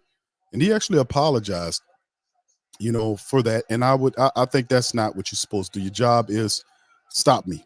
If you don't like it, stop me. Stop me from doing it. I'm not going to apologize for you for nothing. I thought that was weak. And that wasn't a good look. But in the end, are you really surprised about that? I shout out to Brent, says, damn, proof the team is tired of following this. It hit all the breaks and too early to evaluate. Come on, man. Thank you, Brent, for that. Thank you, Brother Donovan, man, for your super chat as well. Thanks for the great year. Big Q, much appreciated. Thank you, bro. Appreciate you. Dr. Q, Key. What's up, Dr. Key? Stop it. Q, Allen was Yes, indeed, man. Thank you, man. Thank you. Appreciate y'all, man. Passionate coverage. Thank y'all. Appreciate you, man. Here's Taysom Hill. Here we go. Back at kind of this year as a whole, felt like we've always moved the ball well. We just had silly mistakes, and it was a clean football game all around. So just without watching the tape, that's really what sticks out. Yeah, I got family in town. Go hang out, enjoy this evening with them, and we'll be watching a couple games closely. The way this season has ended for you guys, you feel like this is a playoff team? Yeah, for sure. Like I said, it's you kind of, it's hard not to go back and think about some of the games that we lost, and and be in a situation where you don't control your own destiny, and then you start thinking about games like, man, we needed one more to clinch the division, and but again, we're we can't dwell on that stuff, and DA and others, we've talked all week that you control what you can control, and that's a tough thing to do, and I was really pleased and happy with everybody, coaches, top down, players, like everybody, the way that we handled this week and handled this game was really positive. Jason, you feel like got out the team played football down the stretch? Yeah, for sure. It's hard to think of a game that was better than this one, as a whole from all three phases. So yeah, which is, it's a really nice thing to feel as a team, but it's a little tough knowing that, we need some help to get into the postseason. But it is nice to feel like we're playing our best football at the end of the season. How gratifying is it that the offense has had its best game? Yeah. Look, I think, we had a few games that we came up short on, and, that's a tough thing to swallow, but to be able to finish a season like this on a high note is really positive. You also talk about Derek's, the groove maybe that he's been in, and the comfort that he's shown kind of over the last few weeks. Yeah, I've been, really impressed with the way Derek has handled himself all year, the way he's played all year. But these last couple of games, man, I feel like everything's kind of clicked for him, and I can think of a few plays tonight where, not tonight, but today, where I'm running a route and the ball was on me, before my head turned, and he saw everything so clean today and was getting the ball out, and that was really impressive. If you tell Derek, go ahead and run that QB draw. It's funny, we had that plan for me and for him. Kind of we're laughing like, oh, who's gonna take it? But no, man, that's one of those things. Like, hey, week 18 to have a chance, we got to win this game, and whatever it takes. Yeah, but you know that more on it, or do you feel like No. He's been actually begging for a rushing touchdown this year, so we were trying to get him in. What was the conversation about Jamal that touchdown at the end with the players? You know, I kind of was back behind everything. So I really can tell you. E.T. Berry came up with a couple of big catches in this game. Yeah. Can you just talk about the growth that you've seen from the game season? Yeah. Well, first, I'm so pumped for him, you know, and he made some great plays today. I would say I'm not surprised. Like, this is what we've kind of seen from him through camp, and big body, man, that just goes up and makes plays. So that's when you're as big as him and you play the ball as well as he does. Like, we always kind of talk about in the QB room, there's no defense for a perfect pass. And when you got a receiver like that, that's a tough deal for the defense.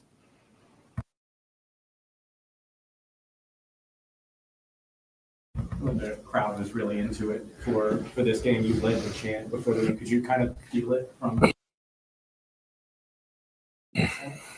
Yeah, you know, look, our crowd is always, you know, into the game, and that's something that I've appreciated a lot from this fan base in the city. And there is one thing about the city that you'll always get, and they love the Saints, and it's been really fun to be part of the last 7 years. Jason, you know, the time of year where speculation all the time in this business. Dennis Allen, one of the coaches, a lot of people speculating on.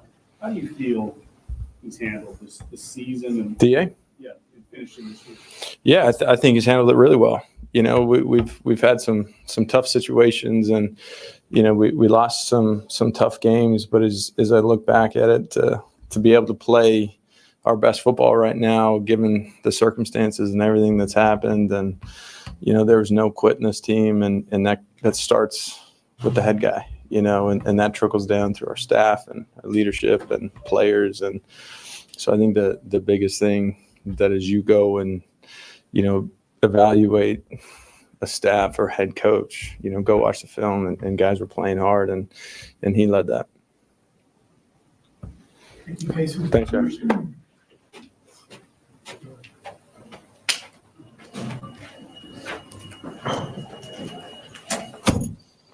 So what happened up there at the end? What happened? Man, I don't know. I think I got caught in the matrix.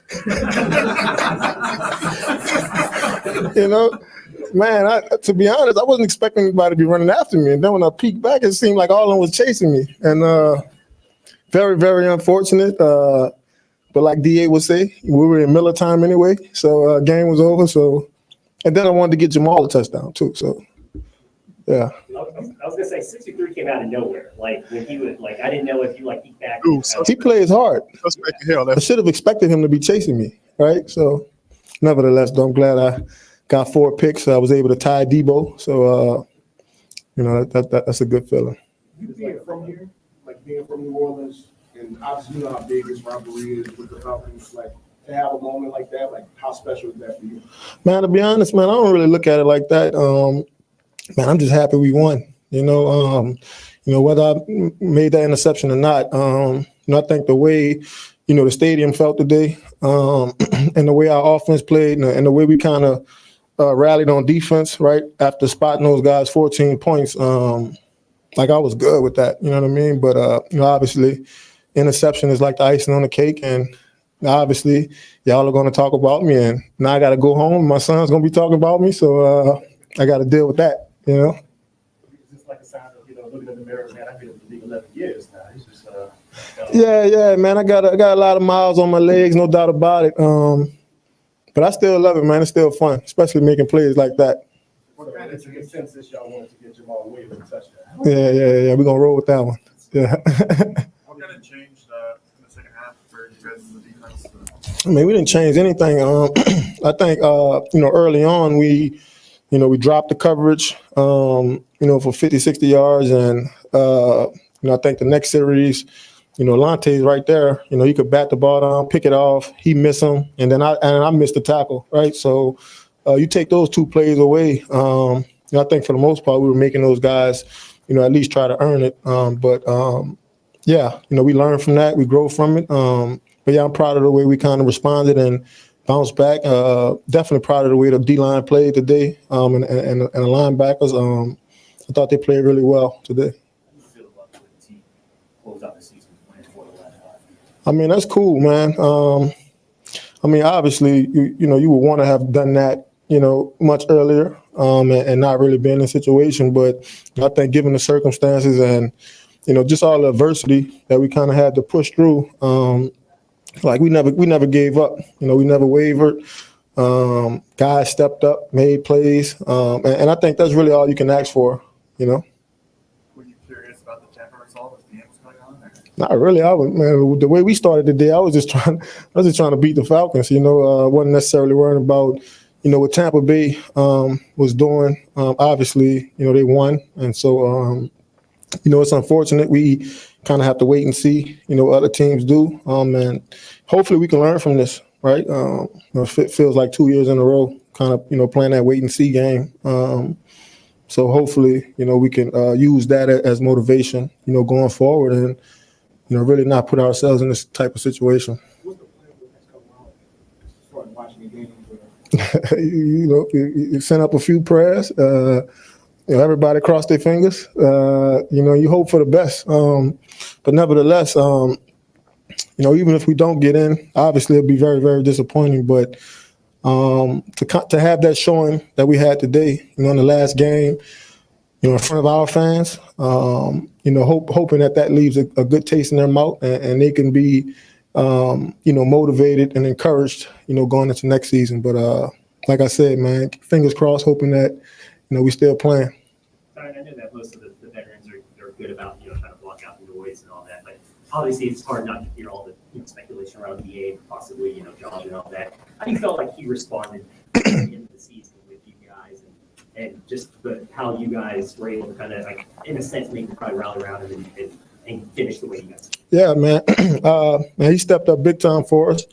You know, I think as the season went on, you know, we wanted to play much, much harder for him, you know, and so and he's a good dude, man. Like, you know, he's a great coach, and you know, I think he's one of those guys that you really want to see him do well, and you want to see him have success, because for him, man, I think he wants to see us do well and succeed, and, you know, take care of our family. So I don't really worry about that. You know, I think in my mind, you know, he's a coach, you know, for the New Orleans Saints, and I don't think we really kind of, you know, worry about, you know, what people are saying. Appreciate it. Thanks. Thank you. AT Perry. All right.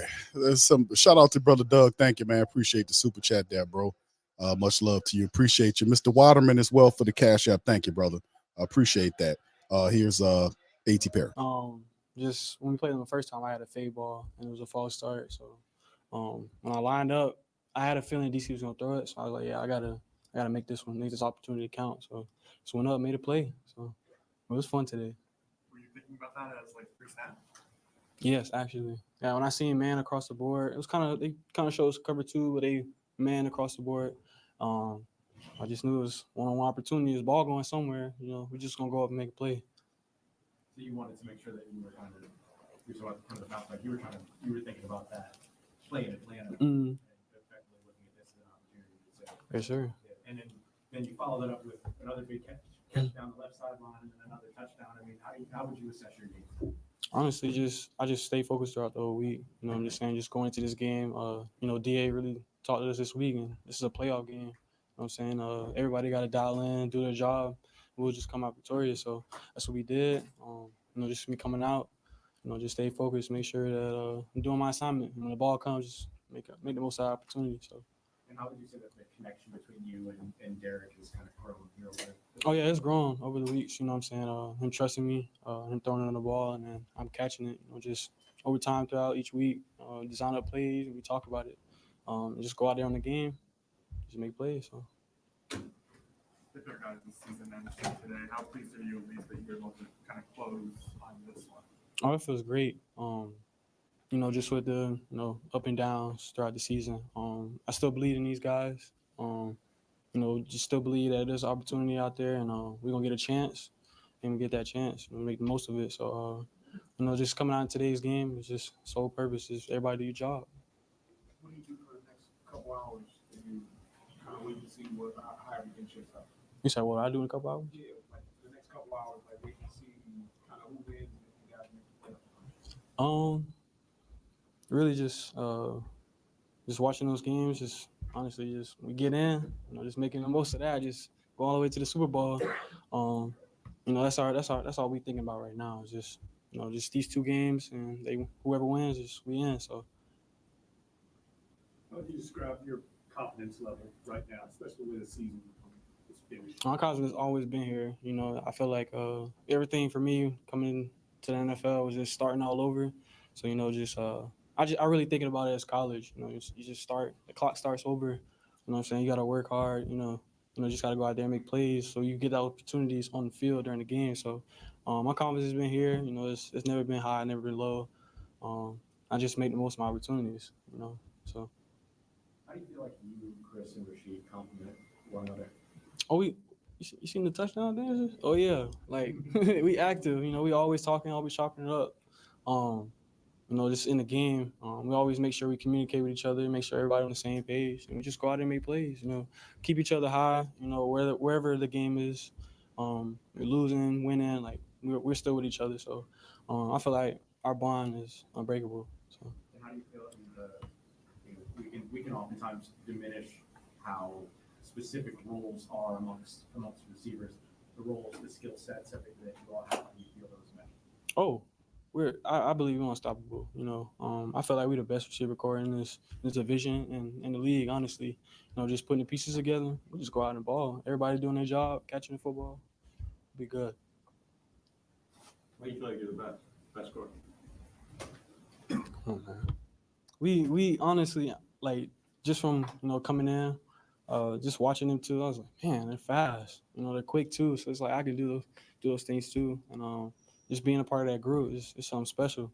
So that's why I feel like we're the best.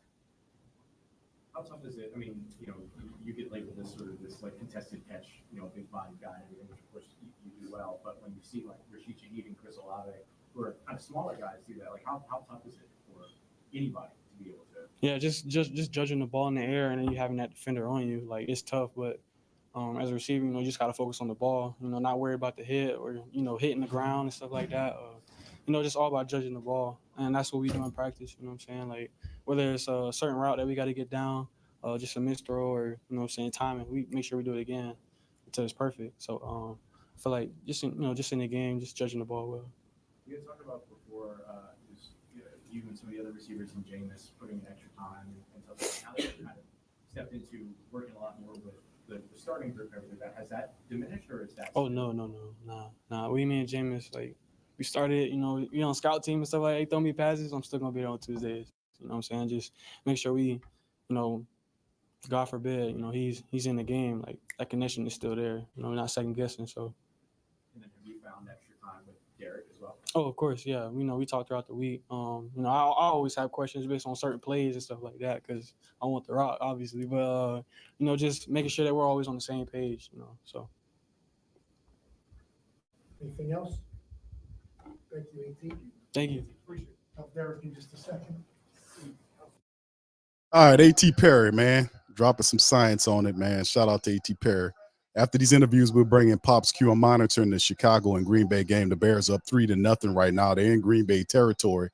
And a nice run by the running back gets them to the 42-yard line of the 38-yard line of the Packers. So the Bears are playing well. Remember, the Bears and one of the family members, I think it was Muse. Muse asked the question about, are we still in that thing? What needs to happen? Well, the Bears need to beat the Packers for the Saints to sneak in as a wild card, and Seattle has to lose to the Cardinals. Right now, Seattle's beating the Cardinals 3-0 in the first, and the Bears are up 3-0 on the Packers. So that's what we need to happen. Here is Carter. Finish like this with that kind of. I mean, not just this week, the last couple of weeks, but especially this week.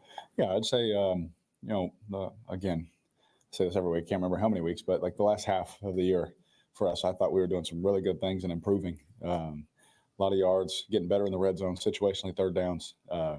And I felt like this was just like the icing on the top, of all the hard work. It came together all at one time for us. And, really proud of that. We were, as a team, really, really focused on, yes, there was a chance we could have another home game after this, but if we didn't, we wanted to give our fans something to let them know, that we didn't put all that hard work in for nothing.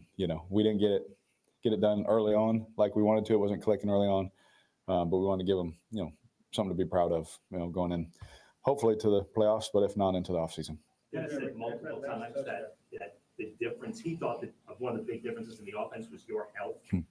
How much better do you feel now? And I know you didn't want to talk about it a lot during the year, but how bad was it in the middle part of the year?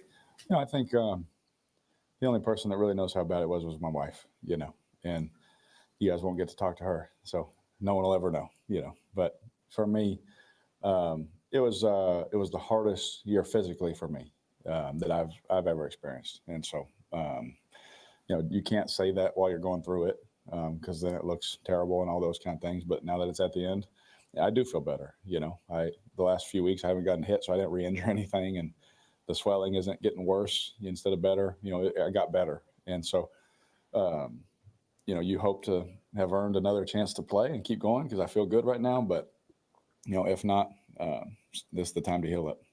You guys added that extra red zone work, and that obviously made a big difference. Was there anything else within the second half of the season that you guys changed up or did differently that kind of helped bring everything together and click and get you where you wanted to be? Well, guys started. We started learning each other's schedules, practice during practice and during the week, and extra time of work together. We wanted to give it to everybody right away, but this did take us time, to get clicking this last half of the year. And there was things where, okay, he's not on that special team. Hey, let's work now. This is a great time for us to get extra work. Or, oh, you're not on that. Well, come get this throw with me. That kind of stuff.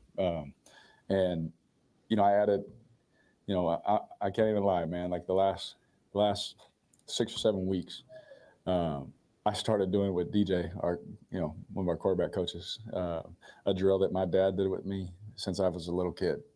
It's an accuracy drill that I've done with him since I was little. Every time we would throw. And before every Wednesday and Thursday practice, DJ would be running across the field like crazy, like a madman, and me doing this accuracy drill that my dad taught me, and I think that's a really cool thing. I was really proud of that because I was like, that's really cool for my dad. He doesn't even know that yet. I haven't even told him, so he'll find out soon. But he just jogging across, hitting certain areas, jogging across deeper, hitting certain areas. So DJ was tired, but I really think that I literally tried to maximize just every window I could to say, okay, if there's a window of time where I'm not doing anything, can I work? Can he work? Can we work? And it paid off for us, and that took time, us learning each other's schedules and all that. But, thankfully we started figuring it out. I'm assuming you guys are probably frustrated it took so long time, but how good does it feel to have the optimism here at the end that you did kind of probably get to where you wanted to be? Yeah, it feels great because, I think we proved over the last 2 months, like it's not just fluke. We showed spurts early on, but I'm not even counting that. I'm talking about consistently, moving the ball and consistently in situational football, consistently doing things the right way. We've proven that it can be consistent. We've proven that we can get better, that when you work at something with a bunch of dudes that want to work at something, it will get better in time.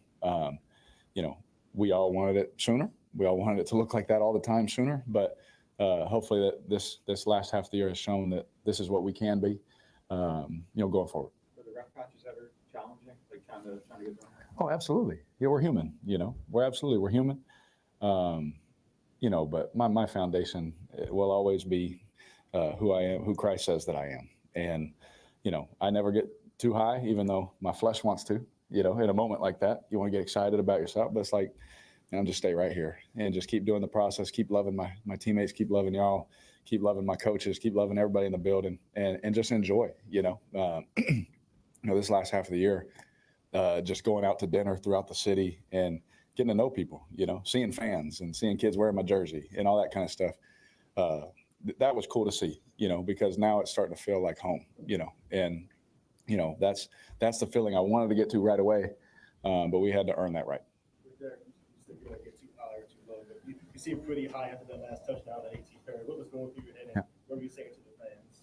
Oh man, it wasn't even to the fans. It was to my dad because I like that movie Gladiator. He's like, "Are you not entertained?" And so that was just a joke because my dad was sitting right up there, and so that was just a fun time between me and my dad. But who knows what I was saying? I know I wasn't cussing, but man, I was probably saying something crazy. How long is it cap off the season? If this is the last game, of course, there are other factors, but if this is, it's a cap off the season and have the kind of performance in front of the fans, what does that mean? It meant everything. You know, it meant everything to our team. We said that we wanted to get the dome rocking and put together another great performance. And as Double D said, we wanted to put together a dominant performance. And that's hard. That is hard to do in this league. And so the fact that we could come out here the last game of the year at home, you know, for our city, in front of our city, and do that, it has been unbelievable. And another thing I would say in the last half of the year is my relationship with Double D has just grown so much. You know, we have breakfast every, you know, Tuesday or Wednesday together, right there at the facility, and just growing that unity. And just so I just started seeing that kind of stuff happening with everybody too. You know, our team was growing tighter, everything was getting better. You know, you grab a whole bunch of new parts, it takes a minute to get to know one another, you know, and hopefully we won enough to get another opportunity. You know, but if we didn't, I'm really proud of where things are and where things could possibly head. I was just laughing. I couldn't believe it. You know, he was one-on-one, and I it's a perfect example. I tell these guys all the time, you know, it's, as you guys know, it's been hard to get some of these shot plays up. You know, teams play our speed. They just play on top of it, and they, you know, and so he got one-on-one. It's like, I'm gonna give you a chance. And I don't even know how many times he did all that, but I do know he put those 2 feet down and had that ball. And he just like, man, he always tells me after I hit him, I'm like, good route or whatever. He's like, no, keep slinging it. He just keeps saying that to me all the time. Keep slinging it. So that was one of those Brett Favre's just, all right, you go do it. You know, that had nothing to do with ball placement. The growth we've seen in 18 Perry, specifically from the first Atlanta game, he was telling us that he thought kind of about that false start that he had right before you targeted him on the fade. What have you seen from him in terms of growth, and how much growth has he shown since that game? He's shown a lot of growth, and I think that that there's still more growth that he can have, and I say that in an exciting way. You know, he's someone we really liked. His release game is unique for how big he is. You know, how tall he is, how long he is, and the fact that he can move, and he's strong. You saw on that the second touchdown, just throwing guys. You know, that again, that's not easy to do at that size. You know, sometimes those guys get caught up, and it's hard for them to get off the release. But as a young player, he's shown to be able to get off those releases, and I'm trusting him against some really good players. You know, the first touchdown, you know, and you know, he continues to go up and make plays for me and for us. And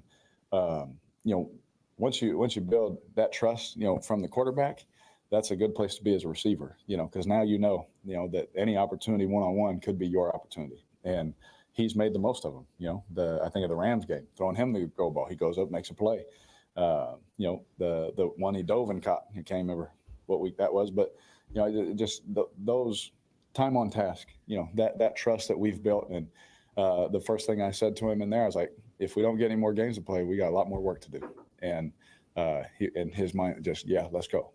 As the season is over, how much do you take from the first half of the season? I know you tried to correct throughout the year, but I don't know, when you examine, looking back, and I know you don't focus necessarily on the negative, but how much do you try to look at it? I hopefully there's a lot of things that we've learned from, you know, this last half of the year, you know, personally, team-wise, unit-wise, unity-wise, togetherness, all those things. And hopefully there's a lot of things that we've learned from that you can build on. But, you know, you got to make sure that at the end of the year, once everything calms down, okay, let's go back through this. You know, you watch all of it again, you know, and you go through it, replay it in your mind. You look at your notes, you look at this, and you try and just make it better. And so, you know, the one thing that is nice now is, like, it's not my first time coming to the stadium. It's not my first time going to the facility. It's not my first time throwing him an out route or this and that. You know, we hopefully can just continue to build and hopefully get another chance to keep it going this year. Given how it ended, or given, you know, how you guys played at the end, if this is the last one, would you expect there to be offensive continuity? I'm talking about players and coaches. Would you want that? Like, how, if this is the end, how do you look at what happens with this offense in the offseason? Well, I 100% just continue to grow, you know. Someone's excited. Just continue to grow. You know, we really feel like we've gotten on the same page. We really feel like we're doing some really good things, and communication, all that. And I know that contracts and this and that and who knows, right? It's the NFL. It's never the exact same, and that's the hard part about our league too, is like you build all this up. And thankfully, we got some young guys where it will mostly be the same. Coaches, I don't know contracts. I don't know that stuff. But for me, you just hope that you can keep as many together as you can and just keep building, because, no one wants to, no new guy, get a new guy. He's got to learn everything again, or, new system or new coach, that kind of stuff. You don't want to do that, it's got to be something you're familiar with and you can keep building and growing. That's as a quarterback, for young guys, that's what you always hope for. But in this league, you never know what people are thinking, or, is that guy going to retire, or is he going to keep playing? Is that coach done, or is he not? It's like I've seen coaches retire a week before training camp. You're like, we needed you, So all that is out there, but my hope is that we can just keep growing and building on what we've tried to sustain this last couple months. Eric, we asked DA about his personal emotion about how the team finished winning 4 or 5 games, and he doesn't really reveal a whole lot to us. What have you seen from him and how the team's responded to him challenging the all down stretch? Well, I will say that he challenged us. He challenged guys individually. He challenged guys, in a team setting. He challenged us, personally, individually. And I'm really proud of the way that guys responded. Whenever a coach demands something or challenges something and guys respond, that's a really good sign for your team and your organization. And so, any challenge that he would ever give me, or even if it wasn't for me, I'd take everything personal. I just do that, just to keep that edge and that chip. Man, he's talking to me. I got to do that, and, for guys to feel the same way and respond the way that we have, I think that's nothing but positive, and to finish 4 out of the last 5, you wish it was 5 out of the last 5. That was the goal he set out before us. So we got 5 left, and I expect to win them all. We weren't able to do that. We got 4 of them. That's good, but it's not great. And hopefully we can get better. If you await the results of the next few hours, how do you go with the next few hours? What's the plan? Well, I'll go home and figure out all those scenarios. I don't even know them. I didn't want to know them this week. The only one I knew is the division one, just because we're in it, But I don't even know who needs to lose, if I'm honest. And so I didn't want to know. I just wanted to focus on taking care of my business, because if I didn't do that, none of this would matter. And so I'll go home, try and figure that out, and watch those games. Like I always sit down and watch, NFL Red Zone with my kids, because my boys love every single player, and they pretend to be everybody but their dad as they run down the hallway. And so we'll do that, and hopefully know what's going to happen. But I have no idea at this moment. When you're looking at some of the offensive numbers and the improvement over the back half, how much did using a little bit more play action help with that? Like, and just kind of help you in the offense? I think it helps everybody, and I think that was a big, major part. I'm glad you caught that. That's awesome. Because that was an emphasis for us. We got to be able to. I have to be able to turn around, hand the ball off, and it has to be good.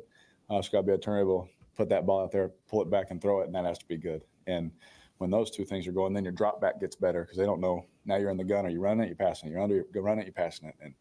And whenever you have all that going together, that's a recipe for success. But that was a huge part for sure. As a part of that, what did you see from Kendra Miller today? Kendra, love Kendra. He was sick. I don't know if they do that. Sorry, but he was sick. This week, man, battled. He's had the injury. And when he gets in the game, and like every time I've ever played with a rookie running back, like I double check, like after I call the play, like you're good, right? It's 36. And with him, like when I say it, he's like, I'm good, dude. Like, he's like, I'm good. And so he's probably sick of me for checking every time. But just really proud of his work ethic. And he went through a lot this year, but for him to be able to get out there and be in front of our fans, making people miss in the hole, lowering his shoulder, making those, what should have been, 5, turn into 7, turn into 8, like that doesn't go on the stat sheet as like, oh, what a huge play, but that matters. And, for a play caller, all that kind of stuff. So to see him get that opportunity was really cool. You say you weren't on the field for it, but that final touchdown, the kind of fake kneel down. Yeah. Well, I didn't even know. I know that they called victory, take a knee. And then from whatever happened after that, I have no idea, to be completely honest. And so I can understand someone's frustration, but I also understand that, that's not what the Pete called or DA wanted. And so I'm sure they'll hash that out or whatever. Someone gets to the bottom of it. You guys probably know more about it than I do. But at the same time, I'm happy for Jamal, getting his touchdown. That's my teammate. I'm always going to be happy for him. But I didn't know that was going to happen. How much did you want your touchdown though on the QB draw? Oh, you saw that? Hey, so when we put that in this week, the little personnel thing it was a Taysom play, and I give those guys a hard time every Taysom play. I'm like, I can do that, even though I'm not trying to bust my head up in there 30 times. I was like, I can do it. So finally, Pete was like, all right, we're gonna give you this one. I was like, all right, perfect. So the fact that it was an efficient play made me happy. And then Jesse Bates looked at me. He's like, you did not just run a draw. You did not just run a draw. We've had a lot of fun over the years getting to know each other and play against each other. I love Jesse. But that was a cool moment, for me, because he's like, you did not. I was like, I should have scored too. I got tripped, but no, it was good. Sorry. Well, yeah, I can hoop. I'm probably, I don't get enough credit for my athleticism, man. I am first and foremost a hooper. And so, these guys will find out soon enough in the off season, that I can actually hoop. But yeah, man, I got something to me, maybe not as much as I once did, but I still got something. Going back to the Jamal touchdown, is it concerning that if that's what Pete called to take a knee, that it was kind of overruled, or what do you kind of make of this? No, I think in that moment, it was a big emphasis, like just as players talk, like, Jamal led the league in touchdowns last year, and I don't think he had one. The way you guys were talking, like he didn't have one this year. And like just as players, like you just love your buddy so much that ain't nothing sometimes in this league, ain't nothing a coach can do, no matter who it is. Players sometimes want to take care of their guys, and coaches end up having to deal with that wrath sometimes. And so that happens. Like I said, I'm happy for Jamal, but I understand the whole situation and all that. But I know that's not what Pete called. You talked about coming together unity-wise. What do you mean by that? I mean, how you all came together down the stretch? Yeah, I'm just saying, like, as you get, more time we all spend around each other, I know I can, tell what makes you tick. And, we sit at the table together, spend that extra time, me going to the O-line dinners. Like they have O-line dinners every Thursday and trying to be at every single one of those. And you get to know about so much about, you're sitting by someone new every time. And I just felt that unity and that growth of the care for one another, because you know about each other now. And I just felt that grow, and so it wasn't like we need to get closer. It's one of those things that relationships take time, and all of those things just in that moment just started growing and getting better, getting closer. And that's kind of, I hope I answered that right, but that's kind of what I felt. Good. Thank you. Appreciate it. For you guys, schedule-wise, tomorrow we have an 11 o'clock team meeting. Short. All right, and that's going to do it for that part of the story, man. Let me I'm going to bring in Pops Q momentarily. Let me kind of go into something right here before we jump right in. Shout out to Brent, man. Let me address something. This is big, and I'm very I pay attention to stuff. Let's just put it like that. Brent says, WWGD, according to Carr, Jesus would wear a Carr jersey. Thank you, Carr, for being up on, he says, being up on a cross all season long. Come on, man. He also said, I just touched my TV and Carr healed my pre-evaluation condition. Where do I send the money? And he says, Carr don't know contracts. Come on, man. Thank you, Brent. Appreciate it. I want to say thank you very much for picking me up and bringing me back to this world. All right, shout out to the fam, man. Thank you for that, Brent. Listen, bro, let me sprinkle some. Let me just talk this, and we'll get right into it with him. This article right here, we're gonna cover this because this is what Dennis Allen was saying, and I'm gonna play some Arthur Smith momentarily. I'm gonna play Arthur Smith, who's the coach, probably the soon-to-be fired coach of the Atlanta Falcons. I'm gonna play his presser momentarily. The Saints' Dennis Allen apologized to Arthur Smith Falcons after heated exchange video. Now, it's a Bleacher Report article. Falcons head coach Smith didn't take kindly to Jamal Williams' 1-yard touchdown with $1:10 left on the clock for the 48-17 victory Sunday. Smith was visibly agitated when he walked towards Saints coach Dennis Allen for the post-game shake. And Allen sympathized with Smith because he had instructed the Saints players to run the clock down. Mike Triplett tweeted, Saints coach Dennis Allen, I'm not going to start by apologizing to Arthur Smith and the Falcons. Said they should have taken a knee, but the guys wanted to give Jamal a TD, and that's unacceptable. That's not who we are and what we all about. Now, Kat Terrell quantifies it. She says Dennis Allen said they asked if Jamal Williams could get a TD. He said no. He being Dennis Allen. He wanted to take the knee. He said the players ran that play anyway. Jameis out there, they ran that play despite the fact that Dennis Allen he ran it. He told him just to go out there and knee on it. Now, when I seen the Tyrann Mathieu play, Tyrann Mathieu, what the hell he worried about guys chasing him for when he's getting close to that? He kept looking back and looked like to me he slowed down. When asked about it, he didn't say nothing about running out of no gas. He said he was caught in the matrix and that he wanted to get Jamal Williams a touchdown. Then he literally said, oh, you wanted to get him? Yeah, we're going to go with that. Like, that's some BS. They were trying not to score. And that's what hit me when I seen the play. That's why Tyrann Mathieu didn't get in the end zone. I was like, why did he look like it looked very strange and suspect is what I was saying. I was saying it during the game. Now, this would have went away if he said, hey, man, I was gassed. I just ran out of juice. He didn't say that. He used some stupidness by saying he was trapped in the matrix. What kind of comment is that? No, they were trying not to score. And when the Saints went out there with Jamal Williams and Jameis Winston, they were supposed to kneel the ball down. But Jameis said, nah, let's go and get it. So they got Jamal Williams that. They wasn't supposed to score at the back of the game, is my point. You see what I'm saying? They wasn't supposed to score on that possession. He wasn't trying, after the pick six, he was trying to get short. He didn't want to score the pick. The interception, he didn't want to get in the end zone. And when they got down there, they were supposed to kneel on it. And Jameis says, let's go and get it. And got Jamal his first touchdown. He said that's unacceptable. They ran the play anyway. Now, why would you be upset by that if you're the coach? Well, we're not supposed to run it. The hell with that. This is the NFL. This is not a league where we worrying about any of that. If you don't like it, you stop me. You stop me. It's your job to stop me. That's the whole point of it. You're getting paid hundreds of thousands to millions of dollars to stop me. And if you can't stop me, don't sit up here and get mad at me because I'm running up the score on you. Who cares? You stop me. That's what it's about. And that's my point, was that he wasn't trying to score the interception. And they went against Dennis Allen when he said, don't, go out there and kneel it down. And they on the goal line. Their players ran it despite the coach, and he was upset by that. That's why he apologized, because they wasn't supposed to score that touchdown. That's my point. The whole Tyrann Mathieu thing and the Saints going over the coach to get it done. That's all the point I wanted to make on that, just to throw that on the film. Brent says the receivers made magical catches because they needed magic with those throws. Now Carr seeking praised, and DA gave them the praise. Yeah, he talked a lot. Brent also said, makes you wonder about some. Yeah, I see. The thing is, when I seen it, it didn't look right. Because if you're a defensive back, you're trying to score the ball. You're trying to get in the end zone. When he slowed down and was worrying about who was behind, I was like, bro, y'all heard me during the broadcast. I was like, what is he doing? What you worrying about who's behind me and you 5 yards from the touchdown? Pick up your speed and go and get it. He wasn't trying to score.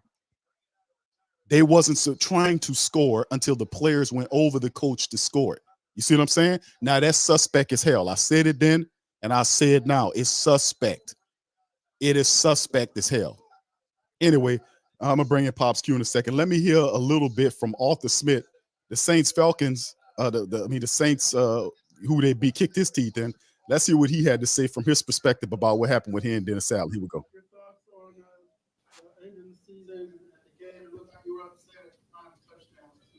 No, look, led.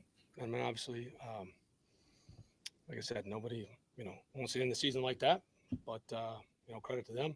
They made the play, certainly the second half, got out of hand. You can do whatever you want. I just gave them my opinion about it, but it doesn't take away the fact that they beat us in that second half. They took advantage of our turnovers, and they hit some shots. At halftime in 17-17, right? Got the ball to start in the third. What was your advantage on the third down interception? Yeah, they were playing kind of a two-man trap coverage, and obviously, guy was in there and just lost sight of him and made a play. And then, do you want to move forward with the team here, or is it possibility, a lot of speculation out there. Sure. Yeah, it's many times, we know the industry we're in. Love doing what I'm doing, but we also, like Led told it many times, this is the industry we're in. Love coaching. Obviously, that wasn't the result we wanted today. How the season ended. All right, that's a little bit of him. As you can see, they can do what they want to do, but in the end, that's not the type of thing that we seeing right here. We're running up the score, and that's big, is what I'm saying about what happened toward the end of the game. I know what I'd be looking at, man. I was like, am I tripping? This dude literally slowed down to not get the touchdown, and then he falls short. And they were supposed to kneel on the ball, let the clock run out. The players went over the coach to do it, and he was mad about that. He said that's unacceptable for them to get the touchdown. So he's trying to tell him that, and bitch and complain to him. My thing is, try to stop me. I don't care about no pretend rule about laying up on you. No, we got our job is to beat you in the ground. That's what we're supposed to do. I'm getting paid to stump you. If they fire you behind, it won't be because of one game. It's because of the summation of the season. Your team finished 7-10. That had nothing to do with it. All right, the Bullets family travel vlog says, Q, that's why they don't line JW, because he going exactly. I do like this comment. He says, go get it no matter how stupid the plays that they were calling. Indeed. And it just goes to show you that, when people start looking at the NFL funny, is because stuff like this happens. And I like to pinpoint it out, because some people, they won't even mention it. They won't even say that. They won't even approach the subject because they like playing along like it's some type of play or some type of magical event happening where they're a part of it, and it'll diminish them for the make point of it. I calls it out because this is weird. This is very weird, suspect behavior that Tyrann Mathieu gets to pick and then slows down to get tackled before he gets to score. And then the running back, they go over Dennis Allen. Dennis Allen said they were supposed to kneel the ball down. That's what he was trying to tell Arthur Smith here, that they didn't listen to me. I was supposed to kneel the ball. It's like, the hell with that. You did it, and he ran, with all. And Dennis Allen he definitely a pussycat. Ain't no doubt about it. Dude fussing and cussing at you, and you grabbing his stomach. Very weird behavior. Anyway, we're going to bring in Pops Q. A lot of stuff happened toward the end of this game, Pops, man. What'd you think about thank you, Bullets Family Travel Log, for this. Appreciate you. I want to say thank you very much. Picking me up and bringing me back to this world. All right, thank you for that, bro. Pops Q coming on up in this thing, man. Saints handle business. They kick the Falcons in the teeth, 48-17. Dennis Allen finished the season 9-8, first winning season ever as a head coach. And it's a positive. That's positive, but we still looking at a couple of games that's going on right now with the Bears, who are trailing to the Packers 7-3, and the score between the Cardinals and the Seahawks are tied up 3-3. So we monitoring both those games, because we know Cardinals have to win and the Bears have to win for the Saints to slide in that thing as a wild card. But anyway, outside of that, tell me your thoughts on the game tonight. Unmute yourself.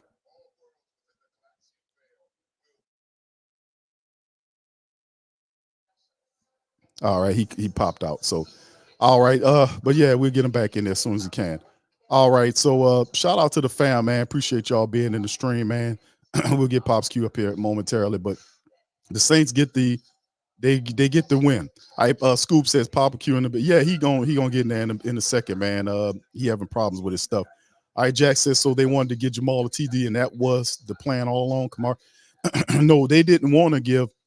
They did the players did, but Dennis Allen didn't want that to happen. He told them to go out there and kneel on the ball. They're on the 1 yard line. They're on the 1 yard line. Their job was to kneel down on the ball and let the clock run out. They wasn't supposed to score that last touchdown.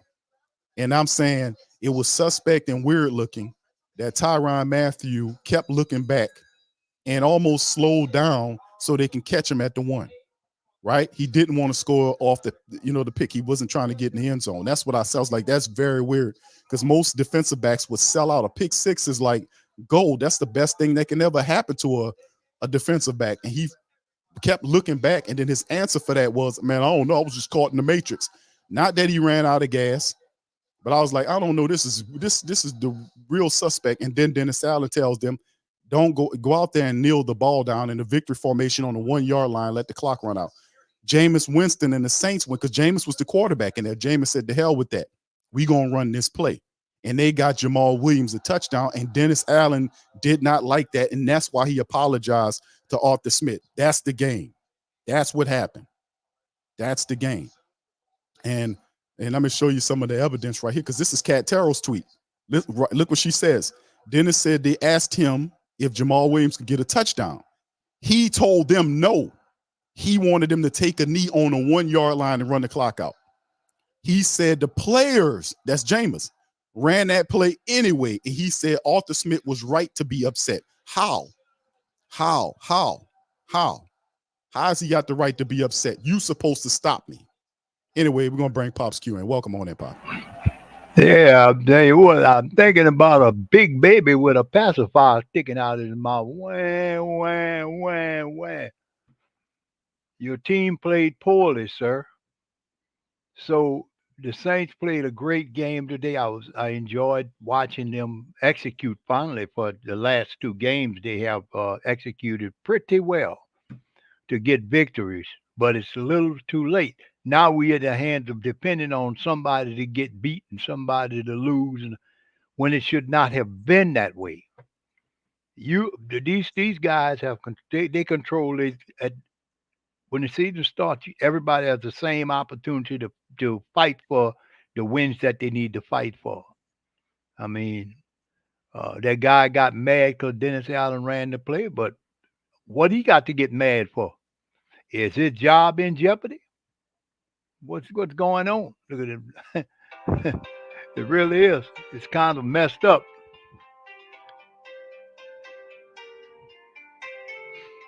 You still there, son? I can't hear. Yeah, I can hear you. You go ahead. Your phone ringing or something.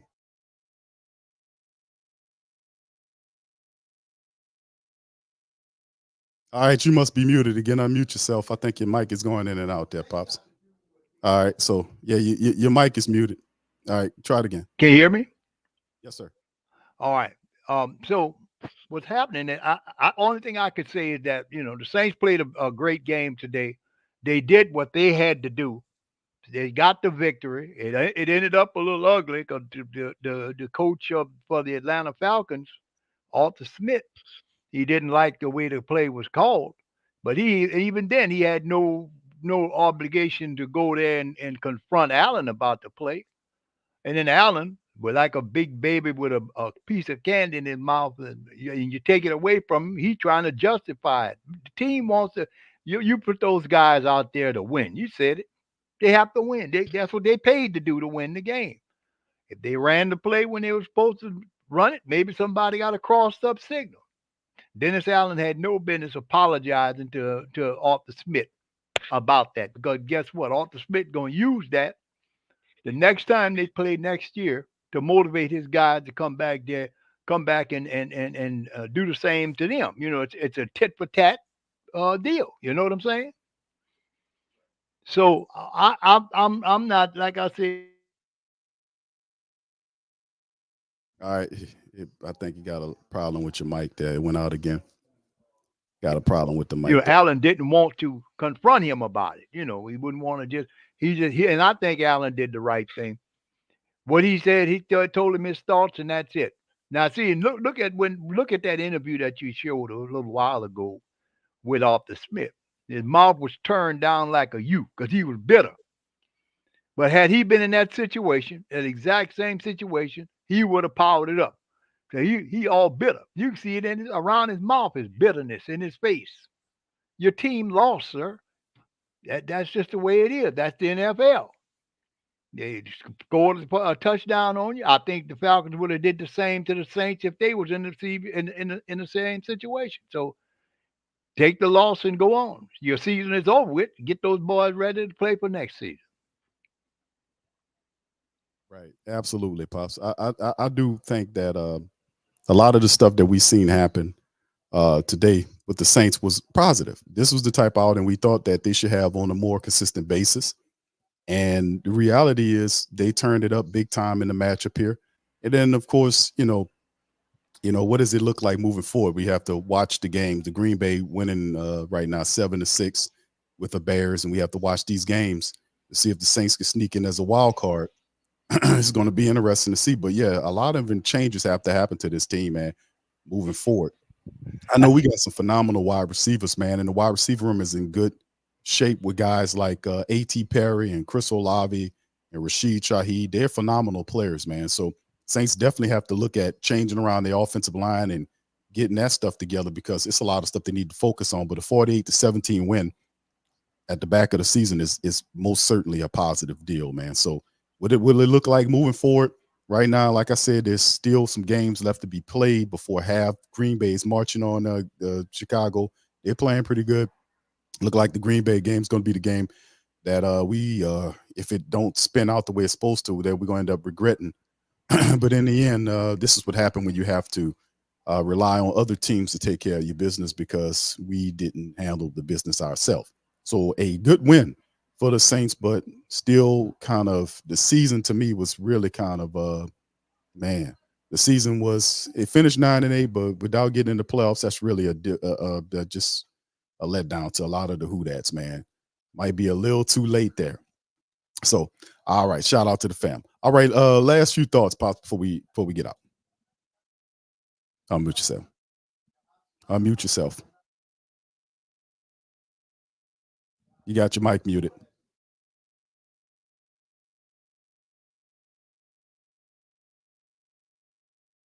All right, so yeah, I think it's an issue with the mic. Can you hear me? All right, there you go.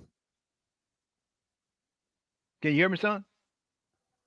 All right, hold on. I'm having problems hearing them. Try it again. Try it again. All right. Yeah, we're having a little problem connecting up here. But anyway, because I can't seem to get it to work. I can't hear you from this end either. You good? But anyway, I'm just gonna say that good win for the team. Maybe it could make set them up for a fresh start when the next year comes in. They should be pretty good. All right. Appreciate that, Pops. Shout out to the rest of the fam. Yorm says the toughest football players have no mercy attitude towards their opponents, break their will by punishing them every single chance you get. I agree, bro. This is football. Said the Rams were celebrating on the field after Cam offside penalty, dancing on all that. They had the right to do it because they won. Can only do that if you win. That's right. Stop me. That's what you're supposed to do as a football coach. And Arthur Smith's a sore loser, and he knows he's somber like that because, like Pops Q said, man, that about the Count Blankel about to get him on up out of here, man. Count Blankel about to get him on up out of here, man. But the Saints, more certainly, they needed to get the victory because they couldn't afford to have the Atlanta Falcons to sweep them on the year. And the truth be told, the Saints offense was the reason, and a lot of that happened because the Saints offense didn't show up to play in the first matchup, of the game. But they returned and they put a big smack down on this team. I don't like Dennis Allen and how he ended this game. He told them to go out there and run it down. I don't understand, why would you tell them if they get the ball all the way down to the one, go out there and run the clock out because you don't want to run the lead up. The hell with that. What are you talking about? Nah, it's unacceptable. They got it down to the 1 yard line. You gonna kneel on it on the one? Who does that? What dumbass do that? Kneel on the one. No, let them go and get the touchdown. They said, man, Jamal don't have a touchdown. Oh, I don't care. No, don't do it. Just go kneel it down. No, ain't nobody doing that. That's why the players went out there and got it. That's what I'm saying, bro. This dude is a chump, man. But anyway, 9-8, he gets a winning record. Get ready for a cocky, arrogant, elitist-minded Loomis in a week or so. They're gonna roll out the spiel about the Saints had a winning season because they were 7-10 last year. They're 9-8 this year, which shows progress with him and Derek Carr. They're going to say that for the upcoming year. And that's how Loomis is going to roll this thing out, and they're going to try to sell it to the family members. One more again, another year of Dennis Allen. So don't be surprised. You already know what's happening. So just be mindful of that's what's coming on. We're going to keep watching these games, man. A lot of football left to be played. About 30 minutes, the Pelicans tip off against the Sacramento Kings. That's tonight. We'll be on following that. We'll have the live scoreboard up for our Pelican post-game people on our Pelican post-game report channel for the Pels. And then we'll recap the game after the game around about maybe 8:30, 9 o'clock. So with that being said, we're going to get out on that. Listen, I appreciate each and every last one of y'all for joining us for a lively watch party here. Shout out to the fam. And big ups to my dog, Big Low, for having a new updated score tee. As you can see, he looking pretty slither in that new upgraded score tee, 48-17. Shout out to my dog. Look, he wearing that new score tee with pride. That's what you're supposed to do, baby. Wear it with pride. All right, so anyway, with that being said, we're gonna get out on that. I appreciate all y'all, man. Y'all hit the like button, hit the subscribe button. By all means, feel free to share the show on your social media feed. We're gonna pop back up on this thing on Monday, and we'll go over a few more things. You know, Black Monday's coming down. You know, a lot of people get there in Chicago just made an interception was it an interception? I don't know. Look like he might have dropped it, and I'm looking at the game. But anyway, yeah, we'll be back on Monday to recap some stuff and go over some stuff, man. Much love to the fam. I appreciate y'all. I'm gonna holler at y'all on the flip side. Much love and who dat. Yeah. Boogie like Benson, I'm a who dat. I'm a who dat. Long as I'm living, I'm a who dat. Lose or winning, I'm a who dat. Sports coma, yeah, this is where we do that. Where we do that, where we do that, where we do that, where we do that, where we do that, huh? Boogie like Benson, I'm a who dat. I'm a who dat. Sports coma, this is where we do that. Where we do that. Welcome, welcome, welcome. Somebody please better help. Running this thing like Elf. I thank God every day I'm not a Falcon. Go to YouTube Live with Big Q and the guys. If you ain't ride or die, the bandwagon get flipped. Been marching in, that was way for the ring. I was yelling out your shame for the championship. Bucking on town, duck down. Falcons, pluck, get shut down. Panthers ain't much touchdown. The vision really belong to us now. So much hate on the Saints, you could probably tell. Ever since Bounty Gate hit the NFL, when things seem fishy, then you probably smell the crooked referees or Roger Goodell. Yeah, like this, and I'm a who dat. Every day I'm living, I'm a who dat. Lose or winning, I'm a who dat. It's the sports coma, this is where we do that. Where we do that, where we do that, where we do that, where we do that, where we do that. Boogie like Benson, I'm a who dat. It's the sports coma, this is where we do that. You're listening to the Sports Coma with Big Q and the guys on the PRO Media Network.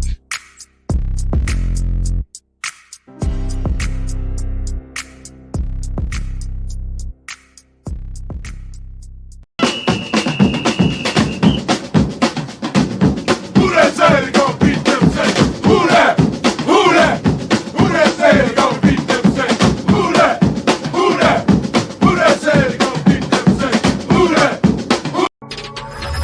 Thank you for making Saints Central your black and gold home for the New Orleans Saints.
WhoThatDaily.com. That's right, the WhoThatDaily.com. Your one-stop shop for everything New Orleans Saints, New Orleans Pelicans, LSU Tigers, and even the top flight boxing news. So if you're a Who Dat and you're looking for a place to stay up on your team, WhoThatDaily.com is your site. The WhoThatDaily.com for the sport Who Dat in all of us. That's right, the Pro Shop is the platform store where you can go and buy all the latest merch to support the platform. Available at the Pro Shops, we have dozens of hundreds of products available for you and your family. Unisex tees for men and women, hoodies and sweatshirts, tank tops, kids and baby items, long sleeve tees, mugs, pillows, wall art, bath bedding, face masks, phone cases, stickers, bags, fanny packs, socks, hats, and many other items. Please feel free to check out the Pro Shops. The link is in the description section below. And remember, it helps